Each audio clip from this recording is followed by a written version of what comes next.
Anyway, who would like to do the session summary for last week? As I've said, my notes kind of saved halfway through and then stopped. Yep, I got my Tarek, notes. you never do the session summary. Would you like to do it?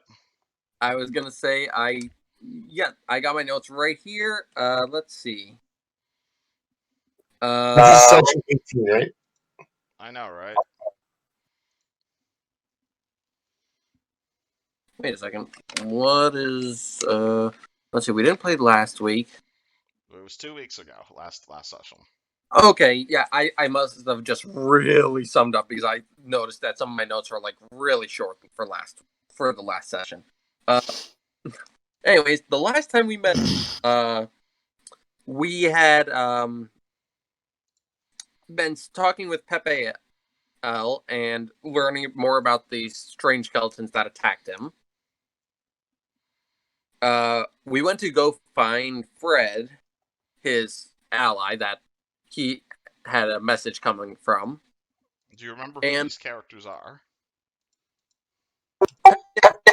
Weren't they all part of an adventure party with Ruthgar, right? Yes. All these people are like in their 40s, essentially.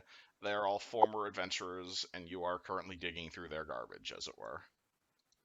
Yeah, they're part of the Green Guard, right? That was the name of their adventuring party, and they all have these signet green rings.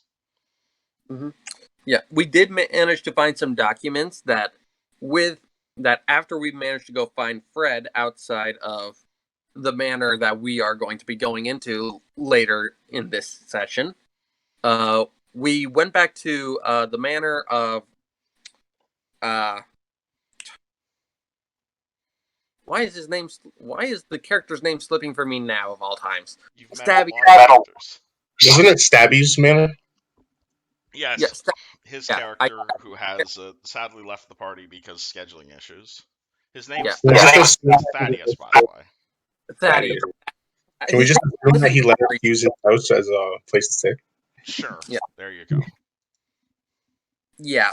Currently, Pepe L and Fred are staying in Thaddeus's manor with the party currently, for the time being, as well as we managed to forge a few documents, which, with the help, we managed to get them to a pretty realistic-looking bunch. So that tonight we'll be able to possibly get into the party. We went and did our play, which throughout the course of it, we managed to do pretty well for the most part. A few hiccups here and there, but mostly on Tarek's part were those. But other than those, we actually managed to do pretty well and earn quite a bit of coin as well. After that, we got an invitation for 2 days later, which was to the cornucopia, which is another dinner party you've been invited to. Mm-hmm. I swear these two things are unrelated. These just happen to both be dinner parties. Yeah. This one, the cornucopia, will be the next night after this one, and that'll be our chance to finally meet Shayless again after her whole disappearing and running away from Sandpoint. Or you think that's where you'll meet Shayless again. That's the rumors we've had. I think it's more so a hope, a false hope, because we haven't really done that much digging into it, right? Nope. All we know is that we have the word of a paladin of Sarenrae. Yes, the bestest paladin. Exactly. We have the word of a paladin of Sarenrae, which, given the or just in the maid uniform, right? Up to you guys how much you trust ogres. Well, I think it's less about trusting ogres and more about trusting the fellow cleric, which I guess that's up to Tarek. Yeah, like I said, Tarek does trust them enough, partly because of the fact that he was the one called over because fellow cleric of Sarenrae. Why would he draw attention to himself if he was a bad guy? He was hiding for the most part, but he drew our attention. After that, we did a little bit of downtime for a day to start getting ready for tonight, which included a little bit of a training session for Tarek, and we managed to do some shopping for everyone, including learning that, hey, we could send the Thistletop Goblins to Mosswood eventually to deal with them. And we got some magic items for the party, including a new sword for Tarek, and Caius got some brand new robes. Yujin, did you get anything last week? Because I didn't have anything written down. I believe I picked up that weasel belt or something, whatever it was called. That was one of the rewards we got for the play, because we did so well. Yep. I don't think we bought anything for you, Do you though. remember what the weasel belt does? I can squeeze down really tight, and I also get dexterity. Basically. Yeah, that was basically everything that happened last week, and now we are currently having Tarek running back to the party to inform them what he learned during Eternus session. Yeah, Tarek did some stuff during Eternus session. However, rather than opening with Tarek, I'm actually going to open with Yuzjin for this session, because I believe Yuzjin told me he wanted to do some investigating into a particular dream he had the other day. Is that still true? I think it's better for like between session stuff. You don't want to do it right now? Yeah, I'll do it right now. Just you've been busy is all. Yeah. Hold on, it's hot in here. I gotta take off my sweatshirt. Please no stripping on stream, God. I can get banned for that shit. Hey, just be glad none of us are playing a dancer. Wait, hold on. I just took off my headphones. How did this transition to dancing? I said no stripping on stream. Ah, that's too bad. I know, huge shame. Anywho, what would Yujin like to investigate while Tarek is out playing bingo with people's lives? Bingo with people's lives. That sounds fun, but I'm gonna have to go down to the library and investigate, what's it called? Future dreaming, because I can't think of the word. Alrighty. Do you know any libraries here in Magnoir? This is true. I wanna go around and ask for directions. I assume it's gonna be in the more like, not. He just had a pretty big standard, didn't he? Yeah, it's a pretty big city. Oh wait, wasn't there a library at the manor? There was a fairly sizable library at Thaddeus's manor, yeah. I think I'll check that one out first. Alright, well, I imagine your character is currently at Thaddeus's manor. So you start You start looking through all of Thaddeus's books. He is quite the gentleman. I'd talk more about him if he was still a character in this campaign, but you start looking through all of Thaddeus's stuff. He has books on all sorts of topics. He has books on exploration. He has books on natural remedies. Not a huge amount when it comes to like magic and stuff, but definitely quite a lot of like nature and like Magwagi Expanse related books. If you'd like to look around for a book specifically on like dreaming and the sorts, you are more than welcome to. That'd be a perceptionizing check.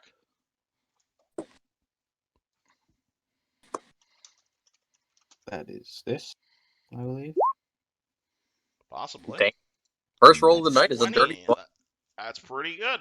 Alrighty. You find... Hold on, where is the name of that book? You find a book called The Divination of the Archons, which is a book about celestial divination magic and all sorts of stuff that can happen as a result of dreams. Specifically, the spell Dream. The spell Dream? Do you read the book? Yes, I would like to know. That's why I looked for it. You are aware of the spell Dream. It's a 5th level wizard spell, so probably not something you're able to cast for quite a while. And it essentially allows you to send someone a message via dream. The casting time is a minute, but the range is effectively unlimited, even across planning your channels. You simply name the recipient or identify them by some sort of title. Then you enter a trance. As soon as the recipient sleeps, you then deliver your message. It can be of any length, and the recipient remembers it perfectly upon waking. The communication is one way. You cannot ask questions, nor can the messenger gain information from absorbing your dreams. And once the message is delivered, your mind returns instantly to your body. This doesn't work on elves or other creatures that don't sleep.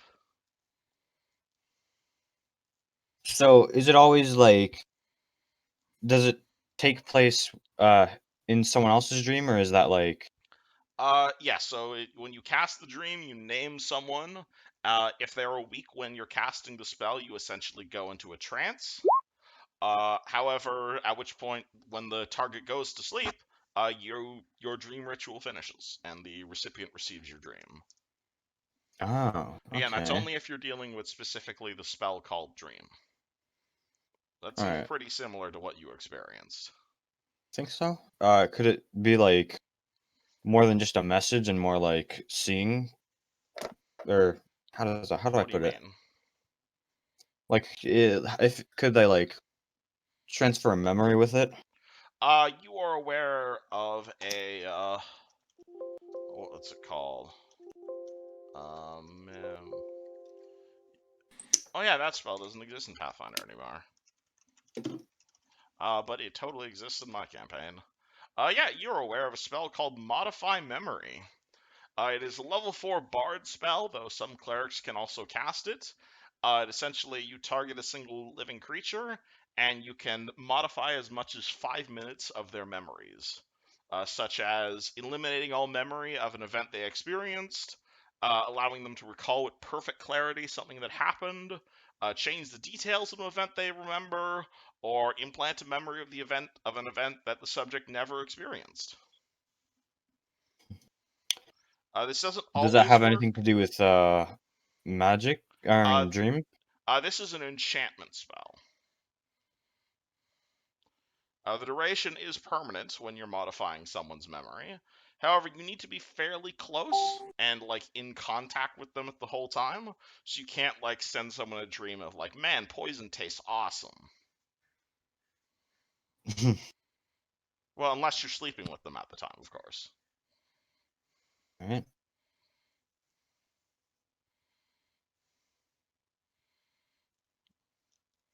Any other spells you look into? Well, I don't know a lot about spells personally. Well, you're a wizard, so here's your chance to. This is true. You are aware So there are that's plenty of enchantment spells, there are plenty of illusion spells out there to create magical dreams. You're assuming your dream is, of course, magical in nature. Who knows? Maybe yeah, a I warlock might as well. patron was contacting you. Maybe you're secretly psionic.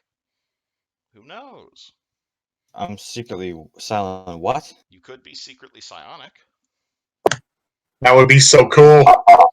I mean, yeah, that would be cool, I would say.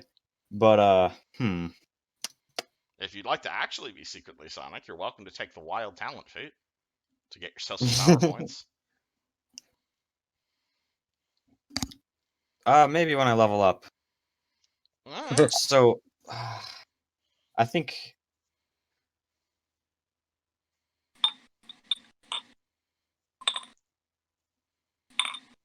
Dang. So nothing like that could be any closer than what Dream was? Dream. Or as a... Well, if you want to send someone a magic dream, you usually cast the dream spell, yeah. Could be maybe someone put a spell on you to go to sleep. Again, spells can do basically anything if you give it enough time. You can create, what's it called? Someone can send you a nightmare. People can scry up. Maybe someone was scrying on you. Maybe you were inevitably scrying on someone else. What about prophetic dreams? That's totally a thing, yep. There are spells anywhere from contact other plane. There are certain types of oracle out there that are specifically done. What's it called? You're aware there are certain types of oracles that all of their fortune telling basically requires them to go comatose. Divination's not one of your banned schools, right? It is. Oh, all right. Well, then you probably don't know a whole lot about divination, actually. Yeah, that's why I looked for a book. All right. You could roll me a spellcraft check to see what sort of divination magic would be resultsful for this sort of stuff. 20 plus 10. Damn. What did you get? You got a 27. Jesus Christ. All right. Well, if you're talking divination magic, the closest thing you can. And I'm echoing through someone's mic. Yeah, sorry. I was going to ask if I could interrupt for a second. Do you mind if you put up a picture of Shayla's? Oh, yeah, sure. Let me go grab the picture of Shayla's. Oh yeah, I don't know what she looks like, so that is kind of helpful. Jeez, it's too hot with the sweatshirt, but too cold without it. Hold on.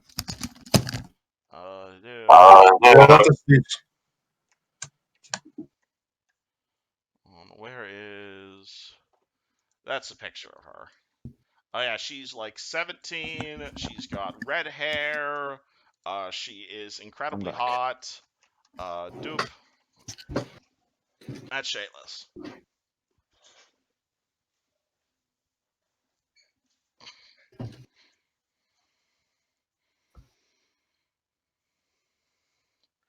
Anywho, what was I saying? All right, divination magic.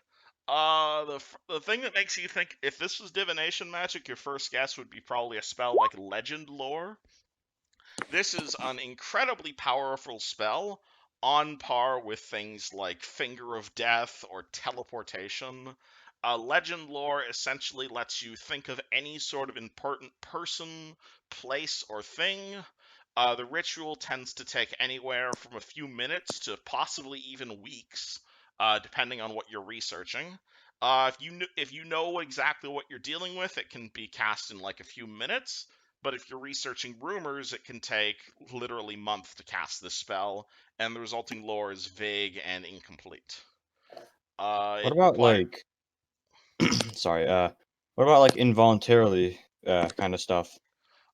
You are aware that casting a legend lore is definitely a big fancy ordeal. It involves a lot of expensive incense and stripes of ivory. Though you are aware of things such as Did I explain what metamagic feats are?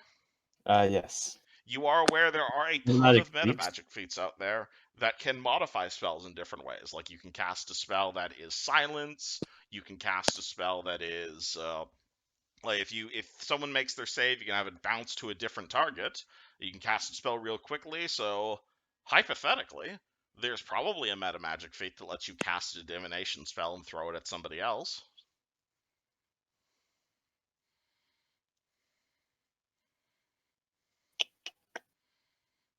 I mean, like, is it possible, like, not as a spell, just to like happen, like, unnaturally, or happen Is naturally? it possible for people to get prophetic dreams? Absolutely. Where do you think sorcerers come from? Huh. You ain't in Kansas anymore. Could Sometimes these sorts of things happen. Could you expand on that? You are aware that there are... Well, you are aware that there... As a wizard, you know that when you got your magic through a whole lot of vast study. You got your magic from hard work, from dedication, from schooling it up.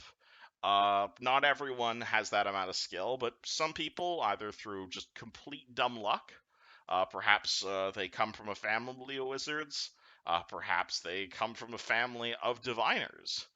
You've known some people are born stillborn, and that's how they get their powers. And when someone has sorcerer powers, or possibly unrelated sorcerer powers, it can boil up sometimes.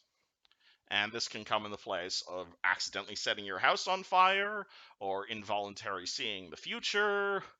Same goes for psionics, or maybe a deity's, specifically pointed you out and might make you an oracle. You are aware this sort of thing is, I wouldn't say common, but like, you're probably not the first person to have a weird prophetic dream. Alright, I'm gonna go take one more look at Cold Flame, Bright Flame. What was it called? Bright Flame, yes. Right, that's it. You pull out your dagger. It is cool to the touch. It continues to give you, or rather, it's warm to the touch because it gives you cold resistance, and it is glowing because it is a magic dagger. I'm gonna take another look at it, like to see if there's anything I missed the first time I checked it out. Alright, it's roll me perception, if you'd like. Or, like, appraise, if that's what you're doing. I'm in spellcraft, Oh, but I'll do that too. Spellcraft works too. Alrighty. I'll do perception first. Holy that's 20. 20. Alrighty. You rolls. Just wait until we get into the actual session. Oh, we are in actual session. You know what I mean. This is, again, it's an incredibly well-made dagger. All magical weapons are masterwork weapons. So someone has definitely taken a huge amount of effort into carving this dagger. Again, it's got this tangy interior. It looks like it's made of liquid flame in the inside. It's got the word Bright Flame inscribed on the hilt. Like, someone has definitely spent a crap ton of time in caring for this dagger, and despite all that it's been through, like laying in the Dutch dirt and being tossed around in your pack, like, it looks immaculate. Looks almost perfect. Huh. Now, if I do a spellcraft. This is a magical dagger. It radiates evocation. It radiates fairly what's it called? Yeah. It radiates evocation magic, and that's probably due to the fact that it's granting you cold resistance. You And don't that's all? sense any other weird senses in your dagger. Weird. Alright, well, I'm gonna dismiss it as a nightmare for now, and then might take another look at it later. Alrighty. Anything else you do? Not Do you go check today. on your boy Caius? Oh, yeah. I'll take a look at see what he's doing. Hey, Caius, what have you been doing? I'm trying to find me a nice young woman. Nice. So you're cheating on Shayla's then? No, I want to, like, because we're aware that there's, like, a slave trade in town, obviously. You are right? aware, yes. Yeah, so I'm going to use that knowledge to my advantage and try to, like, find a specific girl that they're trading and see if maybe I can find sports that way, or at least get a lead on her. So you start. What you're saying is you're trying to get yourself down to a shanty part of town and looking for the people selling people. Yeah, basically. What I was going to do initially was see if maybe, like, the theater manager could point me in the right direction since we have a relationship with him already. Oh, you're interested in buying slaves? I'm looking for a very specific kind of slave. Well, I know they sell those sorts of things down in the Underbridge. I'd suggest keeping on your guard if you're going down there, though. It is not a nice place to be. I would assume as much. Is there maybe any names you could give me that would give me a good lead? Yeah, he kind of thinks to himself for a bit, and I'm totally not Googling my random shop generator or anything weird like that. Alright,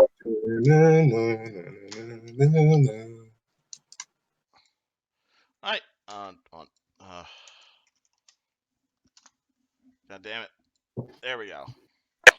Alright, so you start looking around for a, or you ask the, sorry, I'm just, my head just hurts right now, sorry.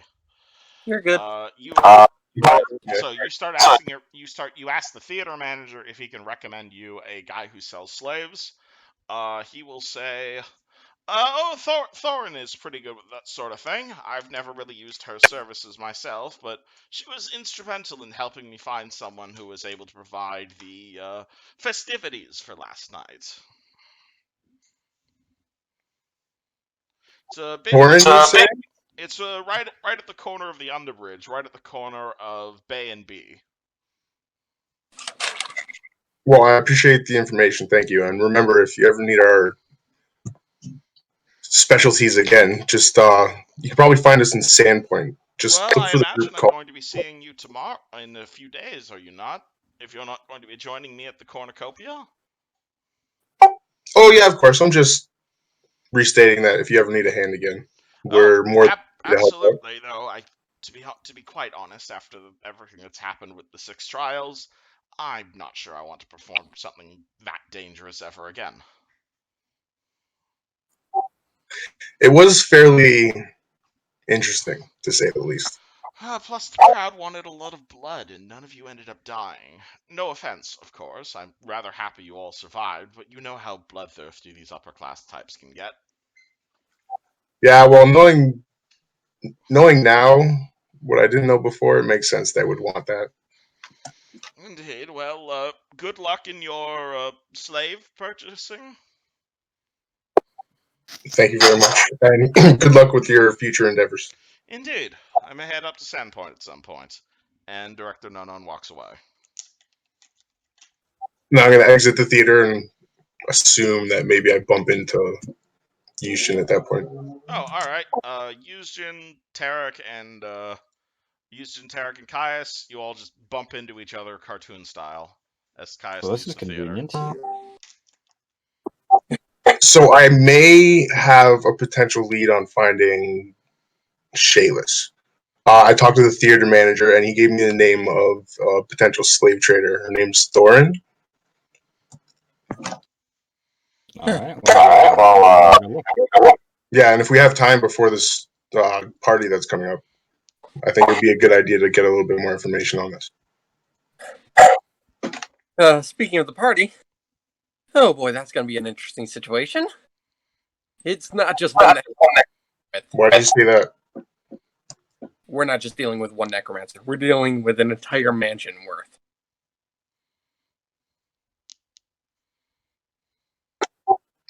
That sounds interesting. Yeah. I was in the Underbridge working with a couple of the local temples, and there was a woman that was turning into a skeleton. I helped her out a little bit.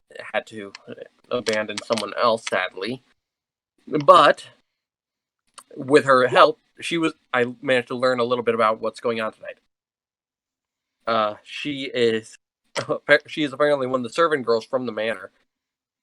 Don't drink the wine when we go there tonight. Apparently, that's what caused what she was going through. Oh. Alright, so, like, we're talking like the skeletons that Pathael fought, right? Yeah, that's what it was, because I tried to heal her, see if channel energy would work, and lo and behold, it doesn't hurt her like it would normal undead. It healed her the way it probably would have if I actively tried to heal us all when we met Pepiel. Oh, so maybe it's less of an undead thing and more of a, like, transformation.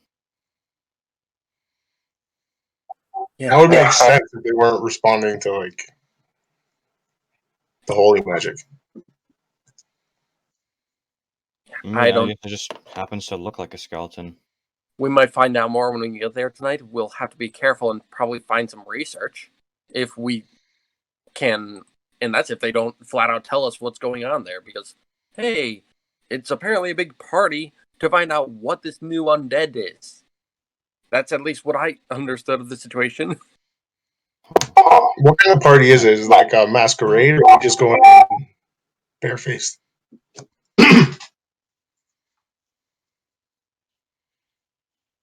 You guys have no idea.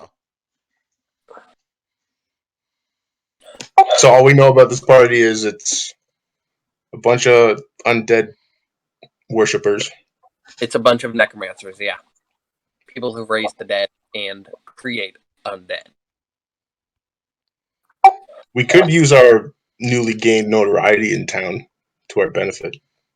True. We also have the invitations that Fred and Pepiel helped me forge a few days ago. And we have enough for everybody? For all three of us?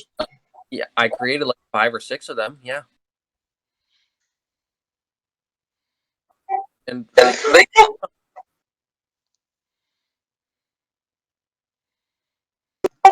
Well, I'm pretty sure we might be able to get more information on this party from this Thorin chick, considering she does deal with the underworld.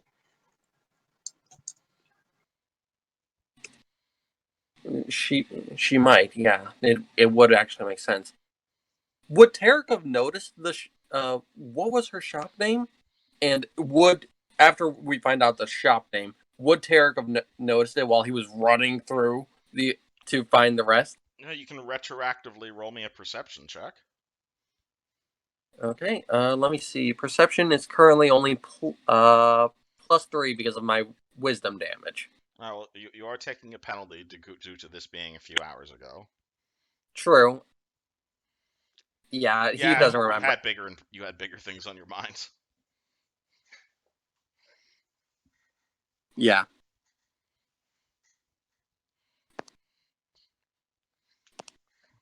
What do you guys do?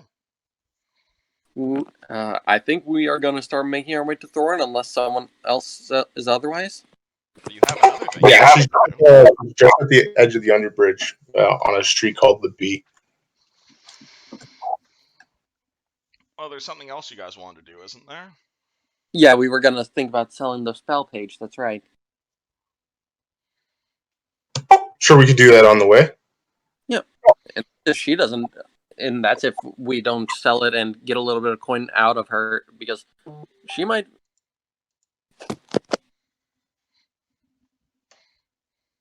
Because she might be willing to give quite a bit of coin to someone trying to sell such an item.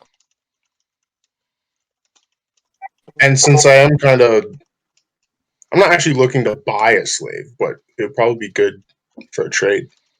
And with that said, for me to explain to you guys my plan, I basically want to go talk to this girl and give her the best description of Shayla's that I can, saying that's the type of woman I want, and maybe that'll lead us to her, or if she's ever heard of someone like that. So you guys And I'm hoping to the Thorin shop? I think so. Alright. You guys head down to the underbridge. It's currently around... what time did I say it was? It was around 1 p.m. when we lasted last session, so it's probably around 2 in the afternoon right now. So you guys head down to the underbridge. You start looking around.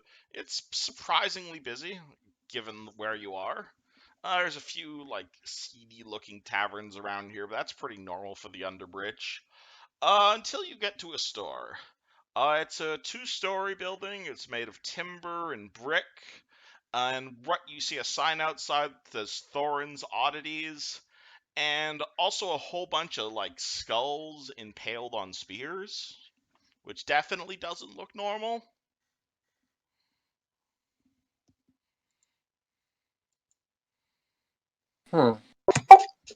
Well, if that isn't morbid, then I don't know what is. You head Yeah.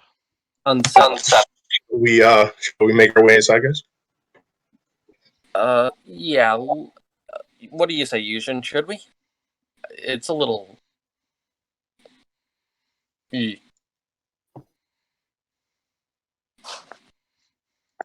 Well, I came down here for a reason. I'm gonna give a knock on the door. All right. As he does that, I'm gonna detect magic, just to be safe. Oh, absolutely. This place is fucking swimming with magic. You can roll me a spellcraft check if you'd like to determine the source. Or what school, rather. Yeah, let me do that. Sir, 16? Quite a lot of evocation magic, and surprisingly a fair amount of necromancy magic, actually. Like, pretty much every store in the Underbridge that's selling valuable shit, this place is warded up the wazoo. Holy shit, that's a lot of boom magic. And Caius knocking on the door, you'll hear a gruff old voice say, "Come in!"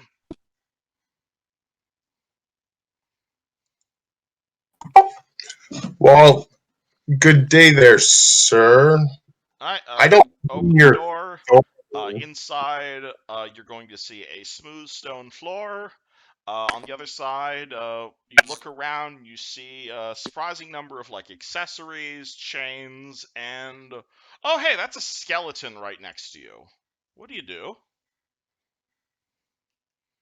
So I'm gonna wait, like one of the living skeletons.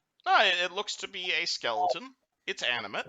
It doesn't have any weapons or armor, and it's in the store, and it's looking at you. What do you do? I'm gonna wave to it and then go back to our own business. Okay. Caius?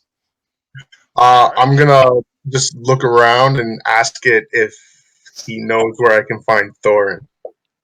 You see, actually, now that you look around, you see like 4 or 5 skeletons, all kindly lined up like mannequins. Looking to the far side of the store, you're going to see a countertop where a grumpy old female dwarf by the name of Thorin is currently standing. She's currently just, you see her, she's currently like sorting through different types of coins and medallions. Though as you walk in and the bell rings, she says, "All right, come over here, come over here. Haven't seen a drow in this part of the city before. What can I help you with?" I was led to believe that you could help me procure certain kind of servant. Servant, yes, she smiles. "We have plenty of servants for sale, do not worry. What are you looking for? Hard labor? Household? Slips? Something a bit more specialized?"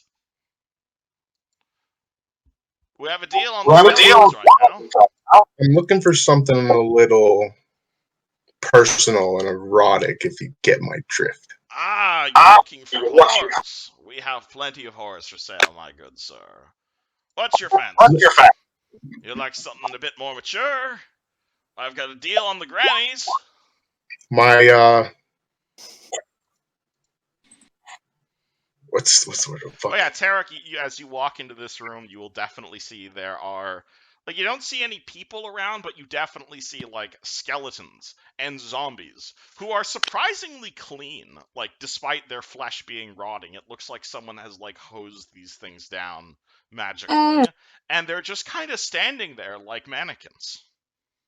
Can I tell if they're actually alive or if they're just like stuffed mannequins or toys that are there? They're breathing? Question mark.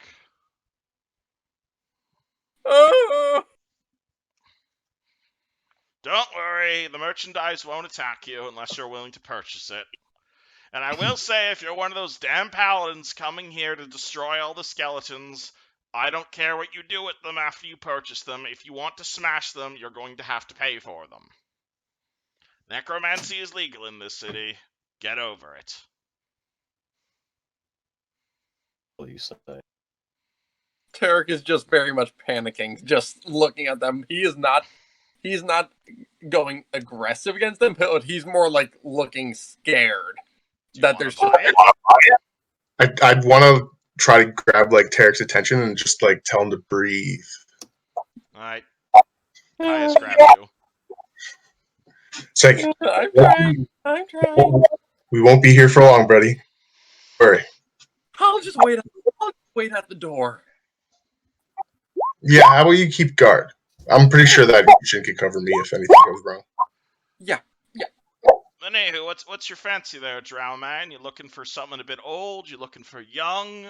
You looking for something of a bit more pedophilic nature? I'm not that. I'm looking for a younger woman, probably around like 18. She's got maybe shoulder length red hair and heavy chested. That's my fancy.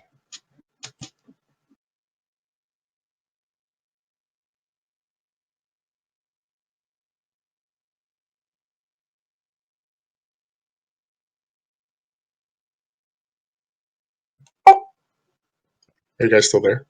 Mm-hmm. Did you hear what I said? Mm-hmm. Oh, there we go. My mic cut out. Sorry. All right. So what she does is she goes underneath the table. She pulls out like a clipboard and a quill, essentially, hands it to Caius, and basically says, "Fill it out." And it's basically like a Match.com questionnaire.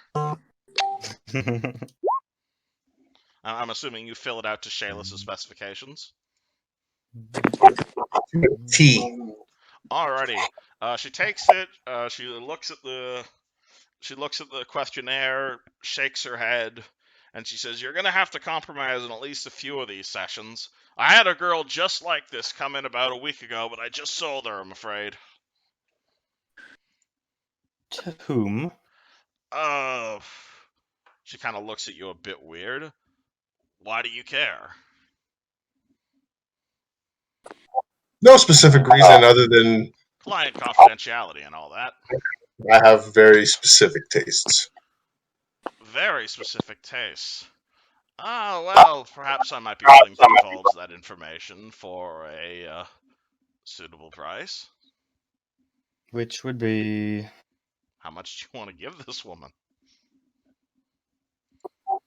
Are you interested in magic items? Depending what exactly you're willing to offer. Well, You can back roll in me knowledge. Sandpoint, You can roll me knowledge corruption if you want to know how much a normal bribe would be in this sort of a city. Interesting. Roll what again? I guess local would be applicable. Let's see. I doubt that I have a lot of that. I got +2 if you want to assist. I have +4. So I'll assist you. Okay. You dig... Oh, alright, well. 22 with Yushin, nice. 22. You are aware that, what's it called? Something like, information, probably, what's it called? Like, you've heard of people getting, what's it called, bribing cops off for assault for as little as, like, 10 silver, depending on how corrupt the cop is. So maybe something around that nation, like a few gold for information. I want to reach into my bag and pull out the enchanted knife that we found at Chopper's Isle and my unholy text to Pazuzu and see if she's interested in these. Oh! You're Or gonna we pull could out use the actual text money. to Pazuzu? Oh, shit, And those you're gonna items. offer that to the necromancer. Oh boy, eyes, mouth I wide have, open. like, more than 10 gold, guys. I think that's a little unnecessary. One of them was a cursed item that basically summoned a haunt. The other is something people won't openly read out loud unless they want to literally wipe their town off the map. So you guys are stalling me from pulling out the book? Okay. No, I'm assuming you're pulling out the book, and basically I'm assuming Caius is pulling out the book.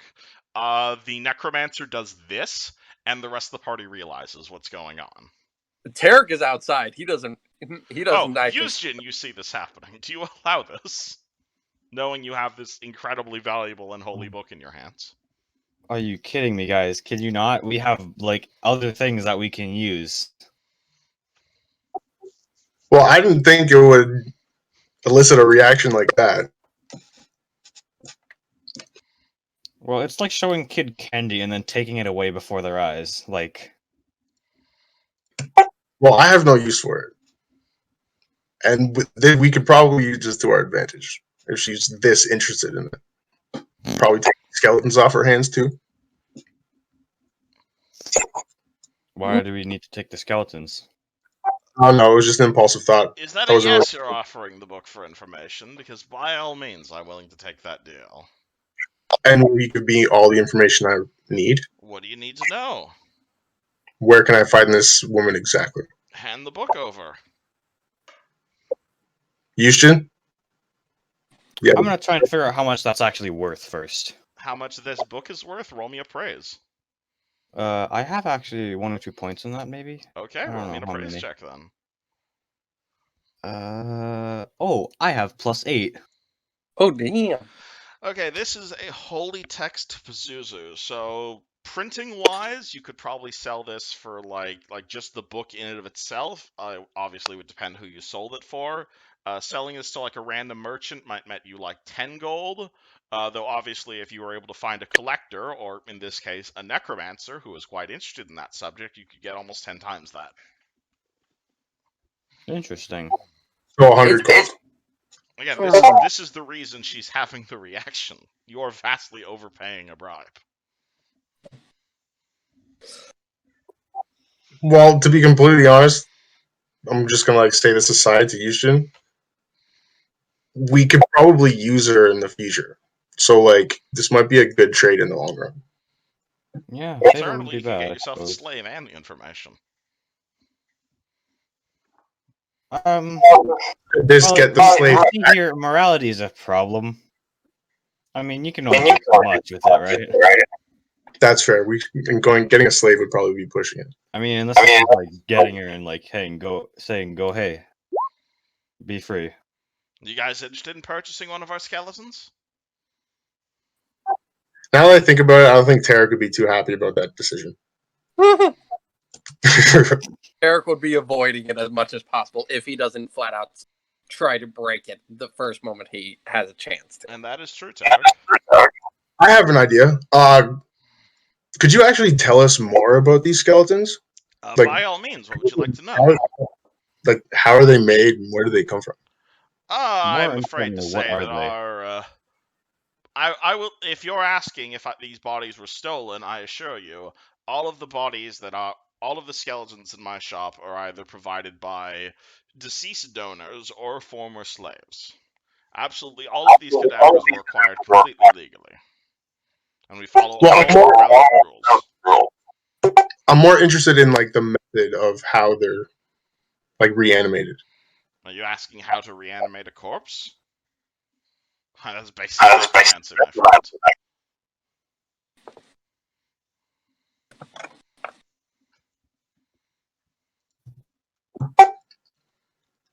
I guess that's fair. So, the information about this slave. Yes? Are you handing over the book? Yeah, I'm handing over the book. Alright. Her name is Shayla Svinder, and I sold her to the counselor not a few days ago for his fancy little party.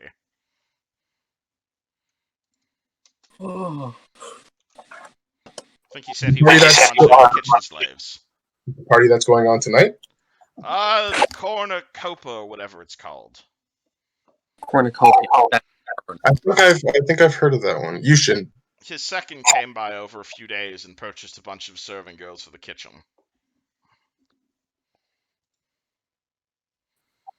Well, if she's just a serving girl, I could probably just buy her off him. But I appreciate the information. Thank you. By all means. Is there anything else I can help you with? A set of handcuffs, perhaps? Pardon, what was that? She said, like, a set of handcuffs, perhaps? Some zombies? Can we hold on to that, and maybe we'll be back tomorrow? Fair enough. Have a good day. You too. Enjoy your book. She will. Or I will. I guess we'll exit the shop and tell Tarek what we found out. Alright, Tarek lets out an audible sigh. You okay there, bud? Firstly, I don't like that she has so many in there. That's fucked up. I don't know. I don't care where they come from. They're fucked up. Secondly, hopefully she doesn't fuck up with that book. I am trusting you a lot with the fact that you did that. Well, my main concern right now is trying to find Shayla. I've been trying to find her this entire time. I completely understand. But remember, that book, you say the name of the creature that it belongs to 3 times in a single breath. You end everything. You have to remember that. Hopefully, she doesn't make that mistake since you gave her the book. Well, since she was so excited about it, I think she knows what it is. But isn't it just if you say his name 3 times in one breath, period, you don't need the book? Or was the book required? Did I miss that part? I think the fact is that now she might also have the book so she can start worshiping him and then try and make a deal with him. Let's just be careful with that, okay? Hopefully she doesn't go like that's the last thing we need. Yeah, I'm sure we'll be fine. We can always try to get it back some way before we leave. Right now, it's actually kind of settling that we know exactly where Shayla's is. So I think we can focus on the task at hand now. Yeah. But I'm sorry I put you through that, bro. You're good. You didn't know she had those things in there. All I gotta say is, at least we know Shayla's is kid. Hopefully, nothing else is going on with her there. Well, I'm sure he'll keep her around after the party for other things. Mm. We should have asked her how much it costed. I could always just poke my head back in and ask, maybe. You could. But don't push your luck with it. If she seems like she isn't going to answer about it, then don't push your luck. I'm gonna knock on the door and poke my head back in. What? Miss Thorne, I have one last question before I leave, if you don't mind. I'm not an information booth. What? How much did you sell her for? How much did I sell Shayla's for? Yeah. She kind of thinks about it to herself. Like 50 gold? Oh, that's not bad. Thank you, I appreciate it. And then I'm gonna reach into my bag and put the enchanted knife down on like the closest table as like a tip. You're tipping her with the cursed knife. Okay. Okay. Thanks. All thanks to you. Thank you. Wait, Nah. so that, You guys have no sense of value, and I love it. I voted against it, okay? I'm a monk, so Yeah. information is more valuable than things. Okay. All I know is that knife was cursed and created a haunt. I have no idea what other properties it may have had. Well, technically, you guys destroyed the haunt, so it's just a normal knife now. Yeah, true. So it's literally... Yeah, you tipped him with a rusty old knife. I love it. Yeah. So, would you detect magic on it? Nope. Completely non-magical now. I'm going to actually pull out that spell page as we are walking away talking and hold it out and say, should we do something with this as well? We could possibly split this off and get some coin for things we might need tonight. That's true. Alright, well, we might as well.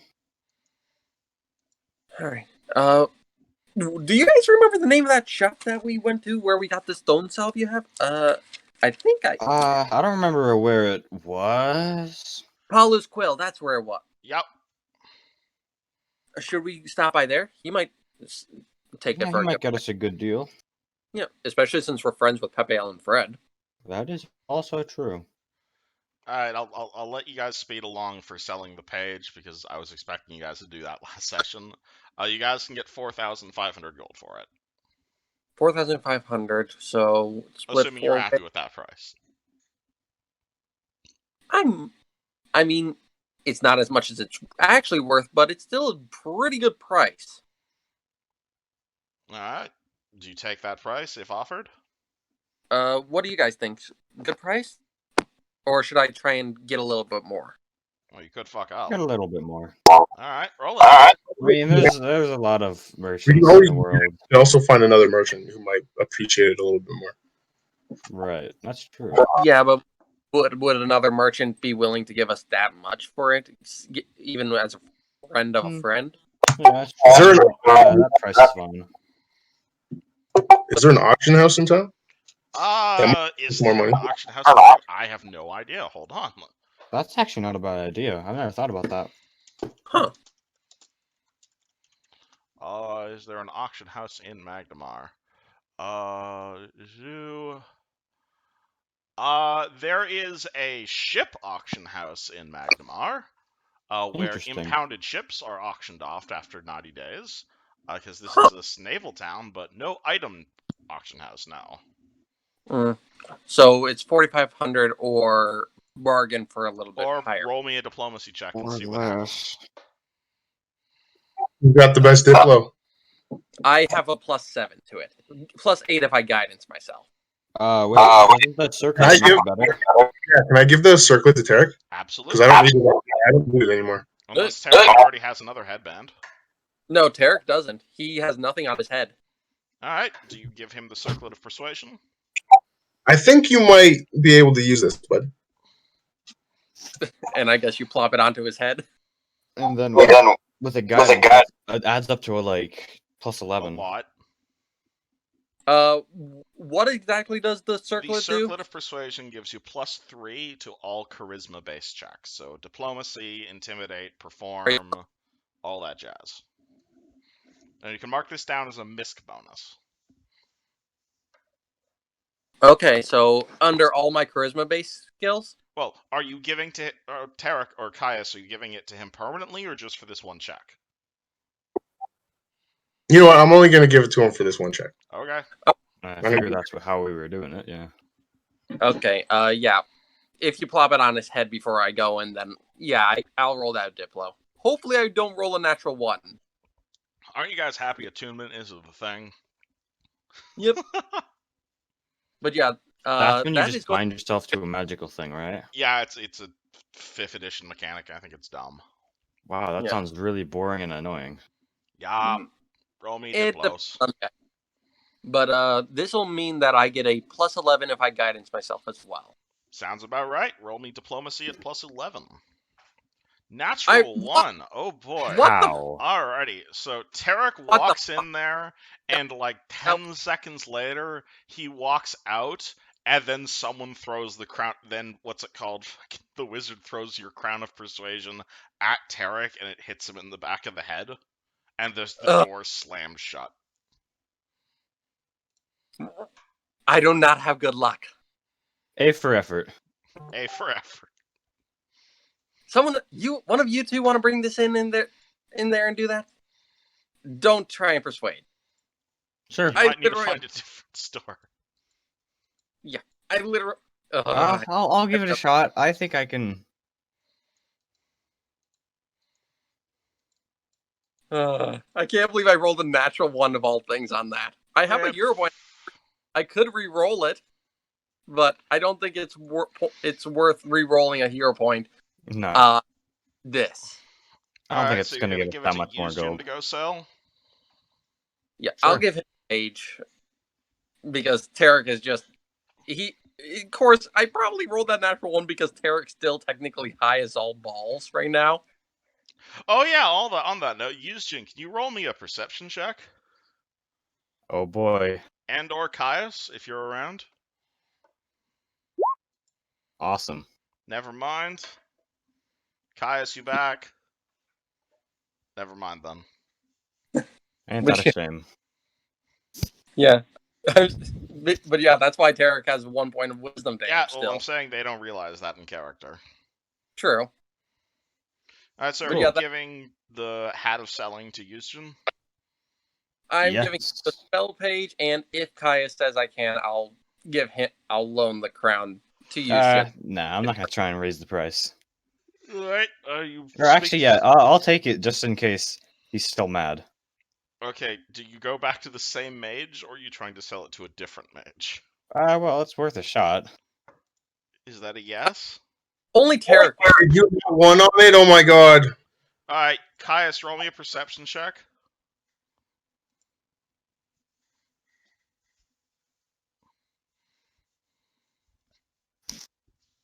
Only if you want to, though. Yeah, Caius, you realize that Tarek is high as fuck right now? Like, he has definitely either been smoking or something of that nature. His eyes are just completely glazed over. Tarek? Yeah? You're caring, bro. What? I said sharing is caring. I have no idea what you're talking about right now.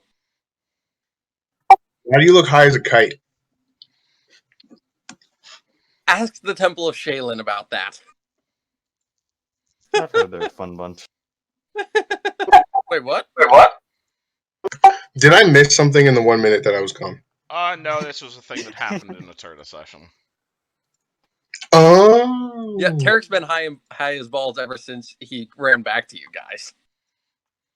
And we're just noticing now. Okay. Just noticing this now. That's how I explain away the natural one. Tarek is high as balls, and he probably tripped and broke something. Yeah. Before he even got a chance to persuade. Anyway, what do you guys do? I'm gonna walk in and give another chat. Are you trying the same mage again? Yeah, I mean, there's no reason not to. Okay, the mage face palms as you enter. They didn't. I'm not sure what happened on in here, but At $3,000, take it or leave it.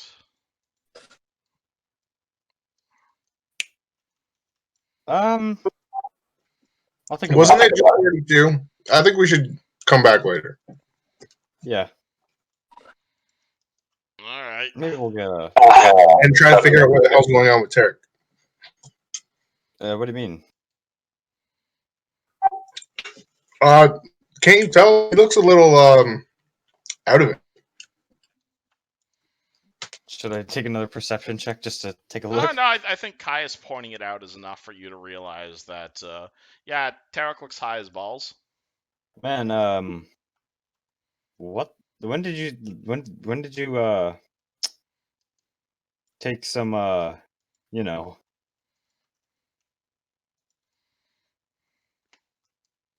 All I did was walk into a temple and I got high. It's in the fucking air there. Nice. Where was the temple? How long ago was it? Because we don't really want to go to a party with you stoned. Trust me, I did not want to go to one stoned either. All I know is that everything's a little bit woozy. Not a lot. Dream bros, bro. Is there a temple of Serenray in town? Maybe we can bring him there. You are aware that the knightly order you're currently dealing with is based in this town. I actually need to go there tomorrow. I gotta ask some questions there. Well, considering the state you're in right now, don't you think it might be a good idea to see if someone there can help us figure out what the hell's going on with you?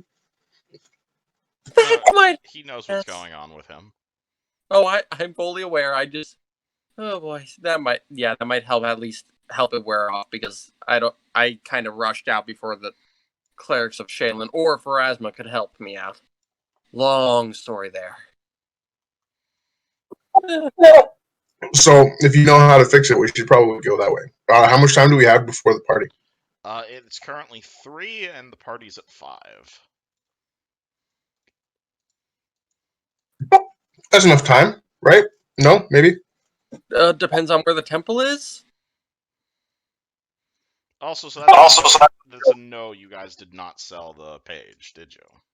No, we haven't yet. Okay, just making sure. Yeah, it's still in my inventory until we actually do. Also, I give Caius back his little crown. Just to be safe. The circlet. Okay. I thought it would help. I'm sorry. You're good. Like I said, I'm a little out of it. Being like this definitely didn't help. Okay, that was weird. Anyways, but yeah, being like this definitely didn't help. I think I broke something just walking in there. That's probably why he's so bad at me. Sorry again. Stuff happens. It's okay. Do you know where the temple is? Because we got to figure out how to get you back in shape. Out of character, he has like a single point of ability damage. It's not a huge deal. But Yeah, you guys are welcome to buy him like a scroll of, it's called Lesser Restoration if you'd like. Yeah. Oh, well, the party is later today. Or Pepe L might know Lesser Restoration today. I don't know. Oh yeah, I forgot about those two. We should probably go talk to them about this party if they're going to be coming to help us. You forgot about them? Well, I didn't really forget about them. They just kind of slipped my mind while I was focusing on Shayla's. Oh boy. Back to the mansion. On them. Alright, so what are you guys doing? I think we're going back to the manor to speak with Pepe and Fred. Partly Partly about this the party spends another, what's it called? The party spends another hour trekking all the way across town. Because I'll remind you that the rich district and the shit district are literally on opposite sides of the city from each other. Yeah, plus Pepe might know stroll. inspiration spell. Today. We don't know. Alright, so it's around 4 o'clock by the time you get back. You walk into the fancy-ass manor you're staying at with Stabby's character. You will see Pepe there. He is currently getting dressed. He is wearing, I wouldn't say robes per se, but he's wearing, like, formal wear. It definitely looks a bit more druidic than your taste, though that makes sense given his deity. It looks almost like tribal clothing, as it were.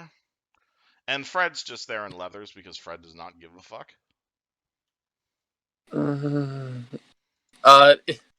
Oh boy. Hello Those two are. there, he calls. Hello. I hope you guys are ready. Yeah, that's probably a good idea that we just had to come back to the manor because I'm not entirely ready. I don't think walking into a party shirtless would be a good idea. Well, we're not there for the party. We're there to, what's it called? We're there to find a quar. True, but we do need. I mean, I'm high as balls, and I know that. You're what? Shaylin Temple. That's all I'm gonna say. All right. Speaking of which, Pepe, Yes? are you aware of the temple that he's talking about? The Temple of Shayless. Yes, I've been there a few times. Why do you ask? So you're aware of the effect that's been put on Tarek? Oh, they tend to throw exorbitant parties every once in a while, if that's what you're asking. Well, it looks like he may need a hand. Is there anything you can do to help him out? Perhaps a lesser restoration spell, though I didn't prepare one of those today. It's fine. It's fine. Hopefully, the drugs themselves will wear off. A good night's sleep will hopefully help with the rest, though. But yeah. So you think you can handle yourself? I should be able to. I may not be in my prime, but I'll definitely do what I can. Alright. So let's I think since we're like getting close, we should probably think of a game plan before going there. Yeah. All the while we're probably starting to get into our outfits and all that. What are your outfits? Are you guys going in your play costumes, or you guys dressing up as wizards? Technically, Terra's play costume is his regular armor. Okay, well this isn't the thing you were invited to because of the play. I know. I'm just for this. Let's see. How would Tarek do it? What are you guys dressing as? You just going as yourselves, or? Well, Tarek, he'll be covering his shield, at least to hide the holy symbol immediately, and he'll tuck the holy symbol of Sarenrae away, but he's actually going to pull out that symbol of Lamashtu and hide it somewhere easy to pull out. So he what can you're saying is you're going in armor? He could be someone's bodyguard, technically. Okay, I just want to make sure what everyone's wearing. I'm gonna tap the little magic sleeves and then make it look like I'm wearing something fancy. Okay, you are now wearing, quote, something fancy. Yes. Yeah. So I'm going in armor purely to serve like Yujin's bodyguard because he's a squishy. Kind of needs it. Yeah, the three of us, who would be the most, like, the best one to like lead? Because of the necromancers being other wizards, Yushin is our best chance. And I'm sure my heritage might work to our favor too. That would work as well. Honestly, the only thing that would hold us back is the fact that is my holy symbols, which I'm gonna hide. I will let you know, Tarek, that you need to have your holy symbols prominent in order to use your spells and shit. I know. I get. That's why I'm just tucking the holy symbol that I hang around my neck into my armor, so I can just pull it out as I need if I need to. Okay, that'd be a sleight of hand check, basically. I'm saying, like, if we get into a fight, I'll just pull it out and I'll raise it to channel. Okay, I'm saying if you want to hide something on your person, it's a sleight of hand check. Okay, yeah. And with the shield, I'm just covering it with like a tarp. You're As walking in- in there with a tarp on your shield? It's kind of like how I disguised it with the for during the play. It's gonna look extra. We think it'd be a good idea walking in with a full shield, as if we're expecting trouble. That might not be a good idea. Although I understand why you'd want to bring it with you. Yushin, do you have like any kind of spell that you could use to help him out with his armor? Not currently prepared. I mean, If I only could- you guys knew ahead of time you were going into this situation. Man, sometimes you just can't help it. Yeah, I'll probably I can, if I have to, I can leave my shield behind. That's still because my shield is only a +1 to it, my AC. Hold on, I do want to check out Silent Image. That's like an illusion spell. Yeah, Silent Image right? basically But how lets much you... is there like a limit? Like in terms of creativity, no. In terms of size, yes. Image. Alright, Silent Image lets you create any sort of visual illusion up to 4 10-foot cubes plus 1 10-foot cube per caster level. Okay, so that's actually pretty good. It lasts as long as you concentrate on it, but no sound.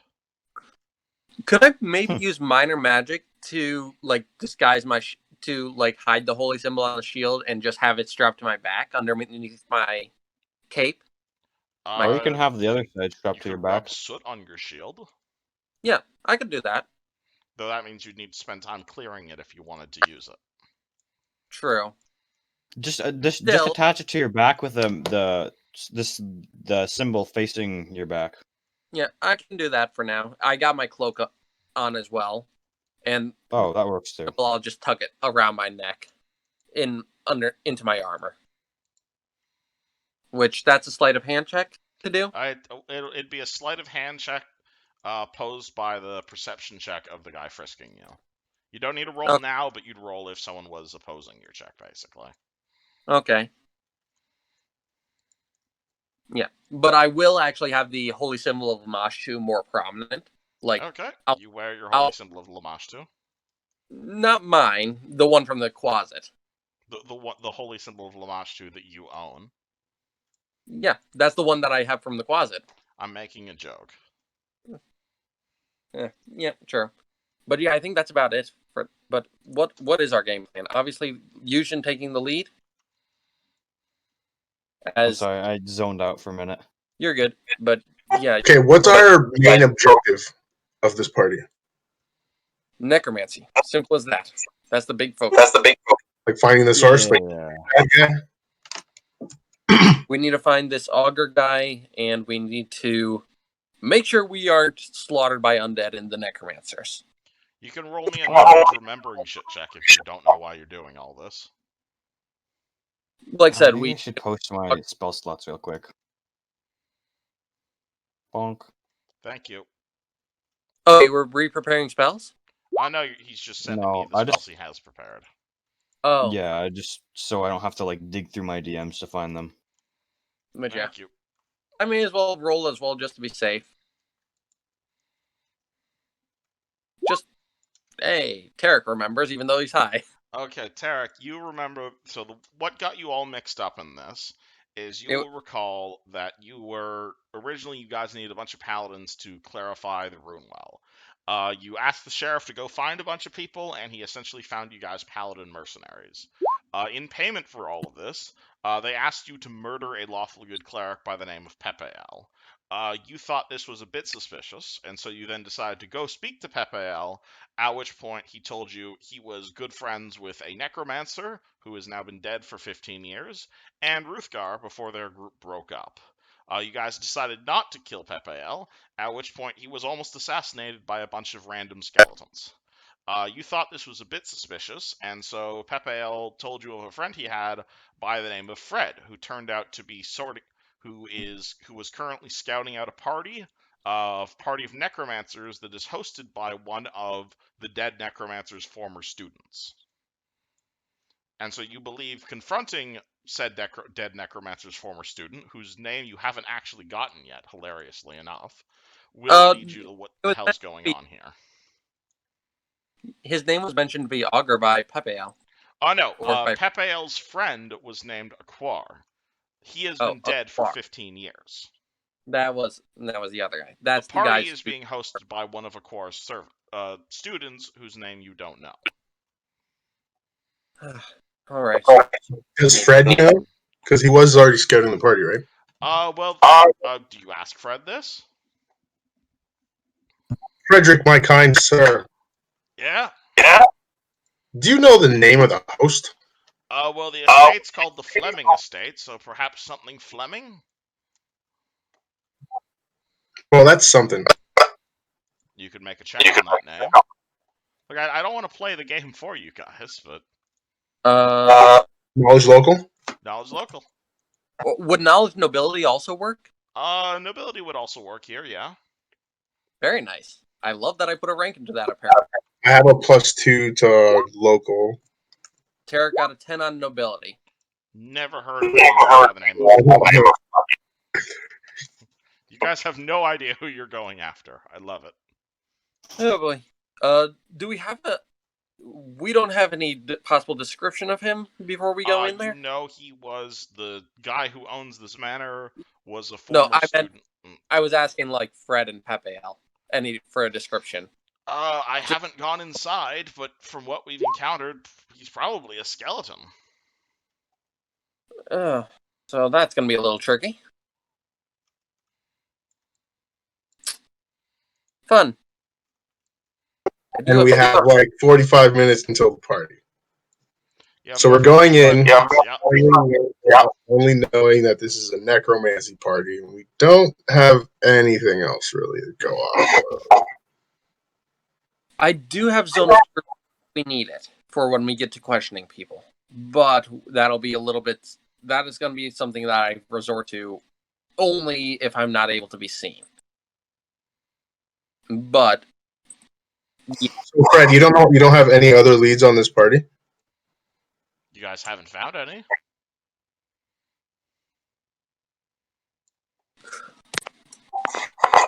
So I guess we're blind, guys. We're gonna go play the listening game first.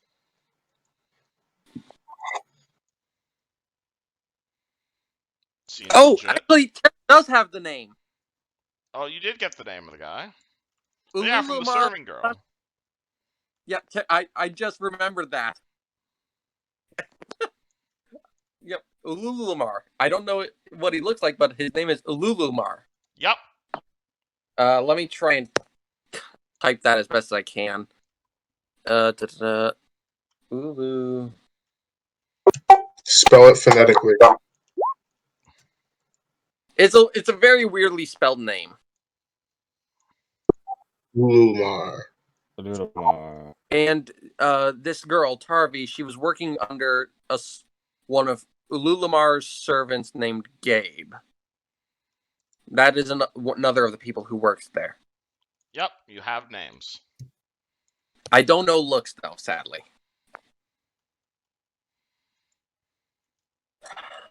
But then again, a week ago, they weren't skeletons. Because Tarvi never mentioned that they themselves were skeletons, just that they were necromancers. Yeah, but they're not like regular skeletons, right? Because they didn't react to your magic. They're not going to be normal skeletons. Yeah, and I tried to ask Thorin back at her shop, but all she said was they're just regular undead. Or they're brought back. At the shop were just regular undead, yes.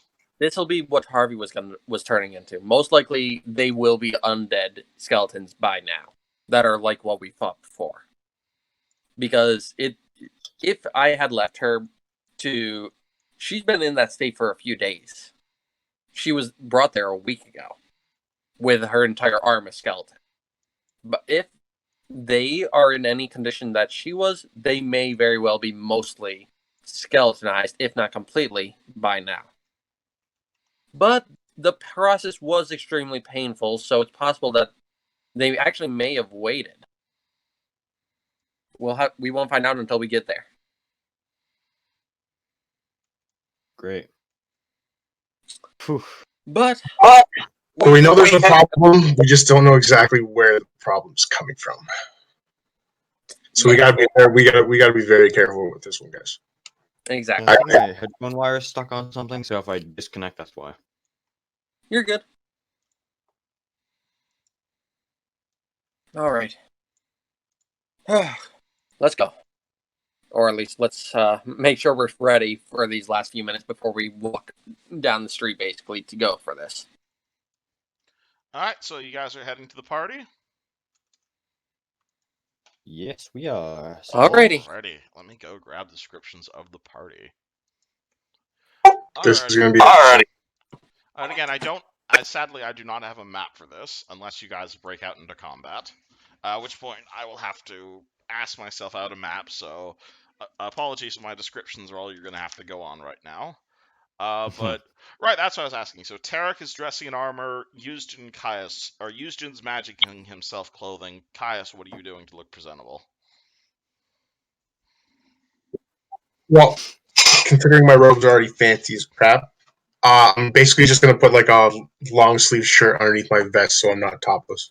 Makes Yep. sense. Alright. I do have a question, though. Shoot. Doesn't Caius have those, like, magic sleeves or something?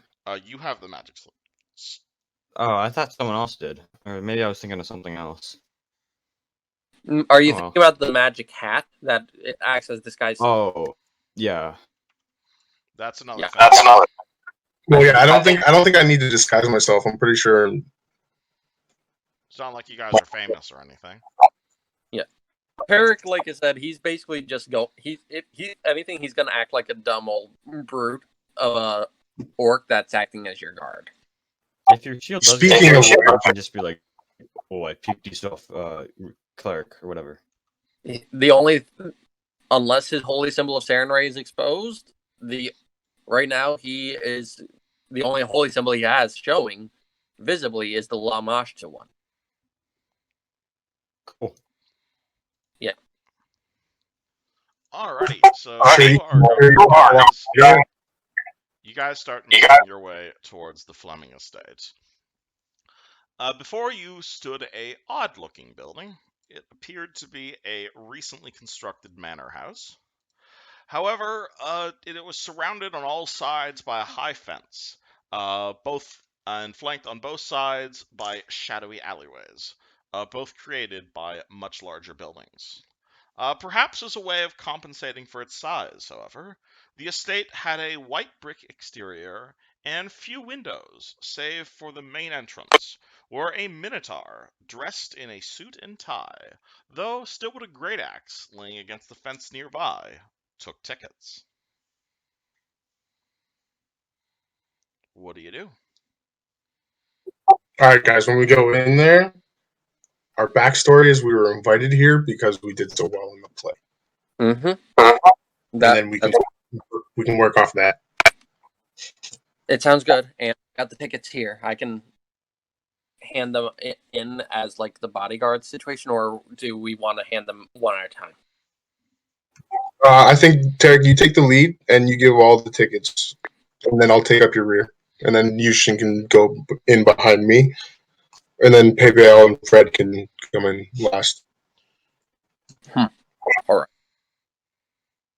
So, Yushin's at the front here? Well, I suppose. Alright, Yushin, what do you do? There is a minotaur and he is taking tickets. He is dressed fabulously. Are we at the front of the line? I imagine, are you getting in line? I mean, that's why we're here. Alright, you guys get in line. You guys walk up to this minotaur. He has a little name tag on his suit that it marks his name as Christos. Christos. He looks at you kind of lazily and he's like, invite? I'm gonna hand them each of our invites. Alright, he kind of looks at it, doesn't really give it a whole lot of look. And he kind of looks at Tarek and he's going to say, what's with the armored guy? He insisted to wear that. He just came along to guard. That's a bluff check right there. Yeah, Tarek's like giving a little grunt, like, guard. I'll give you +2 on your bluff check because that's reasonable, but still a Guard. bluff check. Should I aid another for him? You can roll me an 8 another on the bluff if you'd like. Yeah, I'll still do that because just to be safe. Okay! He gets a plus Tarek successfully aids in the bluff. Oh All boy! right. with a 20! Of course, my good sir. I'm so sorry. And he basically ignores you and lets you guys pass with no incident. And you guys completely bypass that encounter. Thank you, Yushin. Oh boy, oh man. All right. Okay. So you guys make your way into the main entranceway of the Fleming estate. It is a large wooden room decorated with flowers, currently filled with servants, currently both cleaning and carrying various cloaks. A number of servants will come up to you guys and basically offer to take your capes and hats and put them in the coat closet to the right. There are 2 mats on the floor here, where you would imagine guards would be standing, but currently they are empty. There are 3 main entrances to the building. There is the coat closet to your right, there is a room to your left, and the main hallway leading directly in front of you. Alrighty. Okay. What do we want to do here?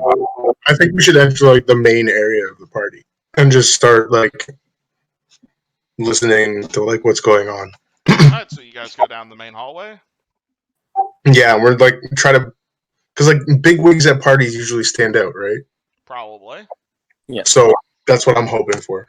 Yeah. I'm sticking like right by Yushin, actually acting the part of a guard for him for the moment, to actually keep it in character in case anyone tries to question it. Yeah, just try not to act too conspicuous. Alrighty, you guys start walking down the main hallway. It's a fairly narrow affair. It's only about 10 feet wide. There's this fairly lavish-looking green and red, almost like Santa Claus-themed carpet going right down the main hallway. There's a door to your left, and there's a door to your right, and you can clearly see at the end of the hallway it opens into the main ballroom. Just for clarification too, are we hiding our appearances, or would we get recognized as the stars of the show? You tell me. I'm not hiding. You guys aren't hiding your appearances. I mean, Terry doesn't look nearly That's as pretty, much, hard. that's pretty much the reason why we're here, right? We got invited because of that. No, you got invited to the cornucopia. Again, I'm sorry you're at 2 different dinner parties for 2 different events. I'm sorry if I'm mixing these 2 up, but you got invited to the cornucopia by the counselor because of your performance. You are here because you forged your invitations. Yeah, and what I was gonna say is we use that same reason as our cover for being at this party. Like we got an invitation, like as our bluff kind of thing. Do you continue into the main ballroom, or do you take the left or right side doors? Do I hear anything from either of those doors right now? Roll me perception. Okay, I will not guidance myself. I am not trying to draw attention. 15. 15. You hear a bit of a munching from the leftmost door, but that's about it. I think it's best if we just go into the main area of the party for now, Terry, since we don't necessarily have that big of a lead. Yeah, before trying to like stick around anywhere. Because if that area of the house was available, the doors probably wouldn't be closed. Mm-hmm. Exactly. But right. I will mention the little munching that he heard, at least under his breath, to make sure that no one else hears him besides you guys. Dog. All right. So at the end of the hallway, where is dance hall? Past a pair of double doors, you find yourself in a massive indoor ballroom, about the size of a basketball court. There were no windows. Rather, you saw magical arcane lanterns dominating the ceiling, engulfing the entire room in soft magical light. A number of small tables and chairs stood around the room that was decorated like a wedding reception. Between the tuxedo-dressed men and the fancy dresses of the women, you saw a bar on the far right side of the room, staffed by a skeleton, where another small army of skeletons, dressed as waiters, moved about the ballroom, keeping most of the guests a healthy stage of tipsy. At the far north wall of this room was a stage, though the curtain was currently down.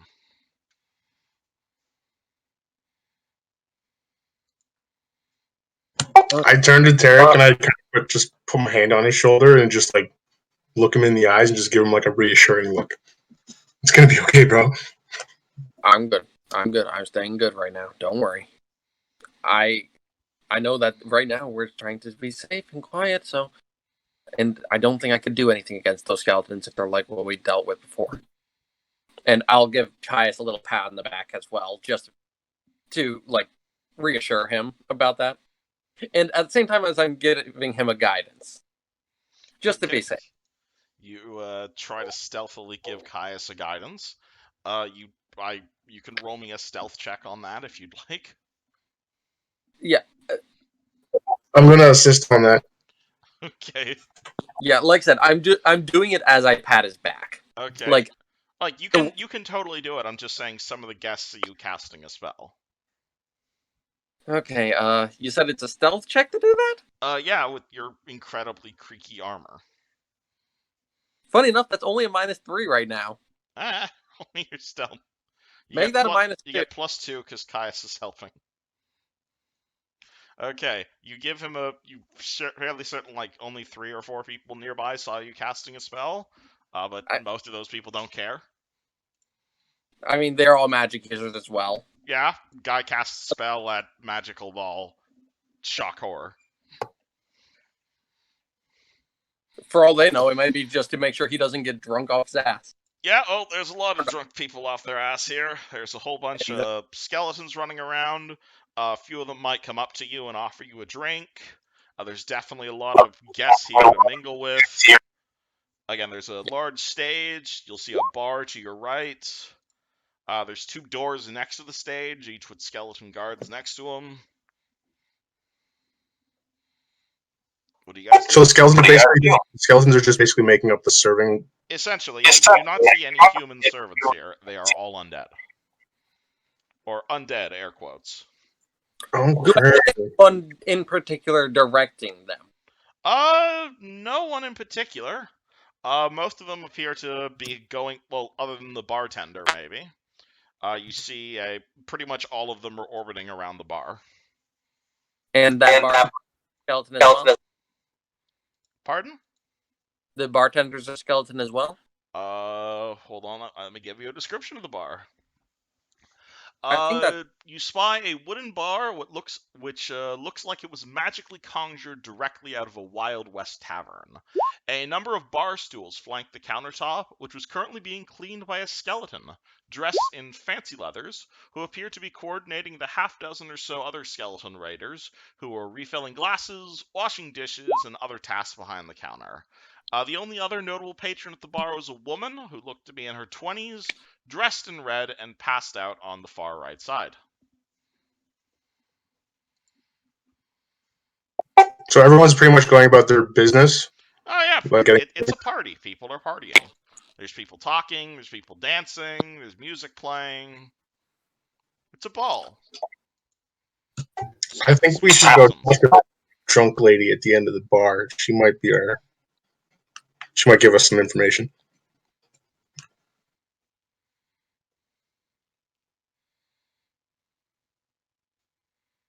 That is a reasonable thing to do. Go for one of the drunks. They might be more willing to talk without having magical influence. And you said she's human, right? Yeah. The woman at the bar is passed out. She's dressed in red on the far right side. And obviously there is a skeleton bartender behind the bar. He's currently cleaning a bunch of glasses. He looks at you guys as you approach, and he says in like a very southern cowboy accent, "Hello there, can I get you some dwarven ale?"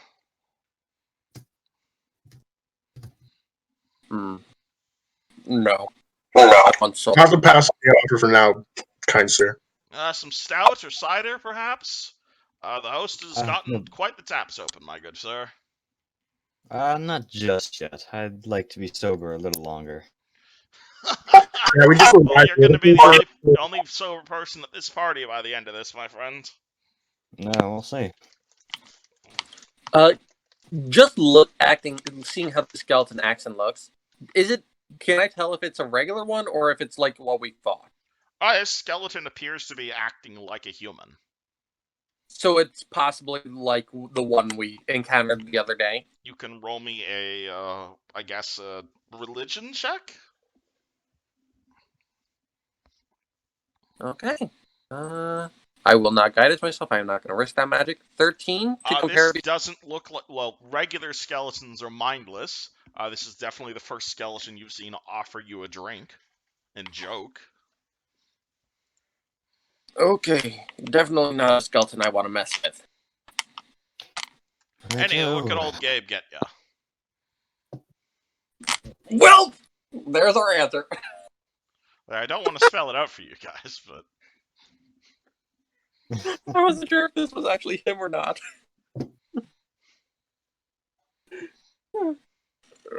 Water. Water? That's all? Surely you can let me spike it with something a bit fancy. I'll just raise my brow, point at Yushin, and say, "Squishy. Must guard." Fine.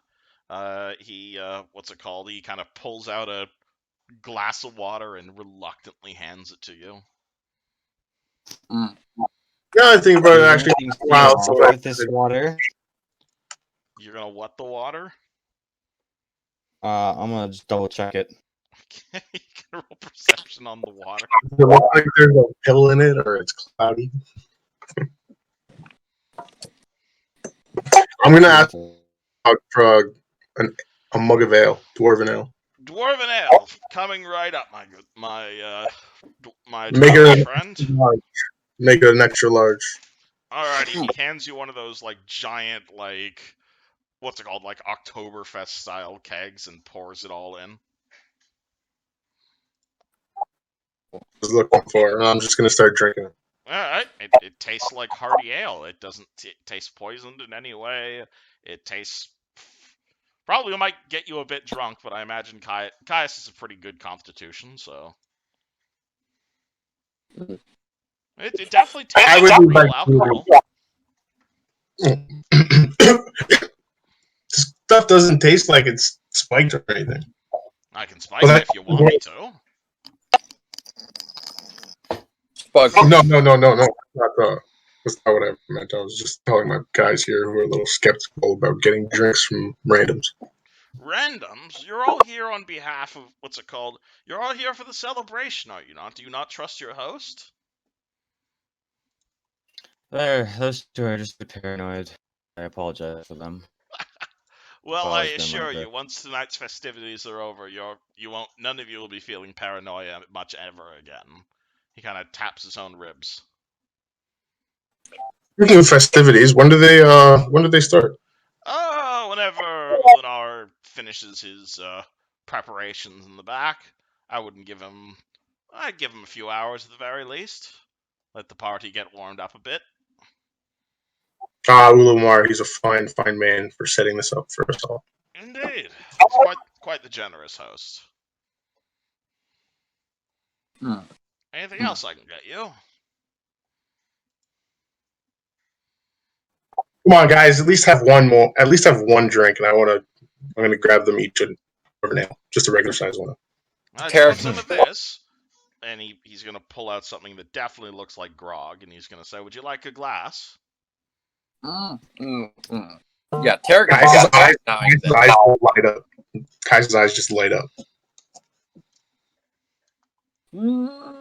Yeah. Yeah, Tarek is shaking his head no. Runelords got a restriction, only one glass of this per patron, though.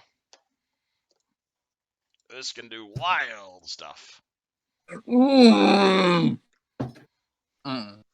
Bad history with that.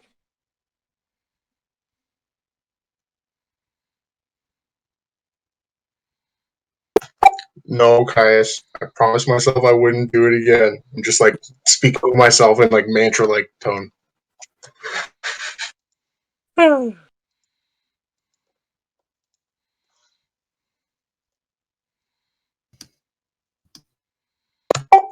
So, guys, what do you think we should do next? If Ulamar is going to be busy for a few hours, we could either continue trying to find out more information, or we could just try to take the head of the snake. He whispers to Tarek and Yushin. Okay, what could we do right now? Let's see. Do we notice anyone like actively watching us right now besides Gabe, possibly? The bartender's currently looking at you. There's maybe a few of the guests currently looking at you. No one's paying a huge amount of attention to you because, again, party. Okay, I wasn't sure if anyone was like giving us the stink eye for some reason. Like they Honestly, were... maybe one or two people, and it's purely because you've got a big armored guy at a mage party. Squishy. You just got a squishy to protect. I am very much playing up the idiot orc right now for this. Like, maybe some minor magic, but no, other than that, idiot orc for the most part is what. You guys brought what's it called, Pepe, L, and Fred to this party, yes? We did. Okay, sorry, I forgot. I didn't know if you guys brought them here. As you guys are having this conversation, Pepe L is gonna kind of walk over to this, see this unconscious woman laying next to the bar, and its eyes are just gonna go wide, and he's gonna say, "Zabel, is that you?" And he kind of rushes over to her. Oh. Oh boy. Do have any of us heard him mention that name? Like No, in the last none of you have heard that name before. He hasn't mentioned it like just in passing randomly during the week when that we didn't actually like role play, but he may have mentioned randomly. He may have mentioned the name, but it's not something he's talked about. No. Okay. You Oh get boy. the feeling he has not seen this person in like several years. Oh dear. This is going to be interesting. You guys are spelling his name completely wrong. I remember how his name's spelled.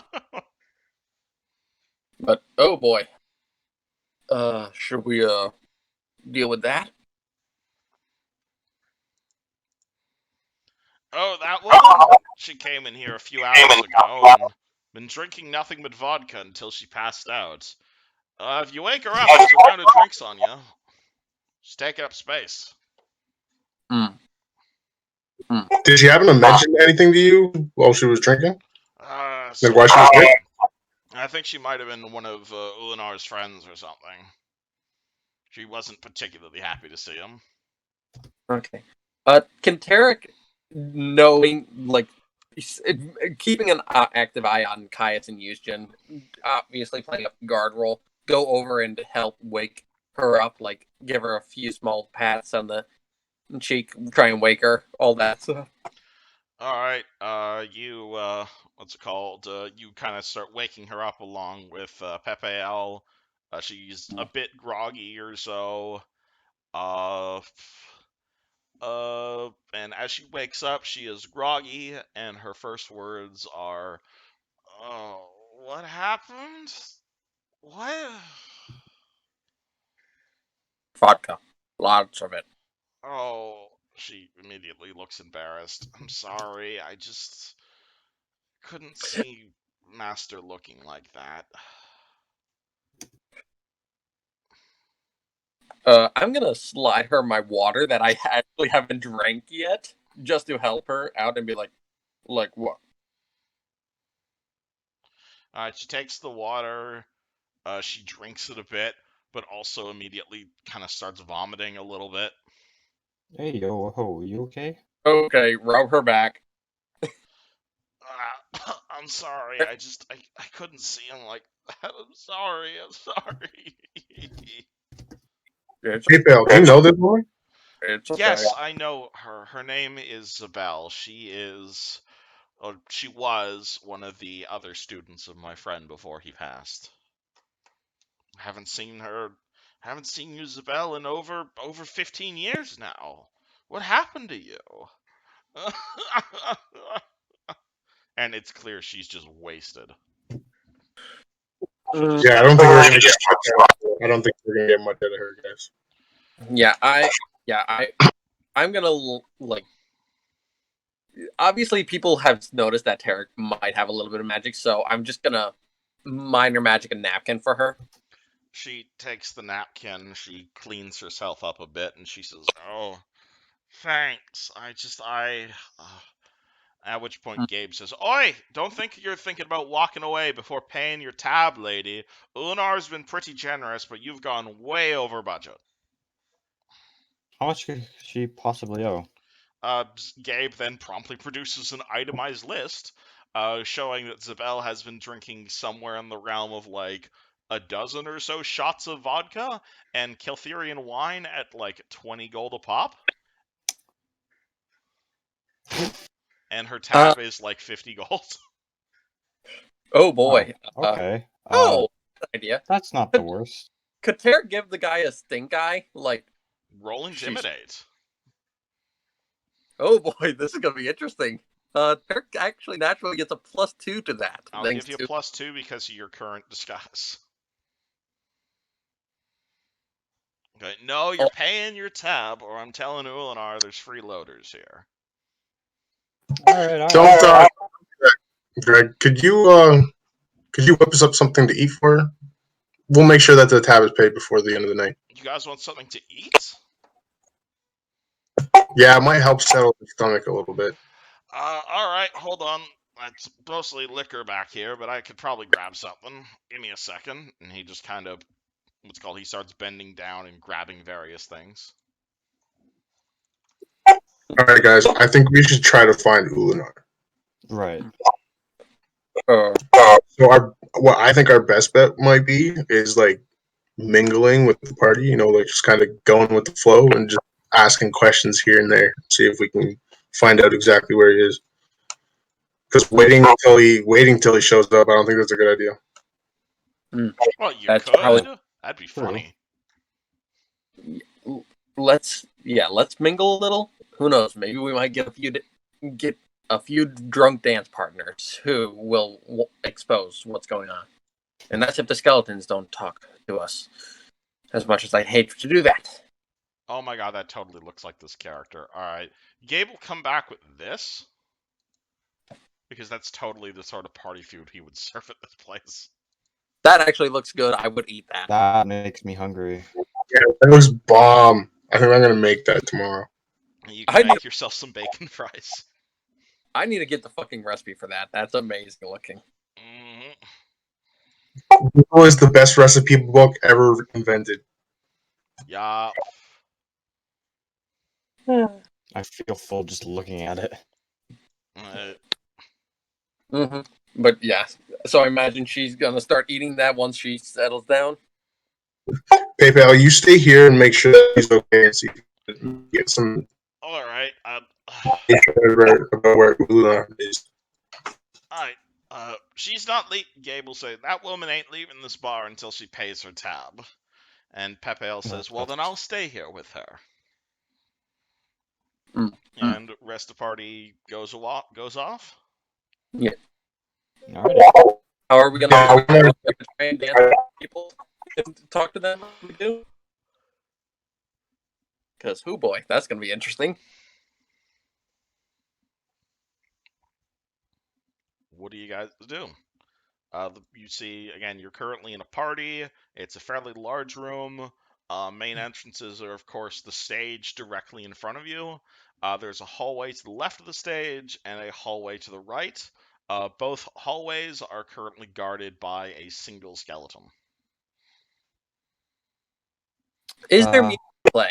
I want to try to find like a group of people that are kind of like enjoying themselves, but like they're still able to like they're still having like a conversation, they're still talking, kind of thing. You know what I mean?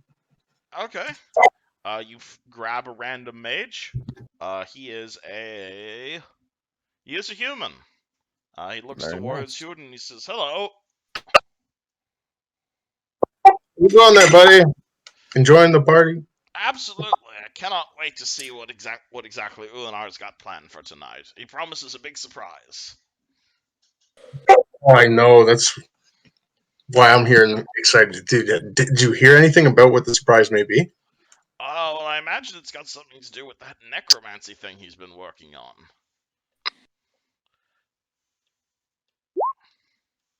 You could roll me a diplomacy check here. If You do convince him. been less than a minute, but I doubt it has been. Would you say guidance? Is that what that was? I'm pretty sure it's been over a minute, sadly. Yeah, that's fair, actually. And Tarek is trying to be. Oh well, my good sir, I happen to be one of the head researchers on the Bonewalker project. What would you like to know? Oh my god! Nat 20. It's such an interesting phenomenon. I've never come across such necromancy in my years of study. Honestly, it's been quite the amazing experience, really. Like, turning creating sentient undead from living creatures. And while these people appear to be skeletons, the truth of the matter is they are still quite alive. And it's almost beneficial, really. So, like, they have the benefits of being dead and alive at the same time? Yes, it allows you to think about it. No more poison, no more disease, no more any sort of physical ailments. And we can still heal them like normal. It's an amazing process, really. I'm more than happy to have been part of it. That sounds wonderful. And it works on animals, too? I believe it would work on pretty much any sort of living creature, really. I believe that's what Ulanor is going to be doing tonight, deploying it on all of the party guests. Mm. Oh, that's wonderful. Would maybe me and my companions here be able to maybe, like, see it beforehand? My good sir, you will be seeing it as soon as Ulanor comes out. I imagine he's going to be coming out here in probably an hour or so, and bestowing upon everyone at this gathering the greatest gift of all, immortality. What I'm asking for is, like, maybe a sneak peek. Oh, I'm sure. Oh, you're welcome to ask Ulanor, but I imagine he's still in the back prepping things. I wouldn't go back there myself. All sorts of undead. Honestly, just wait an hour or so. Enjoy the party. You'll experience it soon enough. I guess you're right. I'm just very eager to see how this whole process works. I am eager as well, my good sir. Well, actually, roll me a d20 here. Oh boy. I'm going to give you a 50-50 chance of this. Oh. Alright, well, that's an odd number. He's going to pull out a scroll and say, well, if you'd like, I happen to have the scroll right here. Oh my god. Would you like May my friend here take a look at it? By all means. And he hands you the scroll. Jin, what do you make of this? It's a scroll. Can Tarek cast Read Magic to help? Because you can cast. Well, first it would be a spellcraft check to decipher it, but if you cast Read Magic, that'll automatically decipher it. Yeah. Exactly. Like Tarek may be a dumb guard right now, but he knows a little magic to help out his employer. Okay. Yep. So Tarek is gonna read magic. All right. Boop. This is a scroll of Create Bonewalker. Few levels ahead of us. Oh boy. And as for what a Bonewalker does, boop. Oh boy, this explains so much. Huh. Can return to normal by remove curse. That's going to be useful. Yeah, so this basically just tells us everything we need to know about it. Yeah, you guys have the source code, essentially. Wait, so it can bring back dead people, It kind can. of? Yes. Oh, hey. Oh, shit! As skeletons. Oh, And then alive is alive. Could you then remove curse to turn them into a living person? No. If you then remove curse them, they are then dead. and cannot be revived again short of a true resurrection, which is like Sarenrae level magic. So it's like reanimation mixed with transfiguration kind of thing. You can't reanimate. You cannot resurrect the undead. That's a bit of a no-no. Okay, I was just wondering how that worked because it said a remove curse can turn them back to normal. No, if the target is subject to remove curse effect, then they turn back to normal, aka their dead state. Okay. Wait, so what's the difference between resurrection and true resurrection? Pardon? Is it just like, isn't there like a spell resurrection? Yeah, so does that count as... there's various ways to resurrect people. There's like raise dead, resurrection, true resurrection, reincarnate. Those are spells that actually Terra can pick up later, right? Yep, those are all cleric. Most of them are cleric spells, at least. Interesting. But this is essentially a wizard version of reanimating the dead. But it turns them into an undead in a way. Yeah, a little bit of column A, a little bit of column B. Well, you know what? Being alive is being alive. But because you're a skeleton doesn't make it different. Still, and it does come with some downsides, as you can see. Well, I'd rather be alive and having downsides than dead. I guess. You guys are now aware that this is what Ulinar plans to spring on his partygoers. And that's going to happen to us if we don't stop this. Or get out of here before it happens. Unless you guys want to become skeletons. No! I'll pass. I mean, a remove curse would just fix it, wouldn't it? Yep. I don't get remove curse till I'm a little stronger, sadly. How much does remove curse cost? A lot. A lot. Yeah, I'm pretty sure. Well, I know I'm broke and there's nothing in the party pool. I think our best is find Ulinar before this happens. Yeah, let's see if we can find him. Yeah, so we already know he's in the back and he's prepping. Okay. So how are we gonna guards blocking those get through him and not deal with everyone else?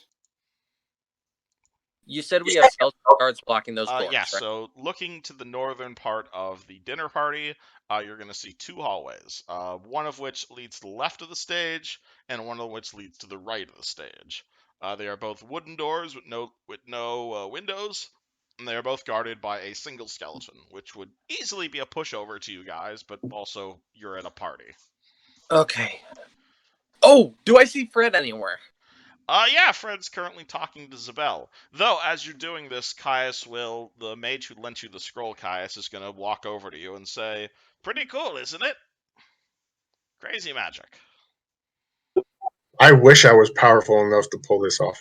Well, today might be your lucky day, my good sir, because I'd be more than happy to use this on you. Oh, no, I meant using it on other people, Chief.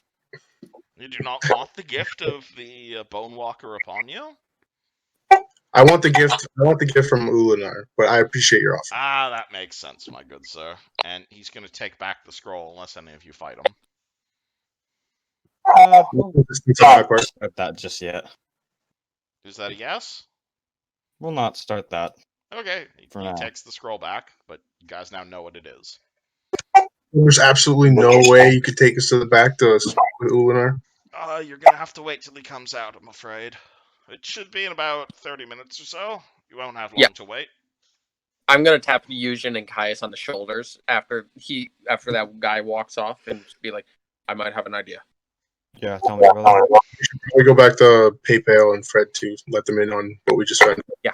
Oh, you found Bone Walkers? Wasn't that something Aquar was working on before he died? Yeah, I swore that was something he was working on. Yeah, but apparently died before he could finish it. Apparently that's what we're all going to turn into. We're going to all turn into skeletons? Yeah, we're going to become like the... And I'm going to... bad. Like, well, at least we know what the purpose of the party is. Fred? Well, a lot of other people think it's good, so maybe we should not be too loud about it. That's Fred, a good idea. can you cause distraction? Distraction? I think if you can cause a big enough distraction without getting caught, and possibly distract those two, either of the skeletons that are over there, we might be able to get to the back. I have a question real quick. How big of a distraction are we talking? How big can you do?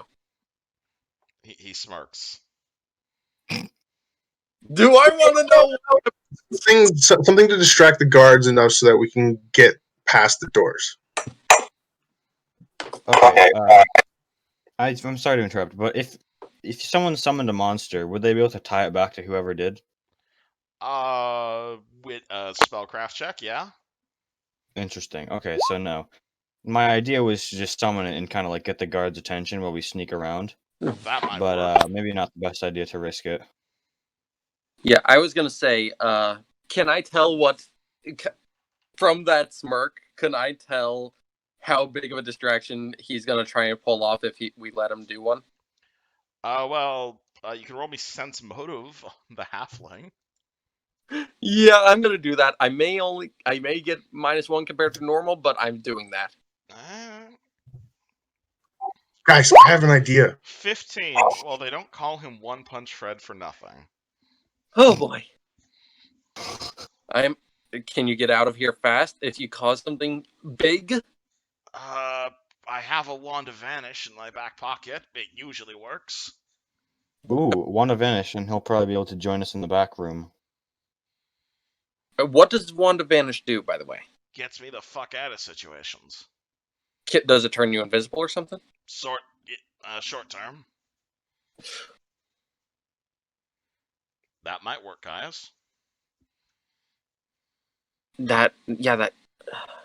I could use it on you to make you invisible, but you'd only have like 4 or 5 seconds. True. Huh.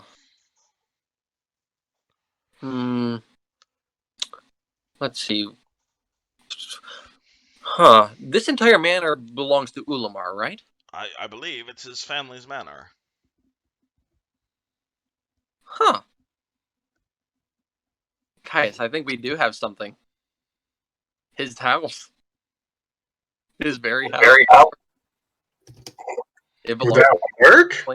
and thus it belongs to him. As far as we know, he's the only one of the family here.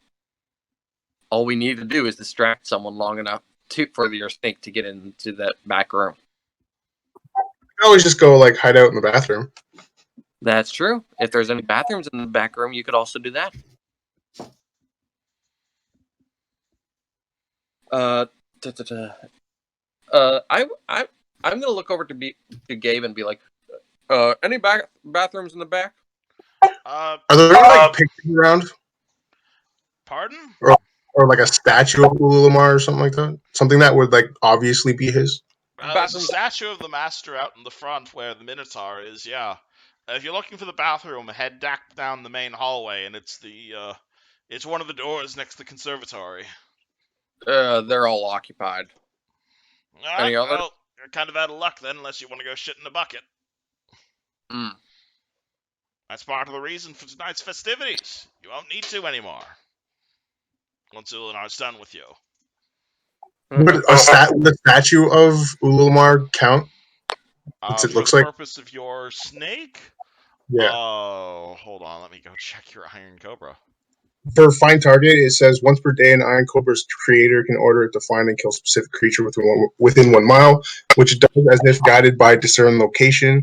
The creator must have seen or be holding an item from the specified creature for this order. Yes, you either need to see the person or you have to have an item from his. And I don't think you can hold a statue. Yeah, I was more so going with like the likeness of the statue being like seen. That'd be a bit much. If you add his socks, that'd be a different story. Well, I could chance it using the house. The house? Yes, I'm just gonna hold the house. I mean, you could. I'll put my palm on the ground, like I'm summoning something. Hand on it, boom. All right, so you're okay. Okay, so but hold on, wait a second. All right, are you actually doing this, Caius? Or do we want? I think we should find something more, like something better to use. Okay, I was about to say your snake just immediately like zooms off to the local bank. Oh my god! Go kill some That's pretty much what I thought was gonna happen if I did that anyway. Or it's gonna like kill like an innocent like person. a mortgage officer guy, basically. Okay. Do I see anything that might be like a portrait of him anywhere? Oh, absolutely. This guy has giant portraits of himself fucking everywhere. Okay, anything Some that's human, quite a few of them of him in the same clothing as a skeleton. Is there anything like small, like a small one that's on a desk anywhere? Roll me perception.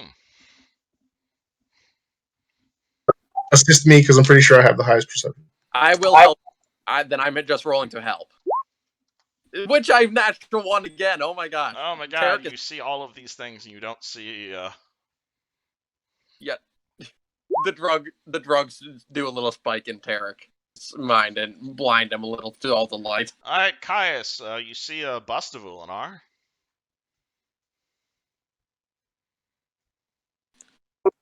Now, can holding it be like stretched to like touching it? Maybe? Like you could pick it up. Alright, I'm gonna go over to the bust of Ulinar. Okay.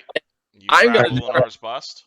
I'm gonna pick it up and just like examine it like nonchalantly. I'm gonna distract Gabe and just strike up a conversation, just randomly. Like blah blah blah blah blah. All right. You could roll me a stealth check to pull this off, Caius. Yeah. Am I technically helping with that? Let's see what he rolls first. Okay.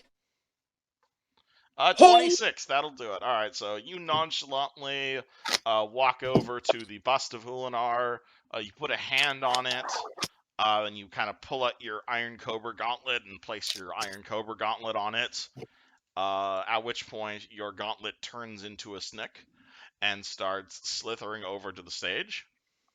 However, you are currently in the middle of a giant party of mages, and so approximately like 10 seconds later, you hear a random person from the crowd go, "Oh my god, it's a snake!" And there is suddenly a massive kerfuffle going on everywhere. Are the skeletons leaving the doors? One of the skeletons starts walking over and like draws a short sword to investigate what the fuck's going on. As this snake is a snake, which is now being given a very wide berth as people are pointing it out. Yeah, it's an amazing distraction as this giant mechanical snake slithers over to the stage. Fred, I think now's a good time. All right, Fred is going to roll a use magic device check to hope his wand works. So, what is his use magic device? It is plus 15.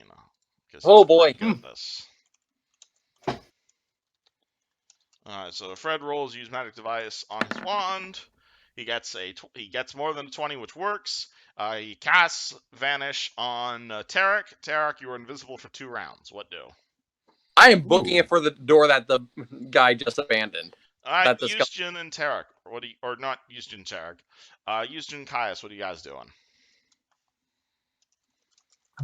I'm gonna take the door too, but I'm gonna stealth out. I'm gonna stealth over. Alright, you already rolled your stealth check, so let me roll some perceptionizing from the guests. Yeah, should I technically roll a stealth check at a roll me a stealth check at a plus 20. Plus 20? Holy shit, so this is normally it's plus 40 for being invisible, but because you're moving, it's plus 20. Okay, so this is a plus 17. Mm-hmm. 19. How? I'm going to re-roll. Yeah, I am re-rolling. Alright, you're gonna re-roll that? Before. I'm using the hero point to re-roll. Alright, roll me spend a hero point, and you may re-roll your stealth check. It's still better! Alright, hold on. Does that guy still see you? 15, 18, 19, 22, 22, 23. Alright, so he beats it by 2. Alright, so like 1 or 2 of the mages might be like, "Oh, hold on, what's that over there?" As like everyone else is running and screaming and running the hell away. But like 1 or 2 of them point towards you, Tarek. You're not completely invisible. Caius just goes full invisibility and starts snaking over to the door. And Yusjin, what are you doing?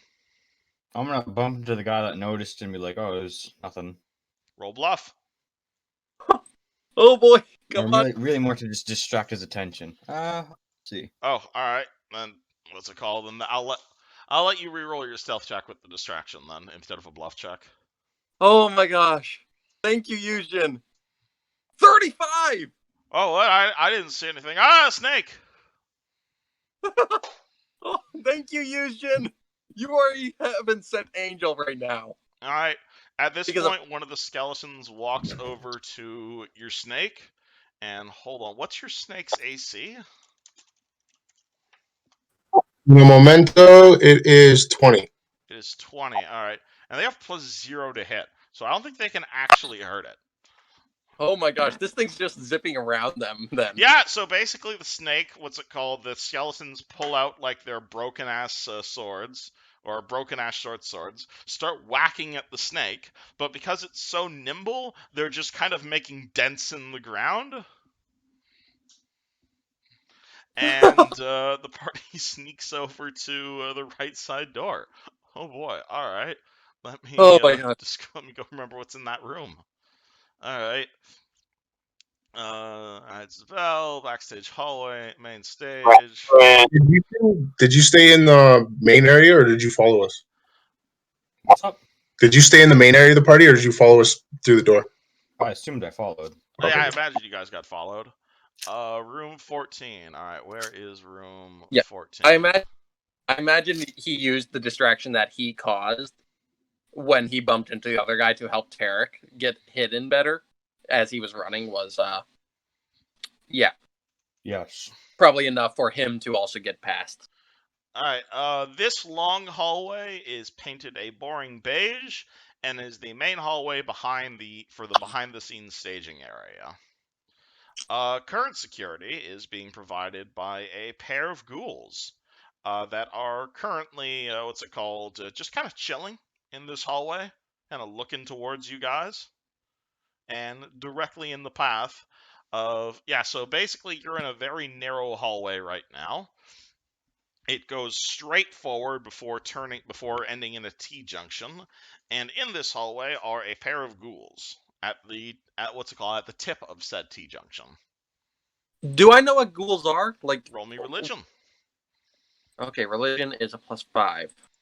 I don't want to pull out the wand that I have right now because I have a wand in my belt pouch, but I don't want to make them go angry at us. But a 15? 15. 15 will get the check. These are not actually ghouls. These are ghasts. They look just like their lesser kin, which are ghouls, which are basically undead that usually haunt graveyards and eat corpses. Ghasts are a much more advanced version of ghoul, which have a aura of death and corruption, with horrible stinking, and their paralysis even affects elves. Oh, fun. Normal ghoul paralysis does not work on elves. That's terrifying. Are they just watching us right now? Yep. You're in full view of them. They are not attacking you. But they are Okay. Did they notice us? They're looking right at you. Oh, okay. Okay. Hello. And they don't seem hostile. No, not yet. From what I know about gas, do I know if they can speak any languages that Tarek might know currently? What languages can you speak?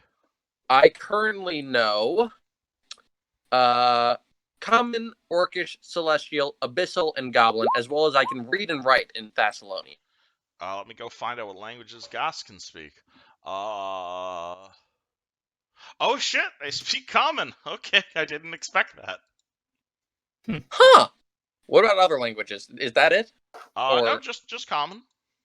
Huh. And Tarek is no longer invisible because he's only invisible for like 3 seconds or like 2 rounds. Yeah, which is a total of 12 seconds. Mm-hmm.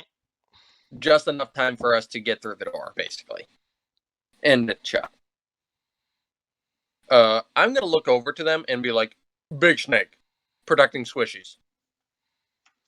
They look at you silently.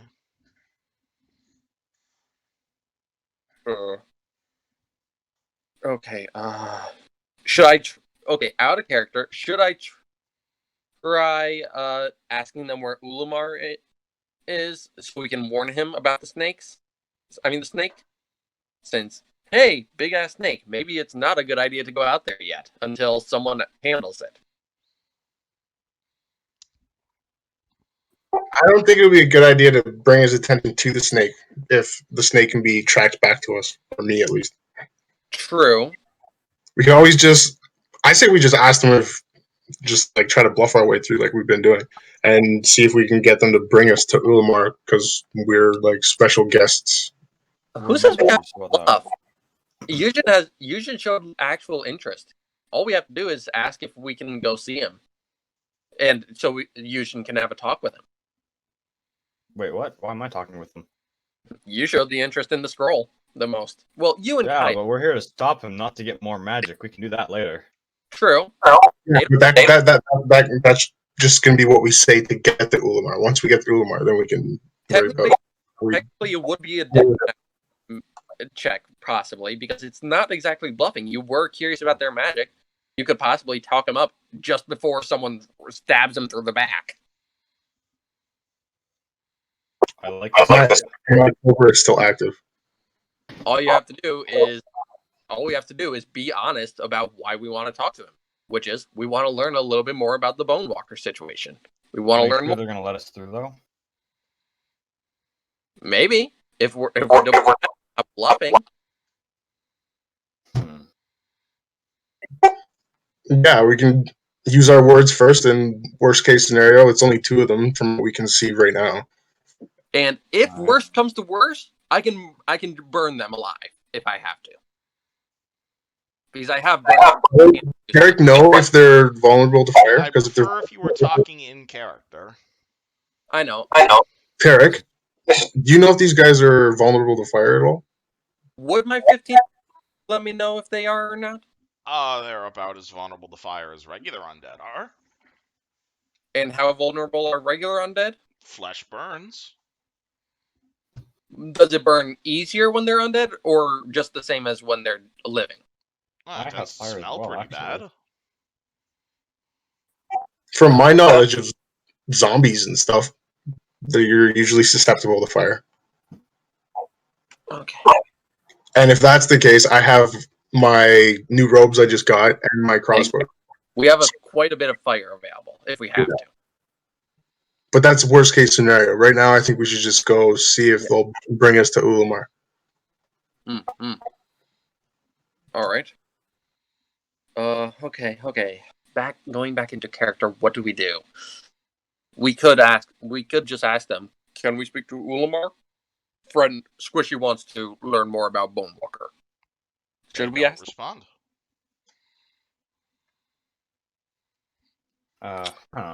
They stare at you with cold, dead yellow eyes. Alright, I want to look around and see if there's anything else around. It's a hallway. It's made of stone. This part of the building definitely looks a bit older than the what's called the big party room behind you. Okay. It's a T-junction. The hallway continues forward and then turns left and right at the head of the T is where these 2 ghouls are. So we don't see any other creatures. It's just the 2 ghouls and us. There's obviously a crazy pandemonium happening behind you, but I'm quite sure they're distracted for the sounds of a skeleton desperately trying to land a critical hit on your snake. Okay. Do any of us hear anything from anywhere besides the pandemonium? Like, is there any doors in this hallway that we can hear anything coming out of? There are no doors in this hallway, but you can make a perception check in this room. Okay. Kais, you want to take the lead on this? What was it? Perception, right? Yep. Mm-hmm. You're getting +2 from Tarek. Alright, let me scroll forward. Very nice. 25. You hear the sound of bubbling somewhere else in this complex. Obviously, there's a whole lot of screaming and yelling and fighting behind you. In front of you, these creatures do not smell all that bad, given the circumstances. As well as you hear the sounds of footsteps. Specifically, footsteps and a ball and chain. With a ball and chain? Like a clanking sound? Yeah, like a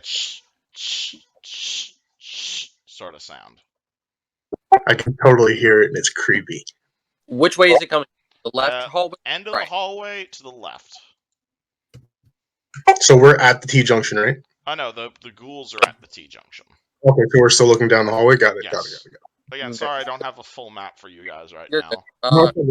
Wait, so did they hear us ask them to take us to Ulamar? You did, and they are currently staring at you with dead golden eyes and not responding. Okay, and the footsteps are coming from the left hallway. Yes. Should we approach? Well, it's either we go forward or we go back into the party. Okay. And at this point, I'm pretty sure everyone at the party is distracted. I heard footsteps coming closer, like a chain clanky sound. Sounded kind of creepy. So chilled down my spine. Okay. Okay. I think we better. I think we might as well just go for it. Go forward. Just hope they don't attack us. But that's if everyone agrees. What do you say, Eugene? Well, let's see how much they react to, because if we just like sidestep and they don't do anything, then yeah, that's understandable. You guys want to just try to walk past them? We can. I can take the lead. I may not have the highest AC right now, but I could react possibly the fastest to them. I don't know. I honestly don't know. Actually, I don't have a reaction. I might be the better one to take the lead. Do you guys want to take the hallway that leads to the footsteps, or you want to take the hallway that leads away from the footsteps? Well, either way, you're gonna have to get past these ghouls. Yeah. And just like act like we own the place. I mean, you have a hat. You can probably change yourself to look like Yulmar. How smart can they be? Oh boy. I mean, yeah, we could possibly just go forward a little bit, but I don't know what to do about it because ghasts, they're not ghouls. These things are likely much deadlier. Does Tarek know how much deadlier these things are? Like, could we handle them if we had to, or? You know they are quite deadly in a fight. You know they can cause ghoul fever. You know they can cause paralysis, which can definitely paralyze the average person. And what's it called? And if you die of ghoul fever, you rise as a ghoul the next midnight. But that's ghouls. What about ghasts? Same deal. Fun. So we don't want to fight these. In other words, because I don't have any way to prevent any of that from happening right now. This is going to be stressful.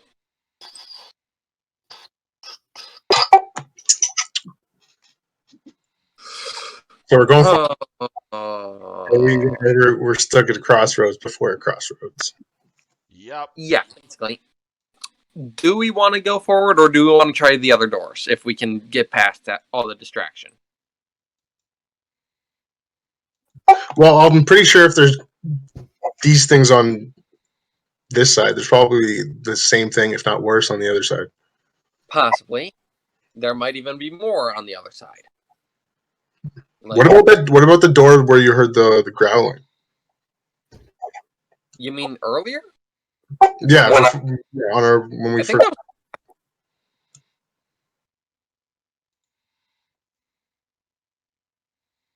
Okay. If I put like a spellcraft check on them, is it like, can I figure out their intentions or like? You can cast me a spellcraft check on them, yeah. I'll aid you. My spellcraft is a +6, so yeah, I'll aid you right now. What about guidance? I am not going to risk guidance. Sorry, I don't want to aggro these things. That's aggro true. does not exist. As in, by aggro them, I don't want to make them get pissed off that, hey, look, I just used magic in front of them. Guess it didn't matter. You 23 on your spellcraft check. You sense some necromancy magic, though this smells like a halt undead spell, which is a spell that renders as much as 3 undead creatures alive, but completely immobile. Unintelligent undead get no saving throw. Intelligent undead does. If the spell is successful, it renders the undead creature immobile for essentially as long as you'd like. Oh, Someone else had the same idea as us, apparently. that's fun. Thank you for finding that out for us. That saves us a little trouble, possibly. Though it is kind of worrying. Yeah, it may be an intimidation tactic. Should we continue then, just to make sure? I mean, more like statue guards then? Like they don't move? they're just kind of there.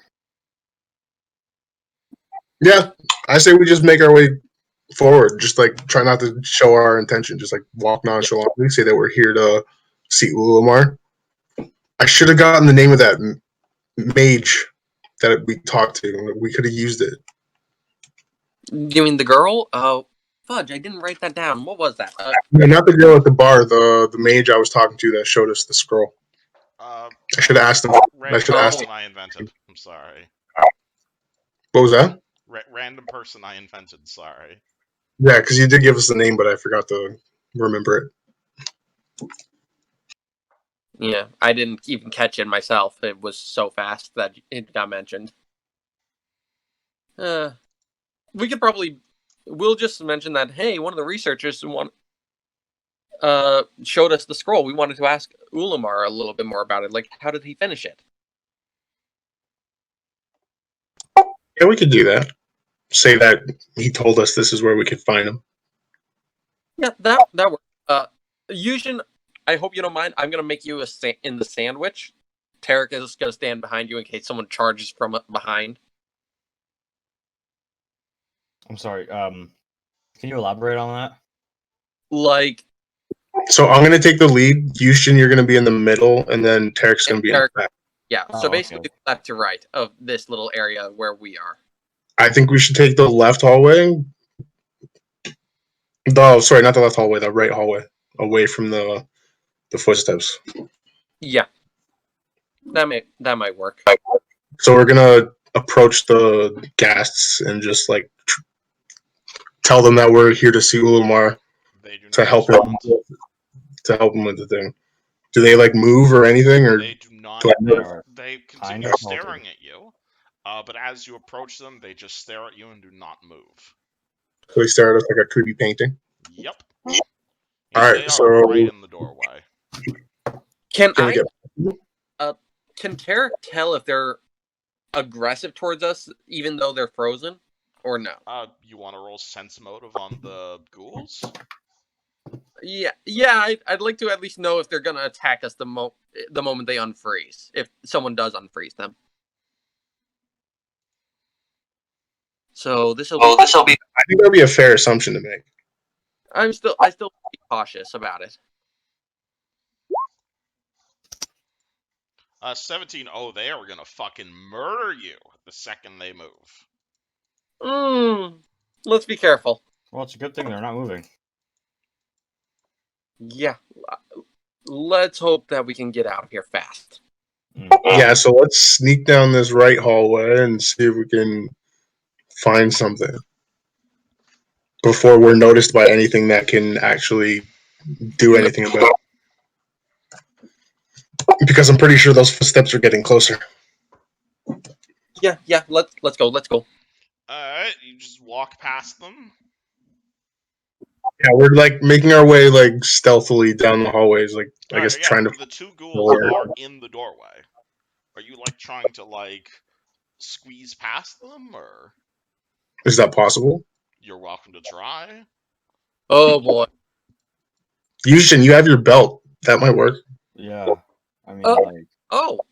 Oh yeah, you have the belt. A quick question: do they look like they were injured at all? What's it called? The ghouls? Yeah. Absolutely. They look like they've been through battle. Like they're close to death, possibly? Not like close to death or anything, but like you can definitely see they've been in a scuffle or two. So if they were to come after us and I channeled energy a couple times, they might go down? Depending on how much you roll in your channel energy. Oh boy. So at least we know we can possibly fend these things off. I don't think these things will really give us that big of a problem considering how set up we are. Because you have channel energies, right? And then I have all my like fire-based attacks. I have fire and I have channel energy if it comes down. And I can use my my flaming souls as like water to like back up so we can get away, right? Are immune to my fire magic, which I have a big old AoE one. Because 15-foot cone, man. As long as all right, so if we're gonna try to squeeze past these things, I think Tarek should try first. I'll go next, and since Houston has his belt, he can just like saunter on through, no problem. All right.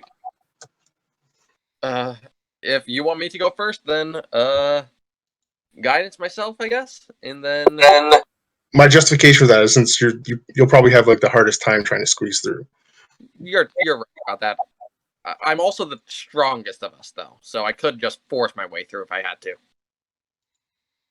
But yeah, I'll try that. I'll try and get through after I guidance myself.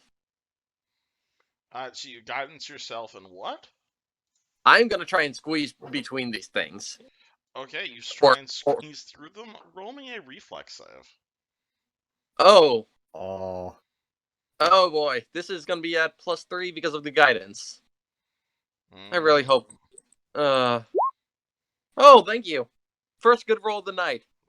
All right. Tarek tiptoes past the ghouls and does not touch any of them.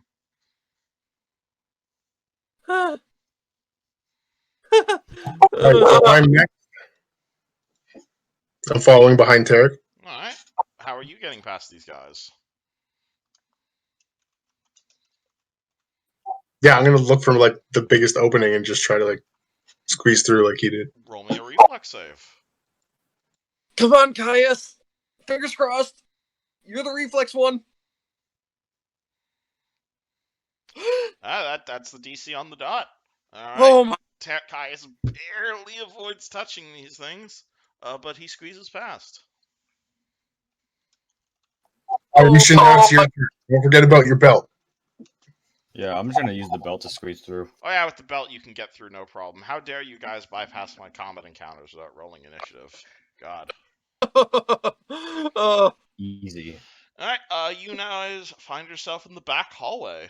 Let me describe this to you. Yeah, so this is a light hallway that is, again, painted a very boring beige. This is the main hallway behind the backstage area. It goes all the way straight forward. Once you're in the hallway to your right, you're going to see the backstage entrance to the stage. And directly in front of you, the hallway continues for quite some time before turning a left. And also behind you, you see a door, which is where the sound was coming from. The bubbling sound, right? The bubbling. You hear the stepping sound. Do I hear the footsteps getting closer? Somewhat closer. They sound like they're more behind you. Like back in the hallway we just came from, right? No. Actually, sorry, I'm just bad at describing things. You'll hear an old voice cry out, "Who's there?" Oh no, that's the wrong voice. It'd be more like, "Who's there?" They're saying this in common? In common, yeah. Do I pick up any accent from, like does it sound like it's a human accent or an orcish one or Roll what? me linguistics. Oh, thank goodness for Tarek having a +6 in that. How the hell do you have smart. +6 in linguistics? I got that +2 bonus from the downtime as a Oh yeah, miscellaneous. you did learn languages and stuff. 20. 20. Huh, that sounds like a real half-orcish accent right there.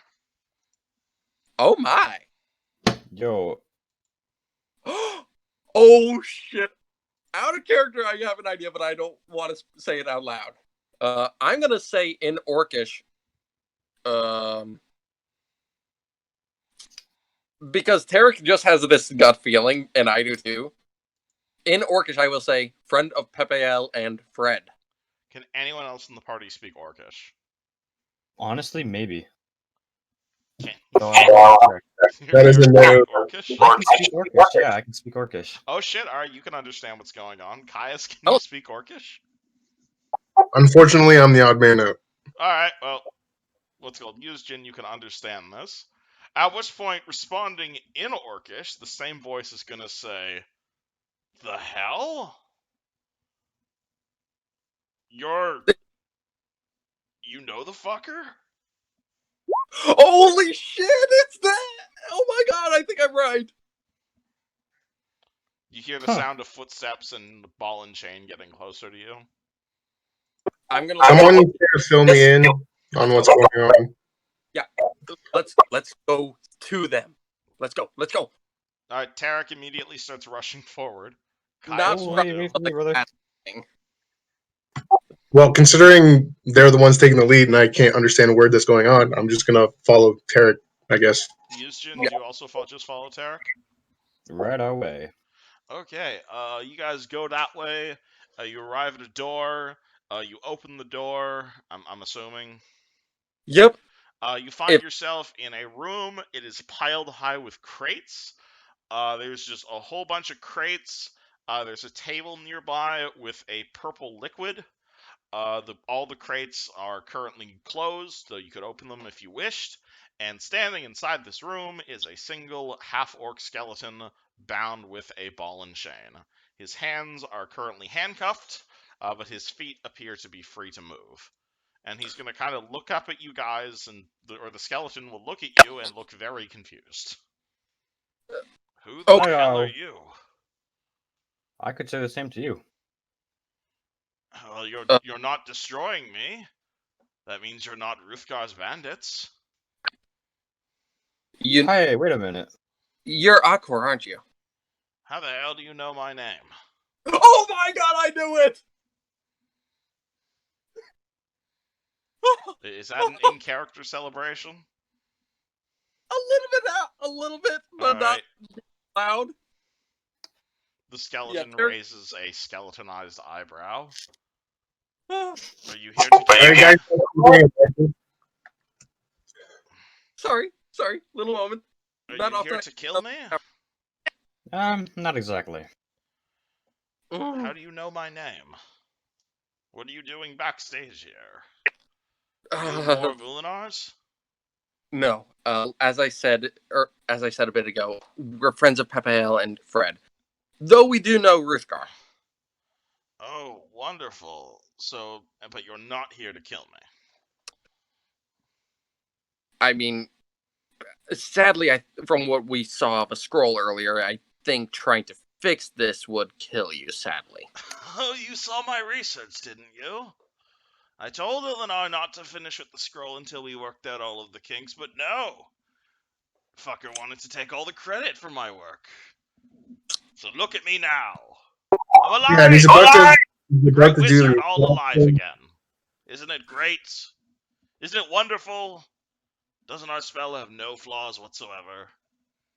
I wouldn't say that. Oh, and the worst part is, if you know how my scroll works, you know I can't even fix this. Yes, sadly, that we did. I had to use a little magic to read it for us, but we did manage to see it. Yes. Oh, and you know what Ular wants to do with it? The skeleton kind of walks over to the crates next to you. He kind of pries one of the crates open. He reaches into one of the crates, pulls out a bottle. It's like an empty bottle, and it's got the words "Cure," 100 gold marked on it. Oh, I know what he's gonna do. Oh, little shit. He's gonna turn everyone in the party into freaking things, and he's gonna try to Is there any way we could take the cure for immortality, and one of my students takes it and is using it to get a cheap buck? Well, lucky for you, we're here to prevent that, so... So you're here to just kill me, then? No, I meant the whole turning everyone into skeletons part. To be completely honest, we thought you were already dead. Seeing I have been dead. Yes, we had... I'm still dead. Really, the word dead doesn't really apply to me anymore.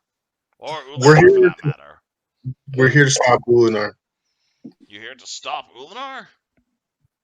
Yes, you see, he's also... We're here with your friends Pepe and Fred. Pepe wants to stop Ulinar? Why? What happened? Well, given some of the skeletons that Ulinar created tried to assassinate Pepe a few days ago. Yeah. Why the hell would Ulinar want to kill Pepe? Couldn't tell you. No idea. They attacked us. We had to defend ourselves and Pepe. I don't know why he'd have anything against Pepe. Both are good friends. I think you're saying insane. I think that might be the case, considering the vials of cure that you have in your hand. We were going to be using this for much more research. Do you have any idea the price of spell components nowadays? More so the price of spell components when I look like this? My apologies that you have to be like this. It's not your fault. This is my own spell. I knew this would happen the day I created it. I was just hoping my apprentice would be willing to... Well, when I found myself back in the land of living again, and my apprentice, so foolishly the one at the helm, I would have assumed he would have figured out the kinks in the research first. But no, he just wants to take it directly to market. Stupid Ulinar. This is why you can't trust humans.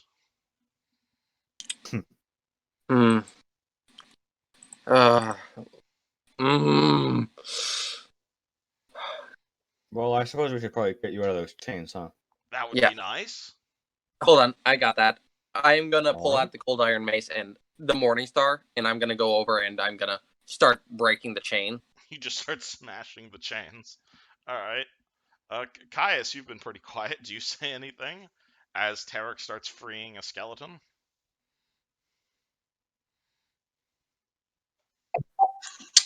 No,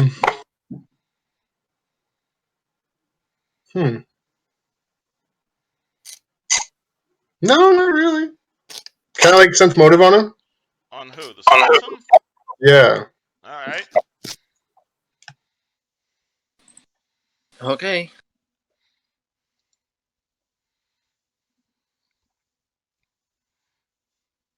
Now, he's a skeleton. The emotions are hard to read. Once I have the chain broken and I put the Morningstar away, it's a strength check to break it, by the way. Oh, okay. That's a +2 then. Yeah. Come on. Natural 20! Alright, you snap those manacles right in half. Okay, down with your bare hands. The skeleton, flexes his arms and is like, it's good to have casting hands again. Me both. Look, as he looks towards Yusjin, a fellow mage of the arcane arts. Yeah, essentially. You here for Ulinar's experimentations as well? Is this, and he kind of gestures to himself, your goal? Because I tell you, it's not lichdom. Well, it's cool and all, but I'm mostly here to stop him. What's your stake in the matter, then? You're just here to help out an old orc's friends? I mean, yeah. You're fairly certain he's rolling a sense motive check on you guys at this point. Look, and I'm gonna actually present my holy symbol that I had hidden in my armor.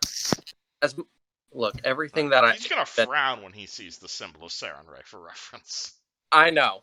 I know, just because of the fact that he's a skeleton, I know he would. Yeah, also for multiple other reasons. Oh, I know. Ruthgar. Like, you know.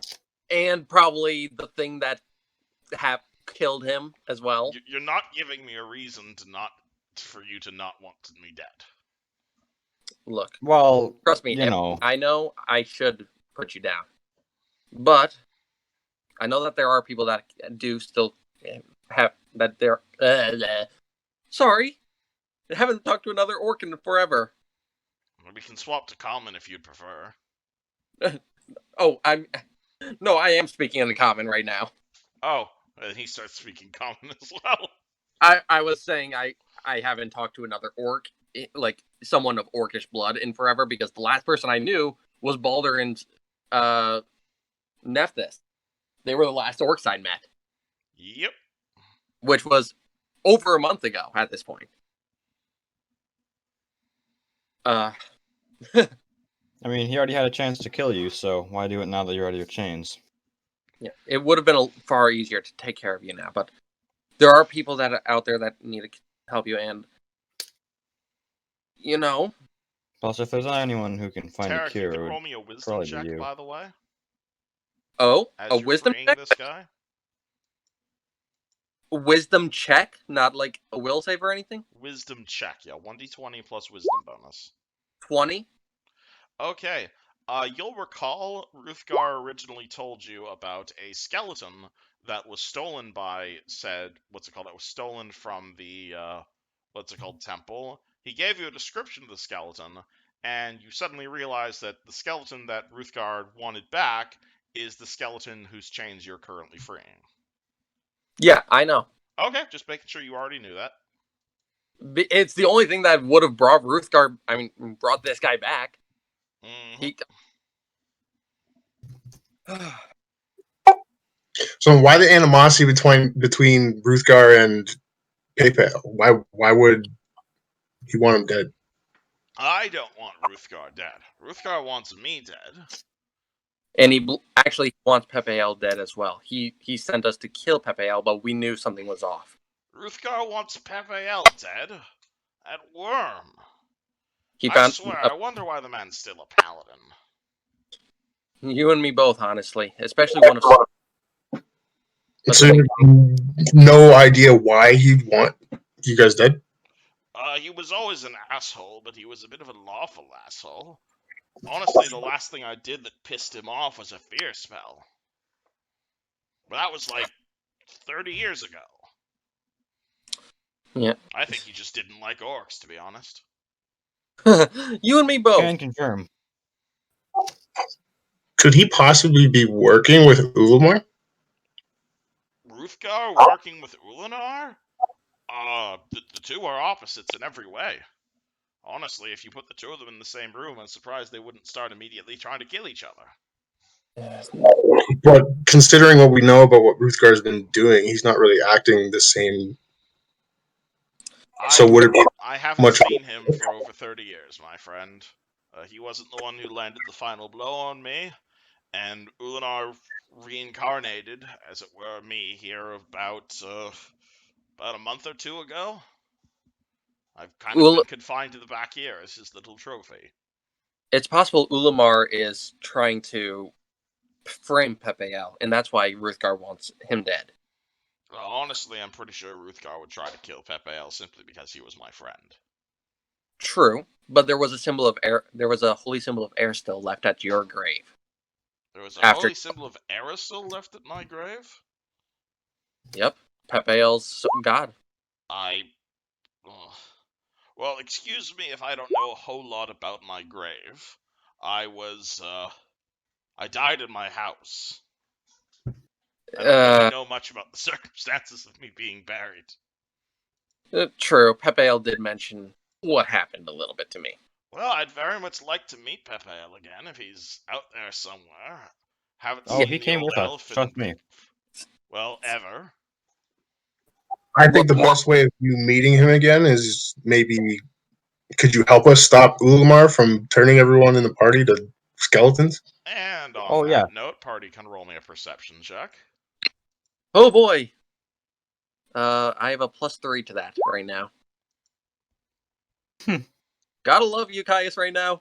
Alright, Caius hears in the distance Hereby announces the next step forward in necromantic spell creation. As you have noticed, my mana tonight is filled with skeletons, not to kill you, but to bring you drinks and take your plates. Friends, we are not skeletons, not in the traditional sense. Blah, blah, blah, blah, blah, blah, blah, blah, presentation, blah, blah, blah. Oh, shit. It started. We need to go. We should probably get out there. Fuck, we still gotta get past the gas. Wait, no, we can go behind stage. We don't have to get past the gas. If you go there, if you attack Ulinar, he's gonna drop those spells he has on all of his fiends. Hey, and I'm gonna hold. I don't think we're gonna be able to stop this, guys. As I strap it on. You got a paladin. You got a cleric of Serenray that's ready to help you out here. We're gonna. Well, that's the first time I've ever met a cleric of Serenray who didn't want to kill me. Let's just say I've been through a lot. I'll tell you about it later. He's a friendly little cleric. Assuming we survive. These potions, do they have to be drunk, or like if we splash them on people, would it work? The skeleton grabs the potion off the table next to here, and he says, "This'll fix it. I can't drink it because, obvious. But in case he gets you," and he'll hand you a potion of Remove Curse. Caster level 5. And I'm sorry that it won't be able to affect you as well. Well, it'll work on me. It's just I don't really fancy being a skeleton. I don't fancy being, in the dirt again. Exactly. That's what I'm saying. You're not dead. Did you give us 2 extra ones for Pepe and Fred? We haven't mixed them up quite yet. Okay. All right. Should we get going then?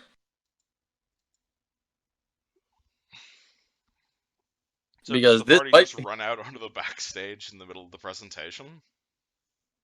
Wait, we could catch him by surprise first. Oh! How about that? I was gonna say, yeah, if we catch him by surprise, I could command him to freeze. Possibly. I have command prepared, y'all. If we want to surprise him, we can possibly catch him off guard. Or we can remember too, we're also in a party full of people that I'm pretty sure want this to happen to them. This is true. I'm suggesting we might also use Zone of Truth. We could have him reveal that he prepared it too early, that it's not fully fleshed out. It's not ready for what he's about to try and do. This is awesome. You have Hypnotize, right? I didn't prepare it today, sadly. Well, side question: would Hypnotize work to make someone do something? No, it just or command, the 2 different spells. Oh, okay. So that answered my. Hypnotism just makes you go, ooh, shiny. Yeah. Fair enough. Yeah, you use that. But yeah, I could use Command and Zone of Truth possibly, and together we could force him to expose that this isn't ready, and these people are in danger if they use it. Or you could just command him not to do it. It's a one-word command, sadly. Command is only one word. But I do have just say stop. Yeah, stop I could. Work.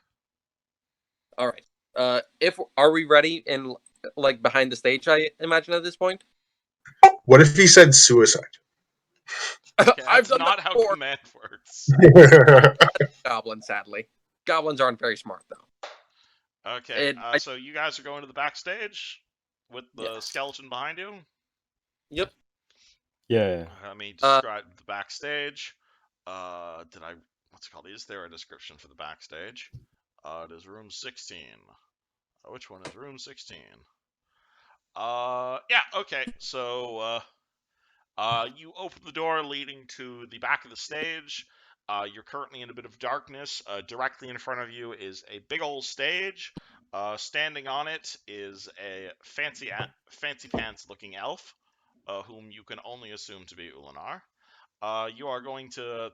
The controls for raising and lowering the curtains are, ironically enough, on the ceiling, specifically to be used for my mage hand, because wizard.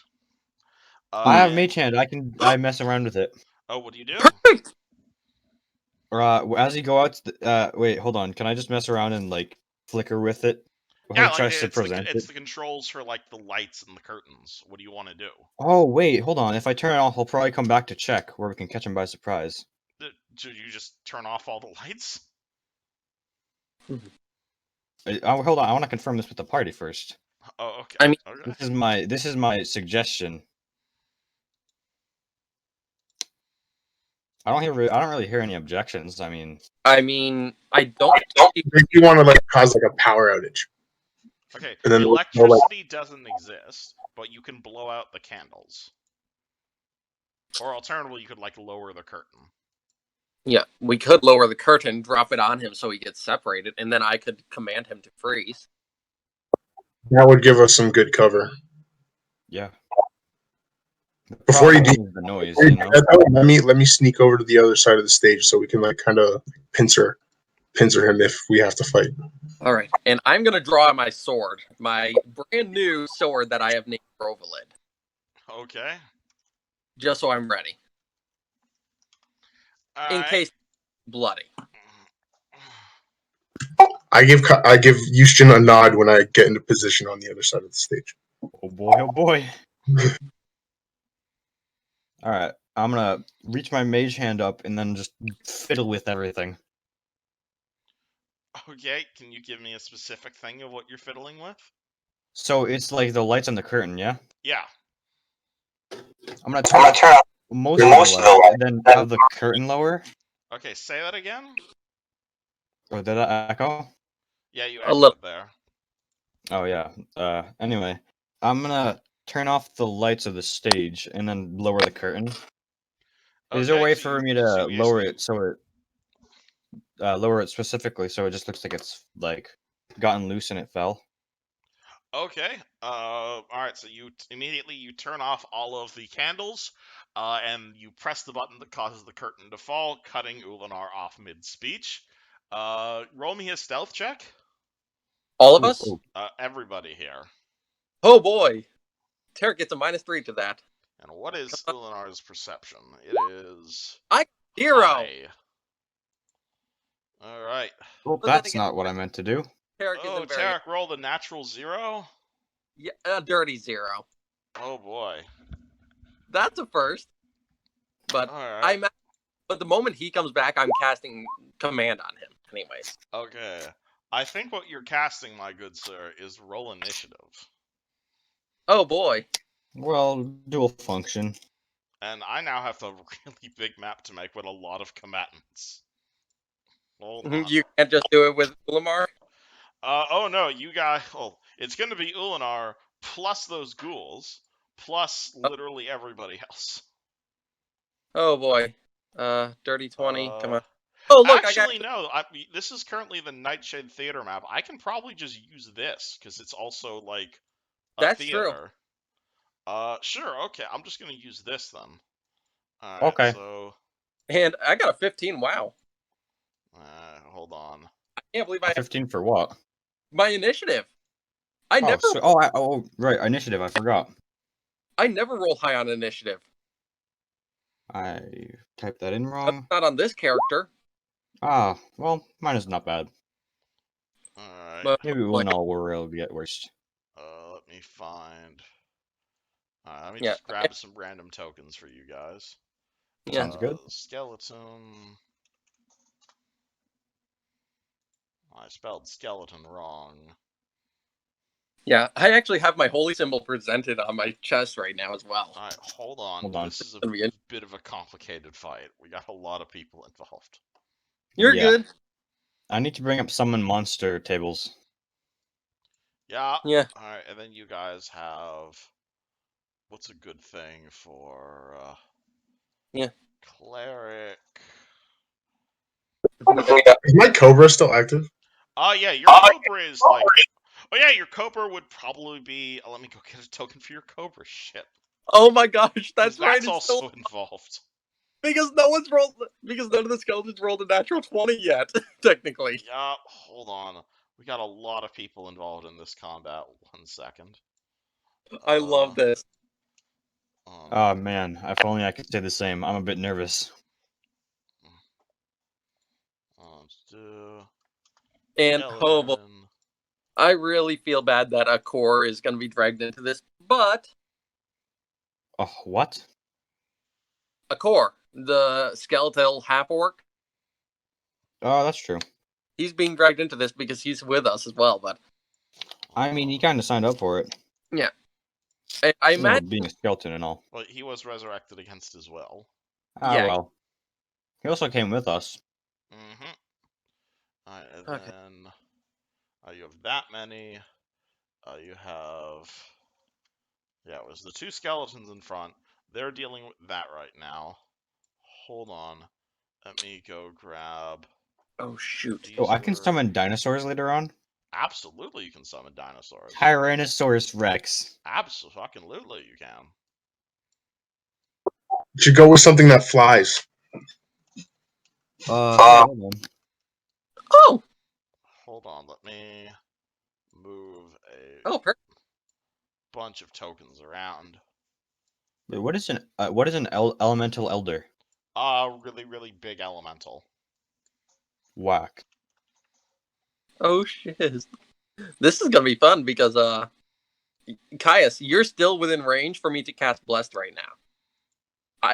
I don't think I am definitely not gonna be able to hit Pepe and Fred way out there or your snake. But I could hit the 3 of us plus a core. Which will be useful. And literally my first 3 rounds, I'm just firing my crossbow. Makes sense. So, question: did none of our stealth checks work? Your guys' stealth checks worked. Tarek's stealth check failed, and that's what's starting initiative. However, Caius, you rolled high enough. You will be stealth at the start of the combat. Wait, stealth at the start of combat. How does that work? Like, you'll be hidden at the start of combat. Oh, what about the others? Yujin, you fucked up, and no one else was hiding. Yujin got a 16.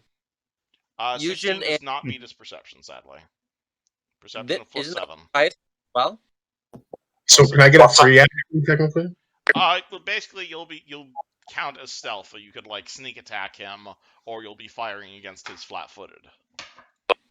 Nice. If that makes sense. And hold on, I'm trying to get mage tokens. Yeah. I imagine I'm probably okay, yeah, I probably clarification. Ulinar is one of the. He turned himself into a skeleton thing too, right? He is a skeleton as well. Yes. Yeah, but he's being represented by that elf token. I guess. I'm using an elf token here. Sorry. That's all good. Are they susceptible to fire? All right, hold on. Let me. Are elves susceptible to? They are as susceptible to fire as everything else is. And okay, sorry. I'm just moving a bunch of. I'm reusing a bunch of tokens here. So you're fine. As a key for this, you guys are approaching Ulinar from the back. Your skeleton friend's back there. Ulinar is giving his speech. In front of that, there's these 2 skeletons fighting your cobra. Pepe, Zabel are out there. These 2 mages are 2 of the people from the crowd who were just attending the party. And now I need a rogue. This was your buddy Fred. Uh-huh. And we have and obviously there are also the ghouls that you did not deal with, which are coming over. And what was the other monster he had in here? Oh boy, there was more. There was and it was that over there. Okay. Oh boy. Okay, there was another creature. All right, so this is gonna be a really big initiative. I'm sorry. You're good. Boy. Okay. Tarek rolled it horribly. That's why. We'll finish it in a couple sessions. Yeah, this might take all session. This one initiative. Oh boy. So. Well, unless I do something really crazy and attack Ulamar and like pin him down to force him to call everything off. Okay, which is grab reasonably something both Caius and Tarek could do. Caius is much closer though. But yeah, if we could grab him and force him to call everything off, Because he is a necromancer. We could call off the undead and the other necromancers, and we could force him to expose the truth, as well as apologize to a core. The NPCs. And I He doesn't really strike me as the type to repent. And like I said too, most of the people here want this to happen to them. True. And considering they're necromancers, they might not really care that it's not perfect. They might, because if it's not perfect, there's a chance they'll be fucked up. Yeah, and how are you going to get, like, necromancy supplies if you're going to be, you know... I'm just saying, like I said, a core, he's definitely not happy with it. Caius, did you get a 16 on your initiative? Alright, on one... I have a lot of initiatives. Oh, yeah. Tarek might want to stay hidden from the crowd, though, because since they are necromancers, and he is, like, a Sarenrae Kai, he might not want to, you know, show off his symbols or anything. 7... yeah, the curtain is down right now. They don't see us. Because you put the curtain down, so they don't down right now. That's true, yeah. Meaning all the stuff there. I'm pretty sure as far as all the guests go, they probably just think that the presentation was being put on hold. Yeah. Why is there an 85? I rolled that wrong. My bad. I'm scared of that. Okay, I meant to put a 7. You're good. 20. I have a lot of initiatives here. Hold on. Let me go Oh boy. grab. Alright, his bonus is 3, 3, 8, and 8, 8. 3, 8, 8. Oh boy, alright, so we have... Alright, that is a whole range. Surprisingly, I care. Tarek's tied with that. 18. I need to do. Sorry, I have a lot of initiatives here. You're good. 9. And this was 23. not how it was supposed to go, but yeah, you're basically fighting everyone at once right now. Yeah, like I said, giant dirty clusterfuck.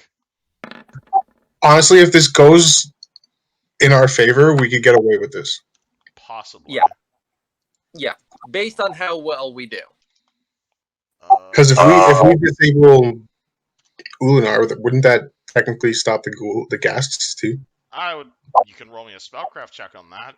And okay, your snake. Do you want that to go on your turn, or do you want to roll its own initiative? Let's make it easy. I'll have all my things go on my turn. Okay, thank you. We have a lot of turns. Yeah, we're at like 16. Alright, so I'll say this line right here, this brown line, that's the curtains that you just dropped in front of him. Mm-hmm. And he's probably walking back a little bit when he noticed Tarek, who's horrible at hiding. Alright, so this guy doesn't know what's going on.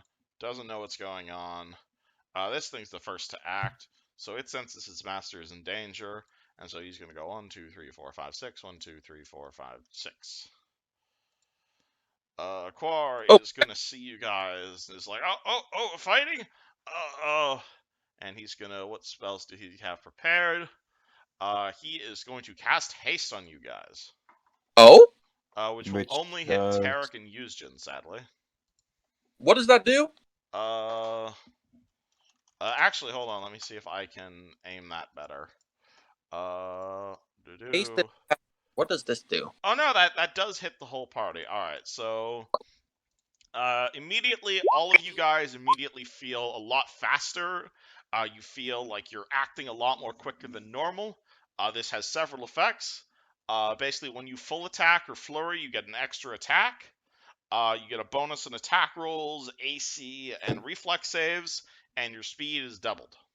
Holy shit! Tarek is actually able to move 40 feet now. Yep. I can move 80. Oh no, up to a maximum of 30 feet. Aw. Wait, it's not what? 8. Let's go on. Let me put that in Discord. Wait, so then my speed doesn't increase at all. Oh, your speed goes up by 30. Oh, because okay, I got you. It Yeah, doubles it I'm up to 30. I'm saying Tarek's speed is 20 normally, so his speed is now 40. Yes. That's what I'm saying. Unless it doubles his base speed, which is then reduced by 10 each time. Okay, your speed is 40. Okay. Alright, cool. And I will keep track of that buff on that symbol. Alright, so all you guys immediately feel hasted, you feel fast, and he's going to cry out, oh, we're fighting? Oh, and Fred out here is going to be like, oh, we're fighting? And he's immediately going to punch the nearby mage in the face. That's a very Fred thing to do. Smooth, man. Oh yeah, that sounds like him from what we know. Alright, We love our little Fred. to attack with his... He's going to attack with his fist, which is... roll on the dice. Roll 20 plus 19 versus this mage's AC of 11. So that's a hit. So he does damage of 1d2 plus 3 plus his sneak attack. What's his sneak attack? It's 2d6. So he just uppercuts the nearby mage in the face for 14 points of damage. As he's like, yeah, we're fighting! Yeah, that sounds like him from what we've met. Alright, Ulinar is going to turn around, is going to see Tarek, Yuzjin, and Caius there, and he's going to say, fools! How dare you interrupt my presentation? And what spell is he going to cast? I think he is going to... Pardon?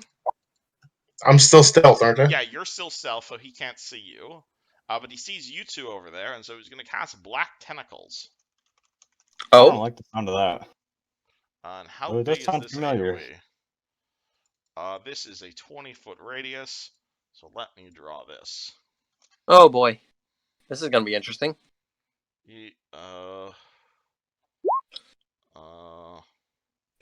Yep, this is Yujin's second time with tentacles. Oh, Caius is probably... I think it might have been my third. Okay, I can stop throwing... what's it called? It's a normal fucking spell. I'm joking. Like I said, Yujin's the one that's triggered that. No, I need to search Black Tentacles. Oh, this is Tarek's first time with tentacles. This is interesting. Okay, stop bragging about it. God. I do not intentionally throw tentacle monsters at you guys. Oh, I'm just laughing about it because it's hilarious. It just comes up so weirdly often. This is not intentional. I can pick a different spell. I know it's not even intentional, but it just seems to be the thing for this party. Alright, boop. It's the theme. It's the theme. Alright, well, anywho, he casts a spell, and a whole bunch of rubbery black tentacles appear, and they are going to attempt to grab you.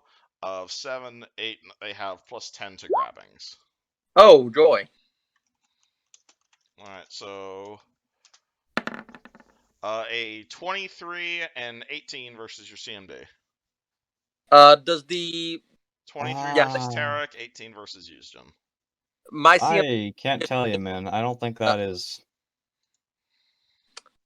It hits, because... Okay, you guys are now grappled. Oh, boy. Alright, so you find these tentacles, they grab you, they restrict your movement, and I think they do like a small amount of damage. No, they have to hold for a round to do damage. So you guys don't actually... how long does haste last? 1 round per caster level, so 6 rounds. Oh, damn. And, yeah, haste is +1 to dodge bonus, only applies to regular AC, not to CMD. Anything... haste gives a bonus to AC, not CMD, yeah. Okay. I wasn't sure how that works because it's a type of AC, but against grapples. Anyway, alright. What's it called? Yeah. You're good. Alright, so at this point, Pepel is going to realize shit is currently going on, and he is going to walk over to the stage. 1, 2, 3, 4. 1, 2. And he's going to make an acrobatics check and try to climb up onto the stage. Come on, Pepe. And what is his bonus? He does not have a whole lot of bonuses to this, but he is going to try and climb up onto a stage with a 10 and gets up onto the stage, but that's the end of his turn. This fellow should be invisible. He's going to go boop, boop, boop, boop, boop, boop, boop, boop, boop, boop, boop, boop, boop, boop, boop, boop, boop on his turn. Caius, you are hidden at the moment, and Ulinar seems distracted by informing your fellow party members of his hentai tastes. What do you do? Nice. There's not much I can do about the tentacles that they're in. You are completely hidden right now. Can I fire a soul without like getting noticed? Yes, but you then take like a -10 on your stealth check to hide yourself again. Do I get a bonus to my stealth check because I'm hidden? No, I'm saying you can do. It's called sniping, so you can fire a ranged attack or anything while hidden and then stay hidden. It's just you take a -10 on your stealth check. Might even be -20 actually. Let's go with 10. Okay. All right, let's try it. All right, so you want to fire a soul? Yeah, I'm gonna try to fire it directly behind him since he's focusing on Tarek and Yushin. Let me So grab -2. Yeah, hold on. Roll me a stealth check at -10. Let me go grab your soul tokens, which I think I just left on Thistletop. Yep. Yeah, I think that was the last time we used them, even. Because we haven't really been in 20, a lot of... Yeah, you're still hidden. No worries. Damn! What's it called? Let me summon this for you. To do. And where would you like to put it, Caius? Here? Yeah, like behind him. Oh, alright, so like right on the curtain, basically. Oh boy. Because that'll probably set the curtain afire. I was gonna say... No, yeah, that's not a good idea. I don't want to... Let's put it beside, so like there. Alright, cool. Who's drawing the white lines? I'm getting rid of that. The second line there was an accident. Alright, and when you summon your elemental, you can totally make an attack with it. And he's going to try to slam him in the back. Okay. Slam that skilly! Slam that skilly! That's hot. What kind of hot are you talking about? Yes. Yes. 6. That is a miss, unfortunately. And I will put a countdown timer on this one. Tarek, you are currently being grappled. Do you know what this entails? If I recall, it means that I have a penalty to certain things, but... you cannot currently move. You're taking a penalty to Dex and any attempts other than, getting out of the grapple. That's what I was gonna do. I was gonna attempt to break free, like... Alright, yeah. You can roll me a CMB check or a escape artist check to get out of here. I'm pretty good with anything that doesn't require 2 hands. Yeah. The only other thing I could attempt is to try and cut these things off me. But you can roll me a spellcraft check and I'll tell you how these things work. I'll do that real fast, yeah. That's at a +6 because of 2 ranks in that. Damn! Alright, 25. You're aware of the spell Black Tentacles. What's it called? They use the same CMB every round. Its CMD is 10 plus its CMD, or CMB. So it'd be 7, 8, 9, 10, 11, 12. It would be a 22 to break out of this. Every turn, they basically constrict you. The tentacles cannot be damaged, but they can be dispelled as normal. And once you escape, the entire area counts as difficult terrain. And they last for 1 round per caster level. And he's a pretty high caster level from what I know. So I am going to... Yeah, I'm just going to try and rip myself free. Okay, this is CMB, and you're trying to hit a 22. Oh, boy. I need at least an 18. Nope. Almost. Yeah. Not high enough. That was a 19-10. Alright, you attempt to break out, fail, Yuzjin. So I assume that if I try to cast a spell, it'll, mess it up, right? You can cast a spell while grappled. However, the only spells you can cast are those either where you have the material components on hand, and you have to make a very hard concentration check to get it off. Yeah, I don't think I get a +1 to attack rolls for CMB. I doubt. CMB is an attack roll, so absolutely. Oh, so that would have been a 20. So that's good to know. Yeah. I'm going to mark that ready for later. So actually, I don't need as high as I thought. I need to hit a 17 or higher on naturals. Still not a big chance. Unless... Yeah, I don't think even if I got 20, I could make out of it. Yeah, I think you guys might need Caius's help. Well, if your base attack is +1 and you have a... Right now, well, what's your base attack? Me? Yeah. I think that's like 2, maybe? With the haste, a natural 20 would break you out. Yeah, but that's like a 1 out of 20 chance. Sure. And Caius has an idea. I am scared. Yeah, I doubt I can do any total defense stuff to reduce damage. You can total defense while being grappled, absolutely. It won't help with being grappled, but it would help if anyone attacked you. Or again, do you have any items you want to use? You can use anything that doesn't require 2 hands to use. You can use your wand, absolutely. That would be a concentration check. Damn, yeah, you're right. Yeah, I think I'll have to stick with that then. What would you like to do? I'm gonna use it on the caster of the spell. You're gonna cast Black Tentacles on Ulinar? I have a magic missile wand. Oh yeah, you can use Magic Missile on Ulinar if you'd like. Yeah. Okay, roll your Magic Missile. 2 damage. Wow. 2 damage. Alright, you technically damaged him. It's a thought that counts. Sadly, this is that counts. Sadly, I don't think this spell will fade unless he goes down or someone does something. 1, 2, 3, 4, 5, 6. 1, 2, 4, 5, 6. Oh boy. This mage is going to try and cast a spell.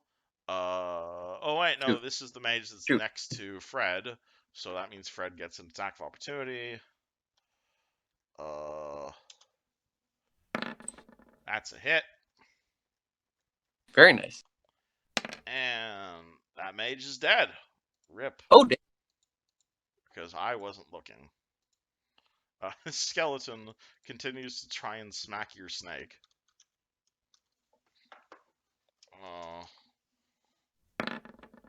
Nope. Oh yeah, Caius, what is your snake doing on your turn? I forgot about that. Let's just assume that it's just still trying to find its target. Well, its target's right in front of it. That's true. That's okay. Yeah, okay, cool. I totally forgot about it too. And since you're gonna let me move it, I'm gonna have it move up onto the stage. Can you control the snake token? 1 second. Yes, I can. Okay. Does it have to do like a climb check to get on the stage? Does it have a climb speed? I don't think so.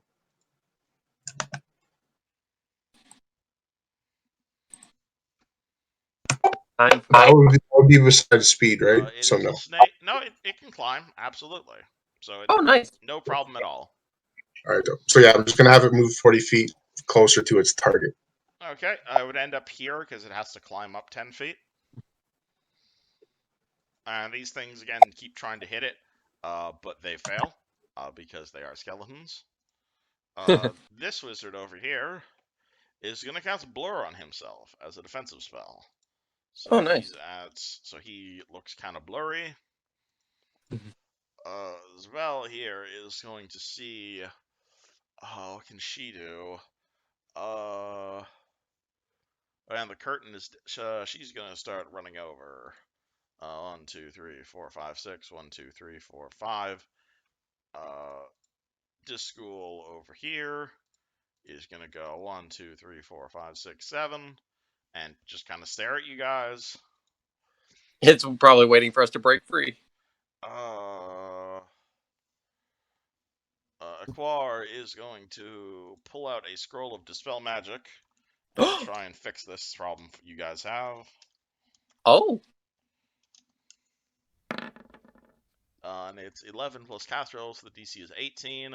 And okay, he dispels the tentacles. Oh, James, or sweet not James, freedom. Fred is going to go 1, 2, 4, 5, 6, and is going to stab this skeleton. 22, that hits the skeleton. This is sadly not a sneak attack. Still a D4. It's a D3 because halfling. Oh, right. And oh yeah, it's also a skeleton. And no, I'm just gonna say he punches it because fucking one punch Fred. All right, so he punches that skeleton and he brings it down, living up to his name. Unar, gonna see you guys. You're out of the tentacles. He doesn't like that. So he is going to. What spells does he have prepared? Fireball. That works. Alright. Oh, no. He just cast Fireball, you fuckers. Oh, that's gonna hit a lot. Shit, that's gonna provoke from the Elemental. Fuck. Oh! Elemental gets an attack of opportunity. Oh! Come on, Elemental, hit! Get him, good boy. 23! Holy shit! That hits. Cancel out that fireball! You save I roll elemental damage. Which I think is just. You gotta make a force case too, right? I think it's just a D4, yeah. And he has to make. Alright, so he takes 2 damage, and he has to make a reflex save to avoid catching on fire. Because he has robes on, that's right. Alright, let me find. What's his reflex save? It is +6.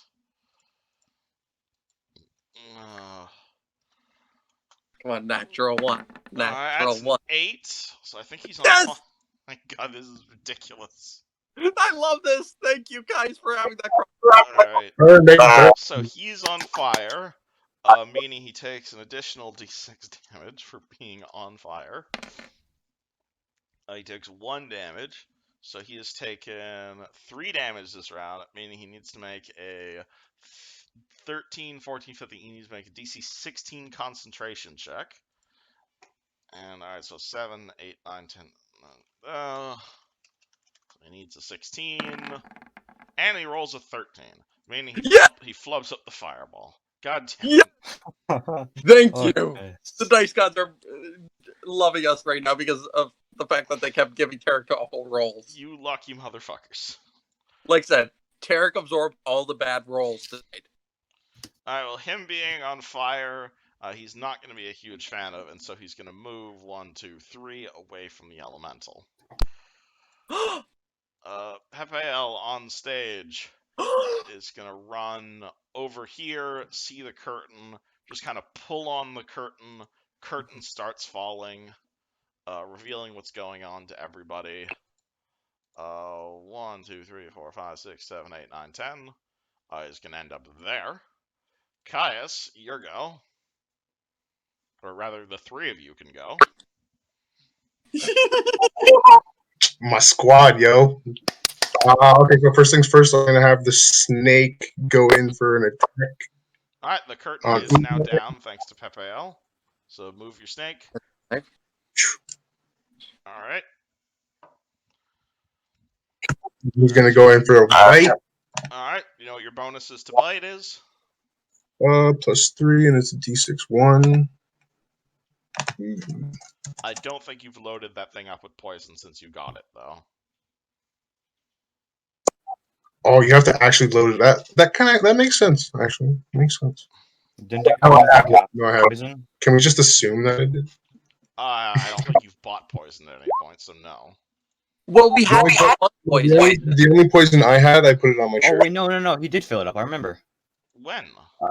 We got the tentacle monster thing had poison in it, and he like extracted it. Okay, no And I more believe- fucking tentacle monster jokes. God damn it. No, I it put- wasn't how it's that's what it was, wasn't it? In the caves. No, I put the poison on my shurikens. Yeah, That's he poisoned his shurikens, not his cobra. Oh, I could have sworn he didn't. Okay, never mind then. I didn't Alright, even know I in had any case, you miss. What would you like you and your elemental to do? So elemental's gonna go in for a flank attack. Okay. Is Ooh, elemental very- charging? Can elementals charge? Absolutely. Why wouldn't they? Yeah. Alright, so that's an additional +2 to hit, and then another +2 from the flanking. So this is +4 on top of its usual +4. This is a +8 to hit. And what type of elemental is this? Is this just tiny screaming goblin still, or? I think so, because he already used the Yeah, I'm pretty sure. Yeah, I'm pretty sure I've used all my fancy ones. Yeah, you used recently. Because Alright, 25, that's a hit.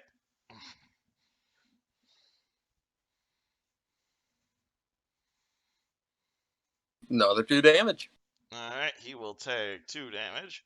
He is already on fire, so he doesn't make that check. And Maybe you on- yourself. You are hasted, so you can go fast. You know what? I'm gonna charge it. You're gonna charge him, alright. So, boom. I'm going to activate my body wrap of flaming strikes. Alright.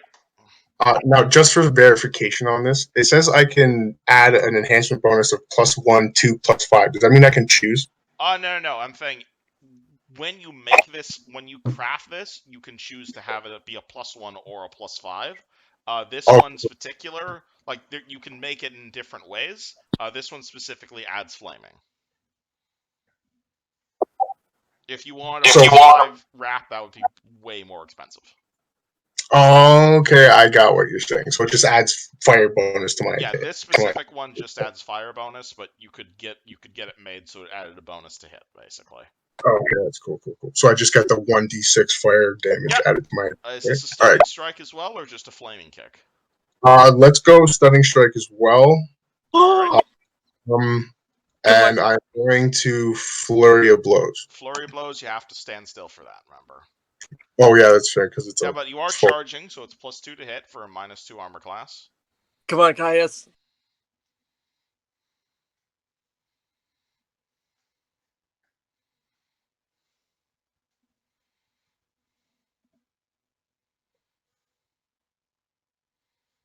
So I get a +2 for charging. +2 for charging, and plus your regular bonus to hit. Got it. 13. That's a miss, unfortunately. And he just whittles out in the blaze of glory.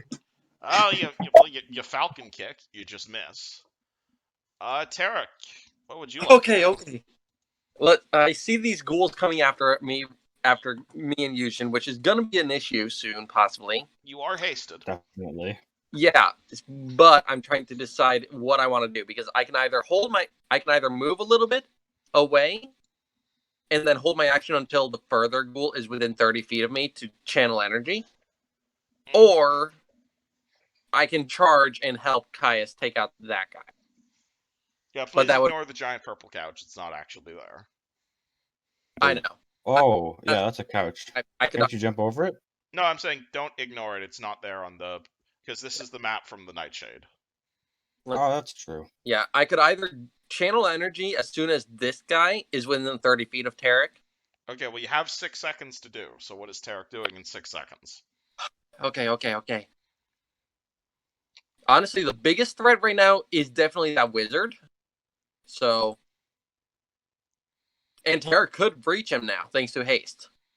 Yep. Alternatively, you can step forward and take 2 attacks. I could take 2? Remember, if you full attack, you get an extra attack. Oh, with a 5? If I 5-foot step right there? Yeah, then you'd be able to full attack for 2 attacks. Oh boy! I'm doing Wait, is that like a cleric thing? No. What's it called? I'm saying if you ever want to attack more than once, either because of your flurry of blows, you're hasted, or just you're a high level character, you can take what's called a full attack, which is basically you spend your whole turn attacking. But if you do that, the only movement you have is a 5-foot step.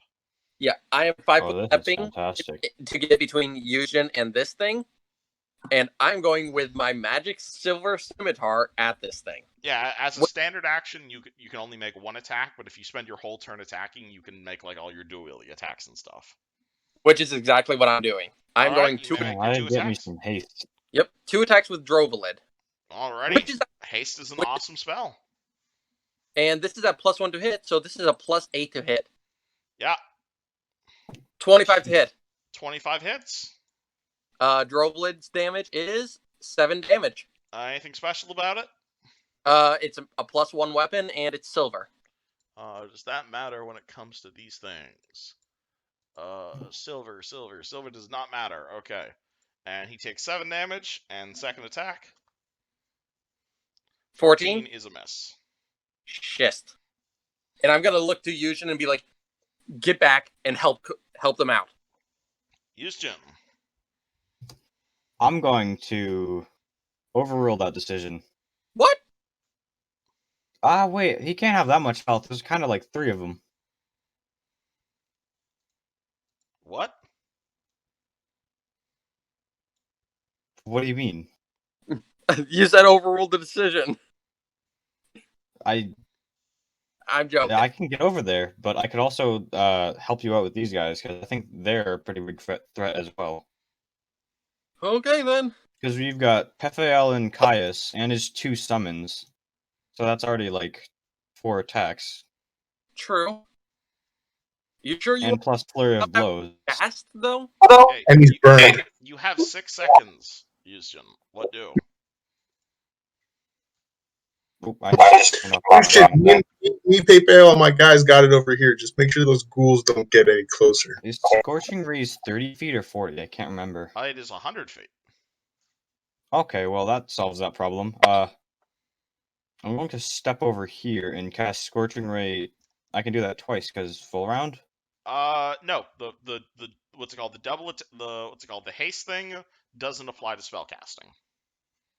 Oh, you okay, can't cast cool. 2 spells around, but you could like attack twice with your quarterstaff. Or with your new stagger cool. you have, if you want to use it. So I'm going to move over here, actually, just to get farther away. Okay. And then I'm going to cast Scorching Rays on it. On the ghoul? Yeah. Alright, so roll me your ranged attack, +1 because you're hasted. Yeah, I would less, okay, so but that's a I know 12. for a fact that I need to deal with these ghouls. Cool. Alright, well. Unfortunately, you have terrible aim. Apparently. Yeah. However, upon seeing that, this ghoul is going to declare a charge on Yuzhin. Oh boy! Nice. Oh no! Alright, so it charges towards you with its bite. So it is going to nom Yuzhin. You do have +1 to 8. 19 versus AC. That doesn't work. Oh dear. Really? No, it does work. It doesn't work for me. Oh, alright. Yeah. Well, unfortunately, take 5 damage, and I'm going to need you to make 2 fortitude saves. 2 of them, okay. The first one is against disease, the second one is against paralysis. Come on. Wow, that's a +1. Oh no. Yeah, wizard's not good at disease. Okay, well, you're not diseased, but you are paralyzed, unfortunately. Oh no. Well, if only I could. Okay, how far is that thing? Alright, so this thing bites Yuzhin, and Yuzhin is now frozen in place for 4 rounds. Okay, well, that's unfortunate. Okay, that is unfortunate. You can make a new save at the end of your each turn. Okay, I can do this next round. But essentially, you are currently helpless until someone fixes you. Which means it could be coup de grace. Which would be coup de grace, which is bad. This skeleton is going to try and get up here, but he has no bonuses to that. So he is going to literally just make a strength check. And that'll do it. This mage, why does he have the... No, he's the blurred guy. He's going to cast Scorching Ray on... I guess on Pepeal? That makes the most sense. What's his bonus? His bonus is +5. Because... Wait, why is it +5? No, it's 1, 2... No, it's +3. Okay. D20 + 3 is 11 versus Pepeal's touch, which is... His touch is 13 because he is an elf and he still has a little bit of dex. Unlike Tarek, who has none. Yeah, that's elven Dex. clerics for you. Zabel tries to get up on the stage and fails. This ghoul attacking Tarek is going to nom on Tarek in much the same way that one nommed on Jim. Come on. What's it? Roll. 22 versus armor class. Shit! That hits because my armor AC is only 19 with the haste. Alright, take 6 damage and make 2 fort saves. Okay, let me mark off that damage. Do you have any bonuses against paralysis or disease? I don't think so as a half-orc or a cleric. However, my fortitude is currently a +5, even though I have only 11 constitution right now. Alright. So, +5. First roll is... I'm diseased. Most likely. In fact diseased. 17 you are not against paralyzed, though. Alright. Okay, what does the disease do? Nothing immediately. Oh boy. So you are... Hold on, let me go grab Ghoul. Yeah, so you suddenly feel a little bit woozy, but nothing happens immediately. Yeah. But I do know I need to get this fixed, because I remember that they do infect people. Like, you don't know you're diseased until you start showing symptoms, is what I'm trying to say. I'm saying I do feel woozy, You do and feel I already woozy, though, so I'll put that symbol on you. Oh boy. This guy, what wizard spells does he have prepared? He is going to...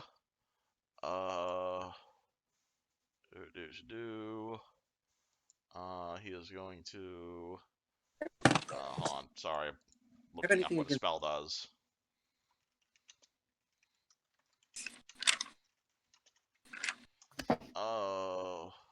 Next level is when I get that spell. Darn it. Could That's be doing that. He's going to...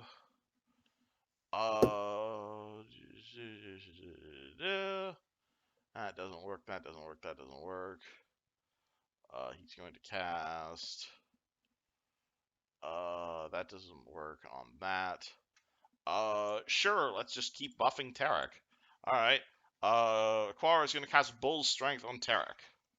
Oh, so shit! This is +4 to Strength for the next 6 minutes. Because I love that spell so much. He has a bunch of buff spells, so I might as well use them on you. Oh, this is gonna be big. I get a +10 to hit with my weapons now. At least myself. This row, what's it called?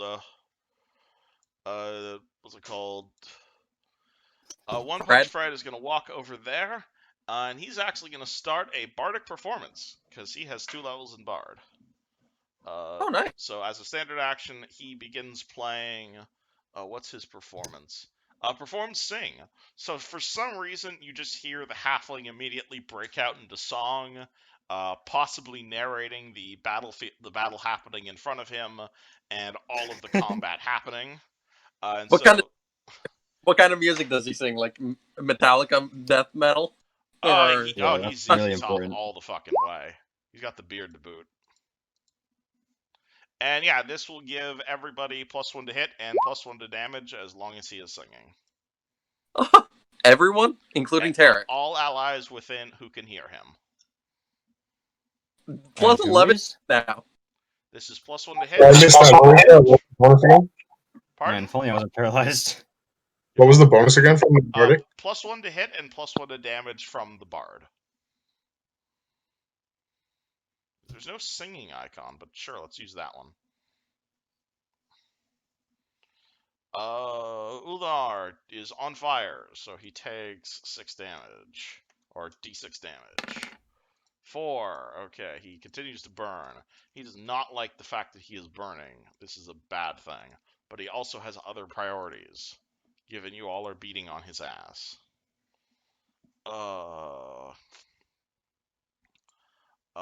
He is going to... oh yeah, he has that item. So, Caius, you're going to see the skeleton in front of you just kind of click his heels together like Dorothy, and poof, teleport about 10 feet or so. At which point, he's going to point at Caius and say, make a will save. Oh no. Come on, Caius. Roll high.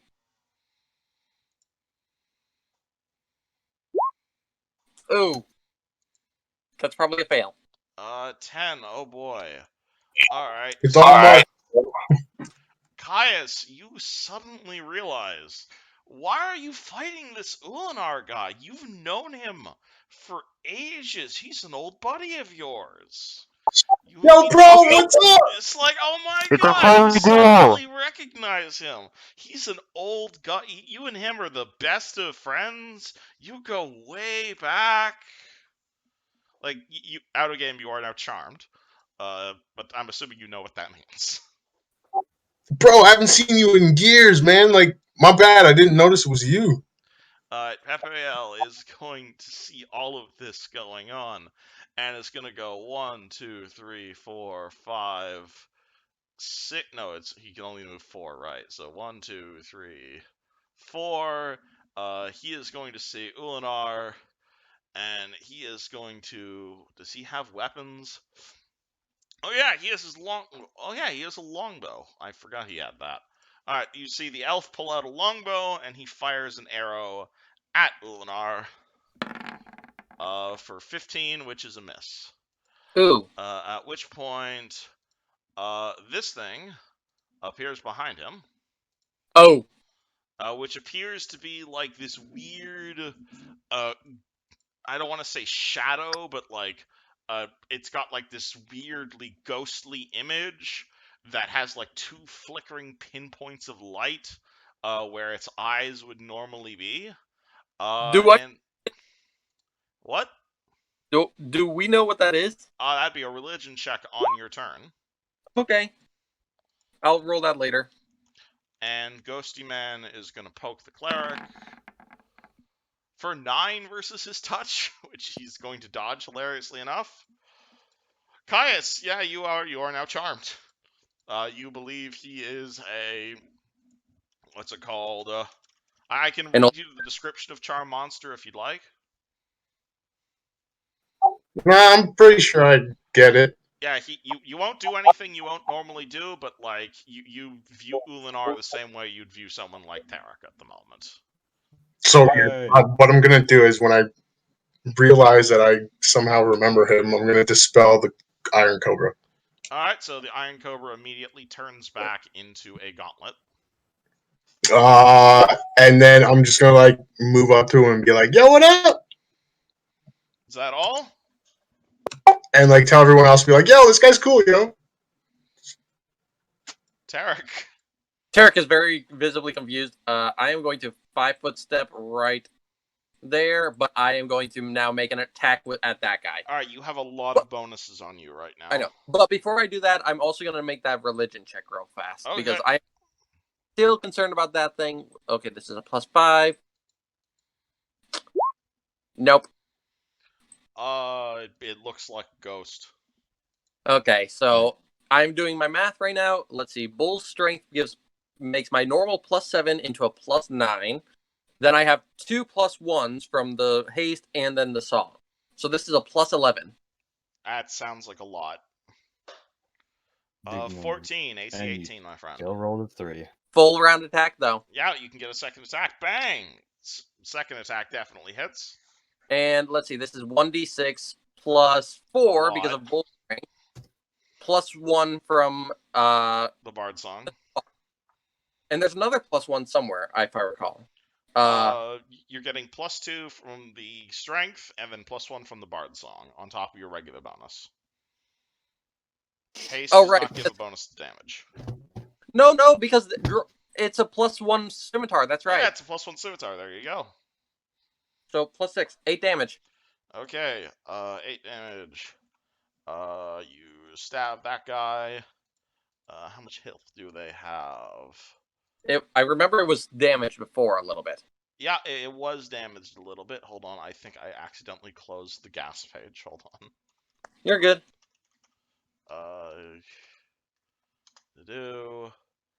It is. Oh, yeah, he's still standing. He's at pretty low health, but he's still standing. If I had hit it twice, shit. Yuzjin is currently paralyzed. So I guess he just chills. Wait, can't I make a save, you said? Oh yeah, you can make a save at the end of your turn. Nice. Kai's had spell resistance. Oh shit! Spells had spell resistance. It doesn't happen that often. Oh shit! I forgot you had spell resistance. Shit! All right, what's your spell resistance right now? Level +6, so 10. Okay, so 26 beats your spell resistance. So Okay. we're good. Okay. So we don't have to. Yeah, you can roll me a fort save to try and get out of the paralysis. Awesome. Come on.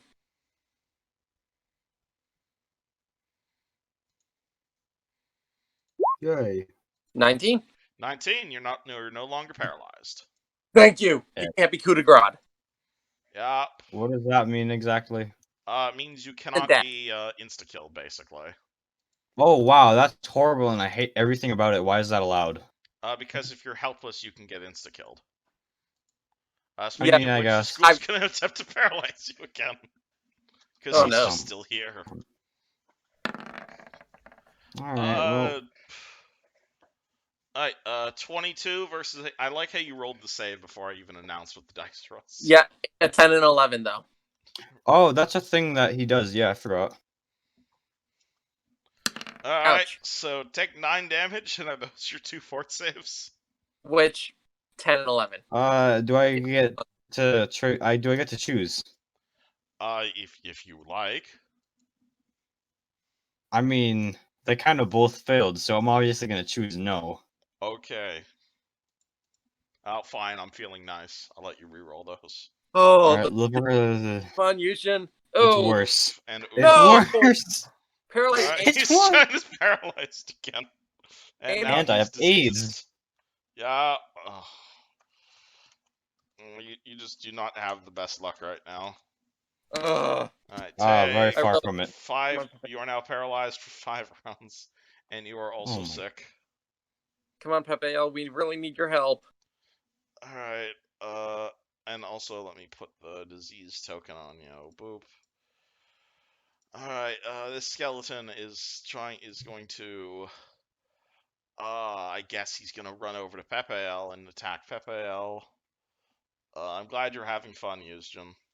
7, that's a miss. This mage over here, he's gonna try a Scorching Ray again. And our Pepe'el, probably. And he's going to... Oh, that's hit! 22. Yeah, that's definitely hit. So that's hit anyone. Fire damage. The dice are scary sometimes. 13. Yeah. Alright, Pepe'el takes 13 damage. Zabelle is going to try and continue to climb onto the fucking... Actually, no, she ain't gonna climb onto the stage. Why does she want to be more in melee? She can take a step back, and she's going to point at Yuzjin, and Yuzjin's going to get all blurry. Oh, she's helping! Yeah, so Yuzjin, you are now blurry. What does that do for me? Your your skin, your outline appears blurred, shifting, and waving. For the next 5 minutes, this gives you 20% concealment. Oh. So for how many rounds is that again? For the next 50 rounds. Yeah, I'll take that. All right, so you have a 20, and you remember how mischance works, yeah? I don't know how to make it 50, so I'll just have it 0. Yeah, up? It'll last for the rest of the combat. Yeah, sure. Yeah, so you currently have a 20% mischance. Yeah, we have a lot of wizards in the combat, so we're getting a lot of spell effects thrown around. I'm sorry, guys. Oh, you're good. No, it's definitely Awesome. interesting. I'll tell you this that one much. is going to full attack Tarek with its claws. 15 That and 19. The 19 hits. Alright, so this That's is a claw, not a bite. So this deals less damage, or Bite does not hit though, because my AC is exactly 19 thanks to haste. yeah, so it is. Oh, it's the same amount of damage. It's just paralysis and not disease and paralysis. Alright, so take 6 damage and fort save against paralysis. Let me subtract the 6 on both my token and my sheet. And I only need 1 fort save? 1 fort save, yeah. You're also already diseased, so you can't be double diseased. Okay, so a d20. I don't get any bonuses to fort right now, I think, from anything that's on the field. I don't believe so, no. Not unless the song gives me. Song is +1 to hit and damage. Okay, so this is still a +5 then. Alright, 18. you're fine. He is. Do I just keep buffing Tarek? Because he doesn't have all that many. He banned evocation. Is the problem? Oh, I mean, do it. Is there any way he could help Yushin? That's actually more important. Yeah. Let me look at spells. Go with haste. Magic missile. Masterwork quarterstaff. Hold on.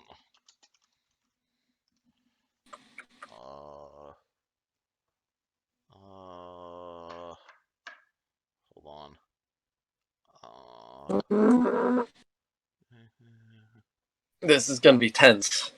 Yushin is currently paralyzed.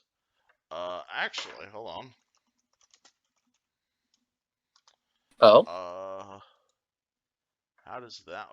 Oh yeah, that's the way that works. Okay, so you're gonna see the skeleton back here. He's gonna pull out his bonded item, and he's gonna use his He's gonna aim his ring at Yusjin, and he's gonna use his bonded item special ability to cast Remove Paralysis on Yusjin. Oh boy, that's cool. This is bonded item, so once per day, cast any spell out of the spellbook.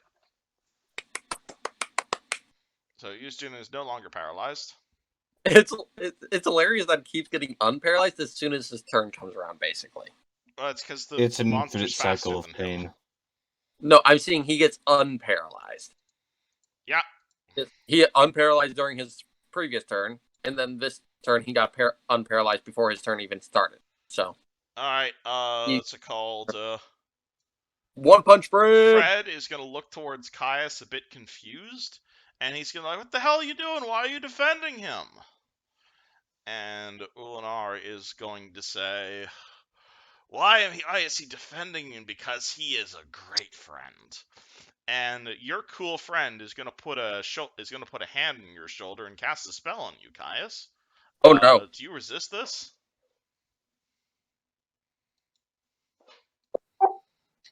Nah. Oh no. Oh boy. So, remember how I linked you that Bonewalker template like a few hours ago?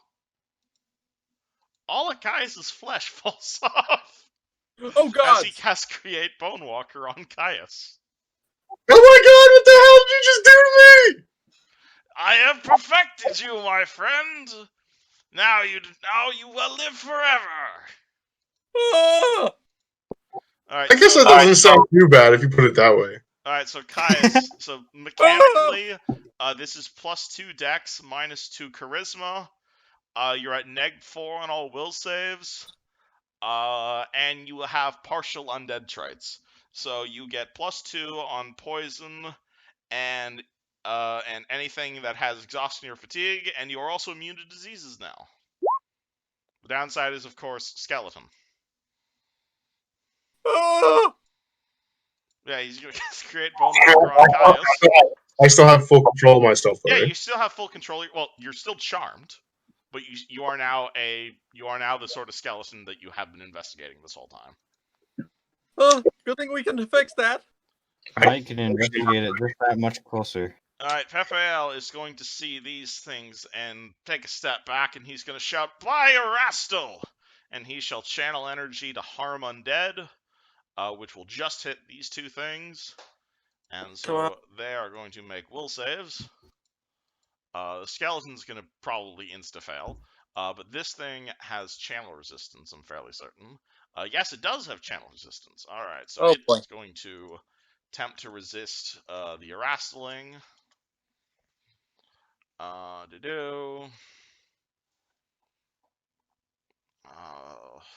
Roll the dice. It resists the Erastiling, so it takes half damage from the channel of, whoopsie, boop. So this thing takes 5 damage. Skeleton just fucking explodes. Because I'm not even gonna put. We have too many things in the initiative order as is. You're does good. This go far enough down to hit this guy? No, it does not. Alright, so he channels energy. Ghosty Man is gonna continue poking at the old cleric. Come on. 16 will beat his touch. So it Oh, no. deals. And then d6. Ouch, ow. Alright, so you're gonna see the ghosty thing touch the elf, and the elf is gonna, like, age about, like, 80 years in about 2 seconds. Oh, God. Oh, my God. Again, granted, he is an elf, so that doesn't mean as much as you think it means. He was a very Okay, that's true. already, though. Yeah, he was already fairly old, so this thing just seems to be just sucking the life out of him. Caius, now a skeleton. Are you gonna attack your friend for turning you into one? You're still charmed, unless you're not. And what How determines would you I not be charmed anymore? That's called. The spell does not enable you to control the charmed person, but it perceives your words and actions in the most favorable way. An affected creature never obeys suicidal or obviously harmful orders. But any act by you or your apparent allies that threatens the charmed person breaks the spell. So, I don't know. Were you just threatened? But you view being turned into. Well, yeah, he did kind of turn me into an undead person. I wasn't really. That's not something. That. So I guess it could be. Yeah, he could have asked me first. Again, that's the thing about charmed person. It's a very subjective spell. It is. Do you think? Does Caius still think of this guy as his buddy? Like if you were talking with Tarek and Tarek suddenly turned you into a zombie and said, "This is cool, man," what would you say? I'd be ticked off. Does that mean you'd attack him or just be ticked off? I think I'm more concerned about solving this issue, so I'm going to. Well, even though Ulinar is your friend, you still see like undead attacking your other buddies. Yeah, because I can still attack the other things, right? You're not charmed by the ghouls. Would he get an attack of opportunity on me? Assuming he wanted to whack at you, but 1, he's charmed you, and 2, he's a wizard. So he probably will. He's probably doing it to get you away from him, for all we know. Yeah, you know what? I'm gonna go after this ghoul that's attacking Yushin. All right. He could have taken attack of opportunity on you, but he chooses not to. Woot! All right. And then I'm gonna activate my flaming strikes. Alrighty. And I'm gonna use stunning fist again. All right. Roll your stunning fist flaming, or your flaming stunning fist.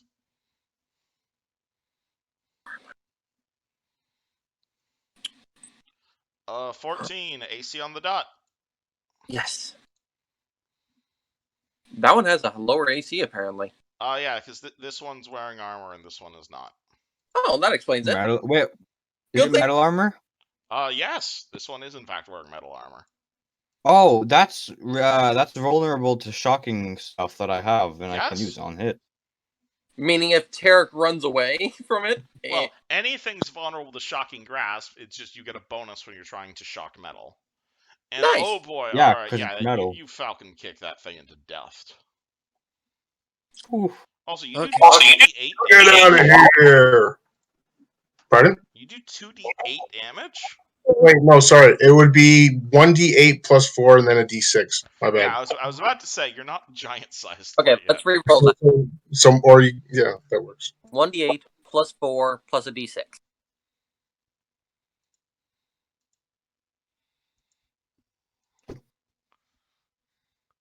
Yeah, Okay, even you more. still knock it out of the fucking park. I got more. That's awesome. Alright, Tarek.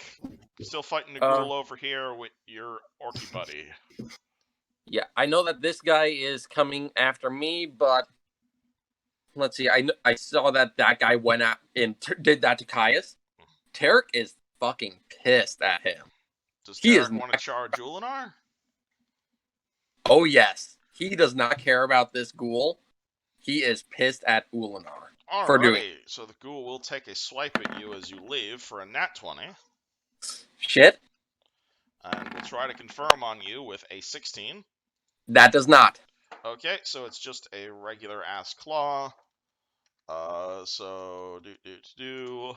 Okay, I will Take wait. 6 damage and fort save versus paralysis. Let me do that fort save. Come on, roll high. 19. Hey, you're not paralyzed. Cool. Let me subtract. That's another 6 damage. You said. Yeah, you took 6 damage, and now your charge goes off. Okay. I'm just doing all the stuff for my token. Okay, and I'm kind of happy we only have 3 people, because otherwise this combat would have taken forever. yeah, 40 Yes. feet charging with the magic scimitar. This means that it's a plus 13 to hit. That might He's be a not new record undead. in this game. 20 total. 20 definitely hits the wizard. And this is 1d6 plus 6, actually.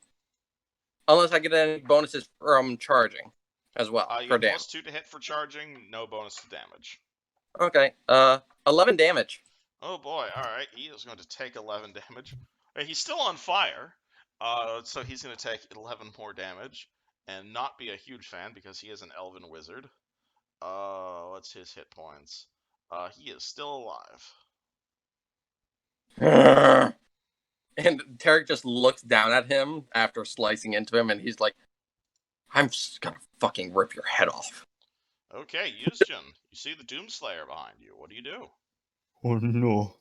I'm gonna step over and use infernal healing on him, because that's not a ton of health he has. Alright, you're gonna ask Infernal Healing on Tarek. Alright, Tarek, you are anointed with Devil Blood, and you are now healing 1 point of damage per round for the next 10 rounds. Does that take effect this round? So does he heal right now? He heals 1 immediately. Cool. Oh, nice. So it's at the start of the turn, I assume. Yeah, it's at the start of Yuzjin's turn. Oh, nice. Alright, so that's a move, that's standard. Cool. This ghoul is dead. This mage over here is gonna magic missile at let's magic missile Tarek, because he seems to be the biggest threat at the moment. 2d4 Angry orc. 2. Yeah, makes sense.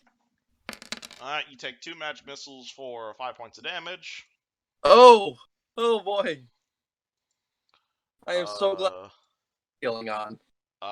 Zabel is going to see what's going on, and is going to point at Tarek, and Tarek's going to get all blurry. So 20%? So you have 20% concealment now. What does that do? You can tell me when it is a blur spell. It is a 20% concealment. So any melee or ranged attack against you has a 20% mischance. Oh, nice. Yeah, I'm sorry if I'm throwing out a bunch of buffs at you guys right now. So I don't. Tokens might be getting a bit complicated. Tarek needs them. I'll put this hard for that, and I'll put this one charges Aquar. But no, for blur, I will put. That's a miss. R is going to take a step back and doesn't actually have any evocation spells. Let's put this. He's going to cast. Yeah, so it's still 3 rounds left on the haste. So he is going to. Well, I kind of regret using the wing for the haste. because he's going to cast Fly on himself. Oh. And he's going to go about 60 feet right up. So I'm blurred, I have fast healing 10, which I have 9 more parts to heal, and I'm diseased. Very nice. Yeah, Plus this guy, it's called, Fred is going to try and backflip onto the stage to get behind Ulinar, and that will actually succeed, hilariously enough. And he is now flanking with Tarek. He's going to continue. He's going to maintain his song of buffingness, which I'm going to assume does not apply to Caius right now, because of shenanigans. So he's going to make a dagger attack. 9, 10, 11, 12 to do, and he rolls an out 1. But he's not gonna try and get. He's got to try and get away if he wants to live. He does not like this. Is going to do. You said my name, and that makes me nervous about what's going to happen. Sorry, hold on. I've got a lot of people going on right now. He said the wrong name. Right, he said. What other spells does? What spells does fucking mage have prepared? He has. Could do that. Could do that. Could do that. Could do that. Oh no, he's gonna do that. All right, so he, what's it called? Again, you see him like basically take his two feet, and he kind of like brings his ankles together in like the, what's it called, the red slippers of Wizard of Oz, and whoop, teleports there. Oh, I can't attack of opportunity against that. It's a swift action teleport, unfortunately. That's what makes it so awesome. And all right. Yeah, it really is Tarek that's the biggest threat. So, sorry to pile more magic on you, Tarek. But Ulinar, oh shit, I forgot Ulinar takes damage because he's on fire. Whoopsie. Forgot he's still on fire. Alright, he takes 5 damage. And what's it called? Ulinar is, Tarek's probably the biggest threat. So Ulinar takes his fingers, he points his middle finger and his end finger towards Tarek in like the heavy metal sort of symbol, and he says, "If you continue to disrupt my research, you will not even have the eyes to to view it." And he's going to cast Seething Eye Bane on your eyeballs. Please roll me a fort save to avoid your eyeballs exploding. I don't get any bonuses to that, so this is an acid-based fort. This is an acid-based spell, if that matters. 8. Tarek's eyeballs explode. What? You're now blind. Holy fuck! Can I fix that? This is blinded. You can roll me a heal check on this when you have a second. But currently, Tarek is blind. What does that do? Like, does that? This is a condition.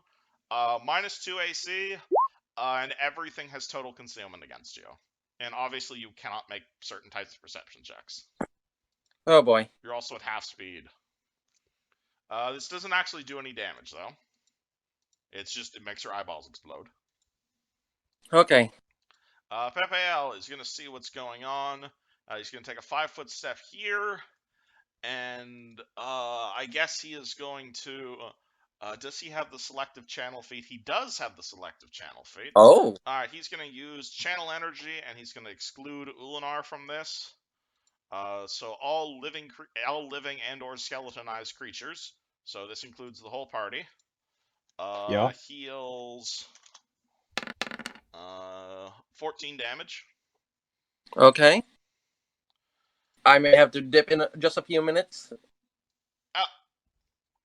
I'm sorry. I know your other game's starting right now. I'm trying to fix this. I'm hoping to just finish this up. All right. This is very long combat. This thing hits Pepeal and deals more negative energy damage. So he takes 4 regular damage, and he takes 5 con damage. Yeah, he's probably going to go down. Oh dear. You're still sort of charmed. Can seeing him pop Tarek's eyeballs break the charm? Oh yeah. Yeah, that would totally break the charm. Absolutely.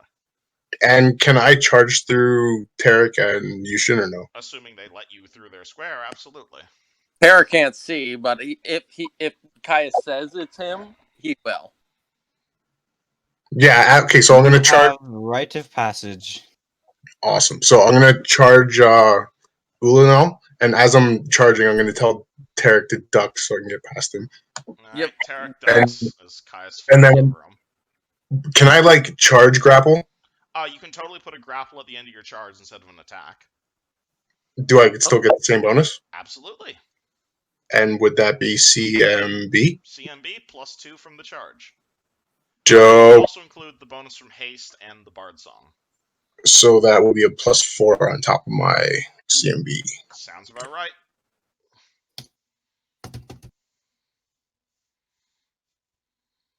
$20. All right, you grab the wizard, or your former friend, as it were. I think that's his turn. Yeah, that's your turn. Tarek, no more eyes. What do? I am heal check to find out what I can do to fix myself. All right. Real fast. 14. Remove blindness is a cleric spell. Random question. Is my physically being damaged, or is it just like? Pardon? Is it just magic, or are my eyes like permanently damaged? Your eyes no longer exist, but a remove blindness spell would get your eyes back. Okay, I've heard. Going what I heard, I'm going to 5-foot step right there, and I'm gonna aim in the direction that I somewhat remember. All right, you're still at 50% mischance, unfortunately. I know. I'm still gonna go for it because to try and hit. I'll roll full round attacks at him. All right, evens or odds? Let's go odds for the first attack. Okay, you missed the first attack. Second And attack second attack, is natural 1. doesn't matter. Okay, Yuzjin, you see Caius holding down the wizard. You see the two skeletons grappling each other. Tarek is flailing wildly. Another skeleton is flying, and Pepeel is fighting a ghost. What would you do? Now, who do I help in this situation? Let's see. Alright, I think I'm just gonna try and drag Tarek out of that situation. You're just gonna try and grab Tarek and pull him back? Damn. If I like let him know it's me, is it like can I just let him, or is it still like a CMB? Free action. That is correct. I am trying to think of how Tarek would react because he is still mad as all fuck at this elf that he's trying to. Tarek is screaming mad. Yuzjin, you walk over to him. Tarek, you feel Yuzjin grab you. Tarek, rather, you feel something grab you. You don't know what it is. I know. I warn him. All right, you hear Yuzjin speaking, and then you touch, and then you feel someone grab you. Do you let him pull you back? I'm trying to think how he would react. Would he calm down enough to? I mean, I'd be pretty panicked if my eyes exploded in my skull.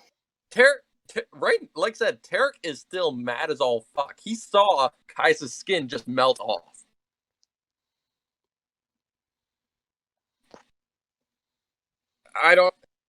Yeah, like you said, Mama Bear mode. He is mad, so I think he might actually resist a little. Okay, so Yuzjin, roll me combat maneuver bonus versus CMB. I don't. And I have a penalty to that now, right? You have a bonus and a penalty. Okay. You remember you're hasted, you're bull strength, but you are at you're at -4 to CMB. And heal 1 point of damage, I guess. Oh yeah. Also heal a point of damage because you're still infernal. Nice. Yeah. Since I have haste, do I get a bonus to +1 to hit, or +1 Cool. to CMD, and another +1 from. Okay, that does it. All right, yep. So thwomp. Doesn't even matter. Yuzjin grabs Tarek and yoinks him back. Anything else? Is that situation nearly done with those two? Which situation? With him and him. So I know if I be able to dip because I do. Yeah, have my it's other. okay. What's it called? We can call it here and finish up this combat next session if you'd like. If you want, That's cool with me. What? I said that's cool with me. Again, sorry for the super long combat. I wasn't expecting you to fight everything at once. I wasn't either. But We are okay, men of we can mystery. call it here and we can finish the fight next session. Yeah. I have a question before I forget. Shoot. Can I add Stunning Fist to a grapple?